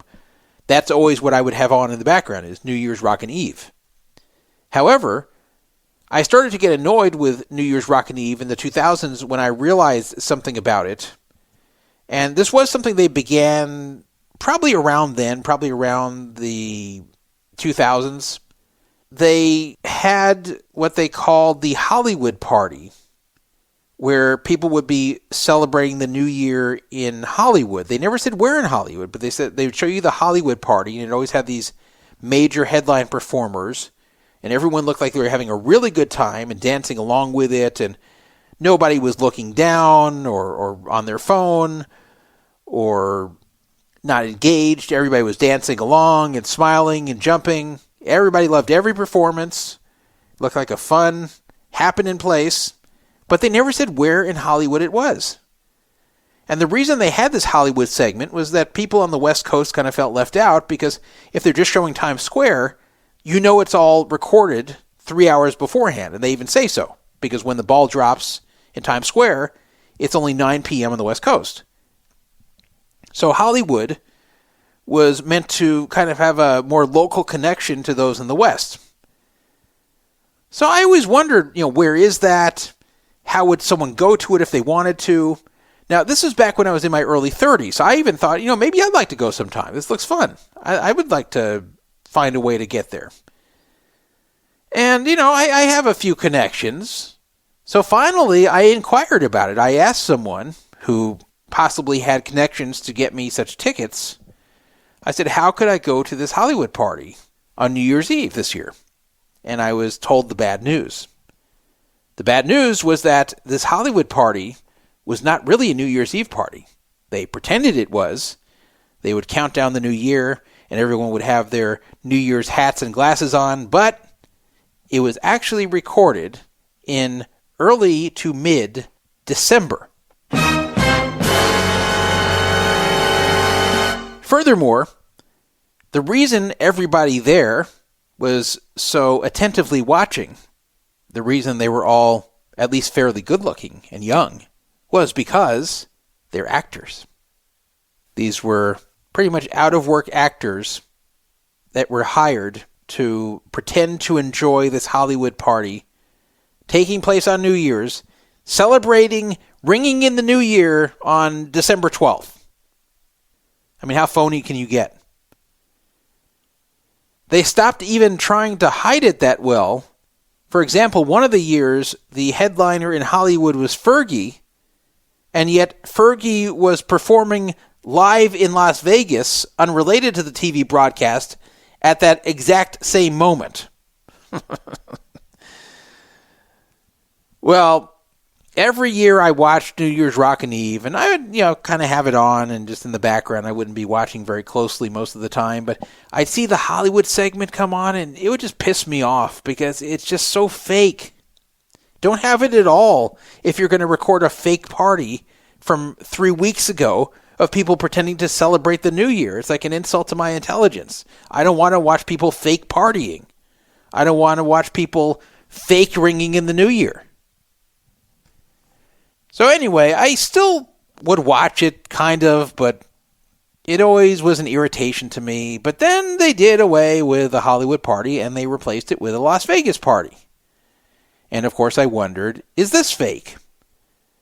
Well, they would show, like, right after the Vegas New Year's fireworks would go off, like, they would show scenes that seemed to be live in Vegas that couldn't have been faked or pre-recorded. So that made me believe that they finally got rid of this Hollywood nonsense and just decided to really do a live thing in Vegas. Well, this year, as it went from 25 to 26, I had the TV on, and Benjamin's sitting next to me, and I explained to him the whole fake Hollywood party, which he was very fascinated with that story. So we're watching the Vegas thing, and we're seeing Pitbull doing a little concert there right in front of the Bellagio fountains. And again, everybody looks very excited and engaged. And Ben asked me, is this pre-recorded? And I said, I don't know, but I don't think so, because I've seen a lot of live things in Vegas, so I think this is something current. And he said, yeah, but doesn't this have the same things you talked about, where everybody's just too excited and too happy and paying too much attention?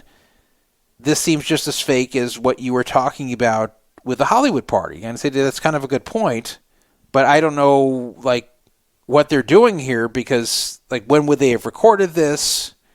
And could they really record a whole fake New Year's thing outdoors in front of the Bellagio fountain and not have people hear about it?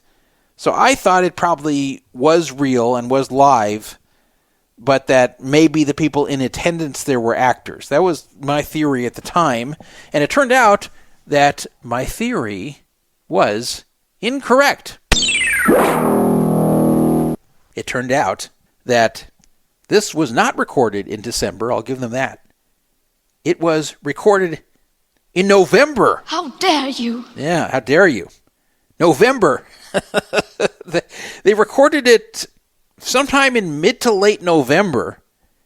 And if you watch closely, and you can find it, if you want to watch it, you can watch part of it. There was a lot of this, but you can watch one of the songs by searching New Year's Rockin, that's without a G, Rockin Eve 2026 Vegas Pitbull. Type that into the YouTube search bar, and you'll see one come up that says Fillmore X Pitbull, Yeehaw, Dick Clark's New Year's Rockin' Eve performance. That's what you're looking for. It's about 2 minutes, 40 seconds.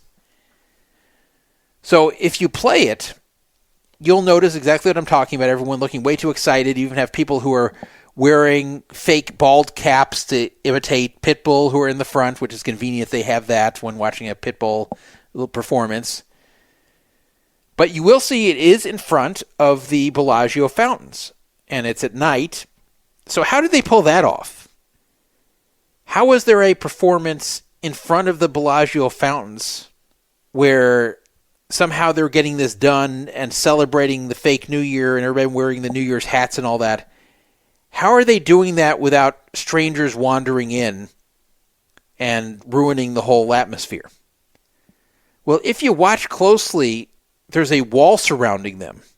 And the wall says Bellagio on it, but it's not actually a wall of the Bellagio. It's a wall surrounding them. They actually walled off the area for whenever they recorded this in November and had this little concert to where nobody could get in there. And I don't even know what people could hear, but that's what they did. And apparently it was a well-kept secret until it was finally revealed shortly after New Year's by Vital Vegas and a few other people who were in the know about this, that it was actually something that was pre-recorded way back in November. So how stupid is that? They actually had a Pitbull concert and New Year's celebration in November, right in front of the Bellagio fountain, and they walled it off to prevent anyone from getting in there and thinking, what the fuck's going on here?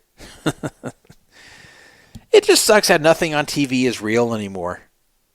Can't even watch Pitbull performing in front of the Bellagio fountains on New Year's Eve, on a night when there really are a lot of people out in the streets in Las Vegas. Like, why can't they show something live?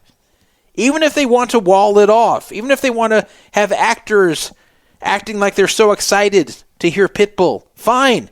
Put the damn actors, wall the damn thing off, but at least have it be live. I don't know, it just bothers me because you're supposed to be watching like a celebration across the country.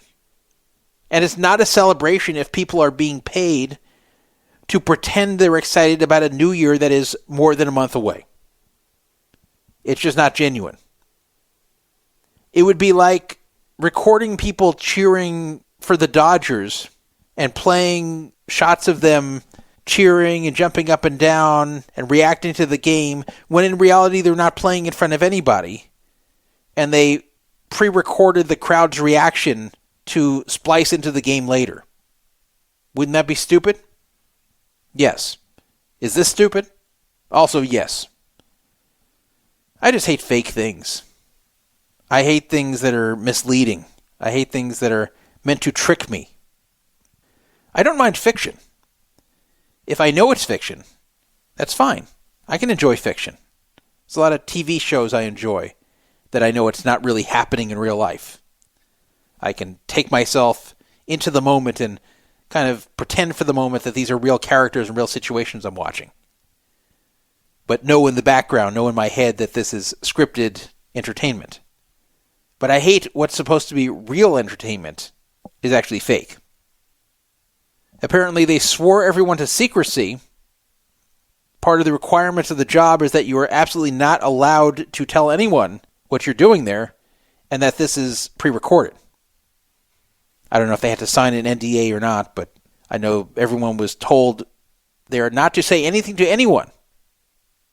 So know that next year if you see a performance in Vegas, it's probably recorded back in November.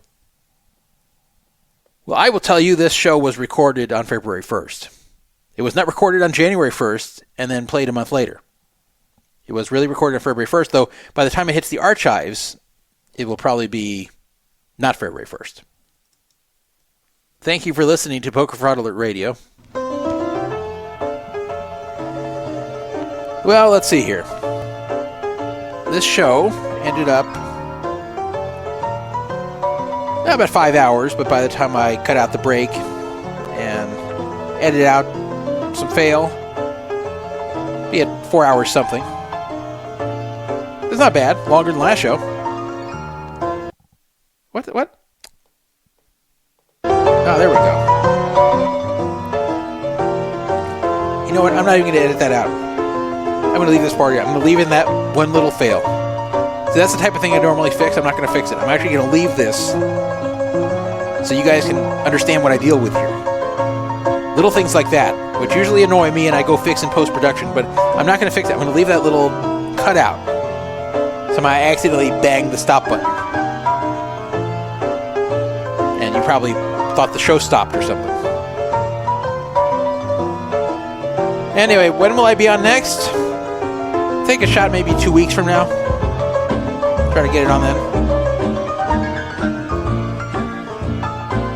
It's getting harder for me to do these long shows. I even had an idea the other day. You can tell me what you think of it if you want to text me. 775-372-8355. I kind of had an idea, like, instead of, like, waiting until I have the time to do all these hours at once and struggling through it, maybe I should just do, like, more often, very short shows. And even if I'm going to combine them later into one episode. And then maybe I can get them out faster if because there's been nights where I feel like I don't have the energy to do like a 3 or 4 hour show, but I think I could do 1 hour and go, well, I can't do 1 hour, that's just too short. So then I wait until I do have the time and energy to do it. And sometimes that wait is longer than I'd like it to be and what you'd like it to be. Well, anyway, I hope you enjoyed the return of Poker Fraud Alert Radio after 2 weeks or so. And I'll be back with more exciting news, gossip, and what have you. Shalom.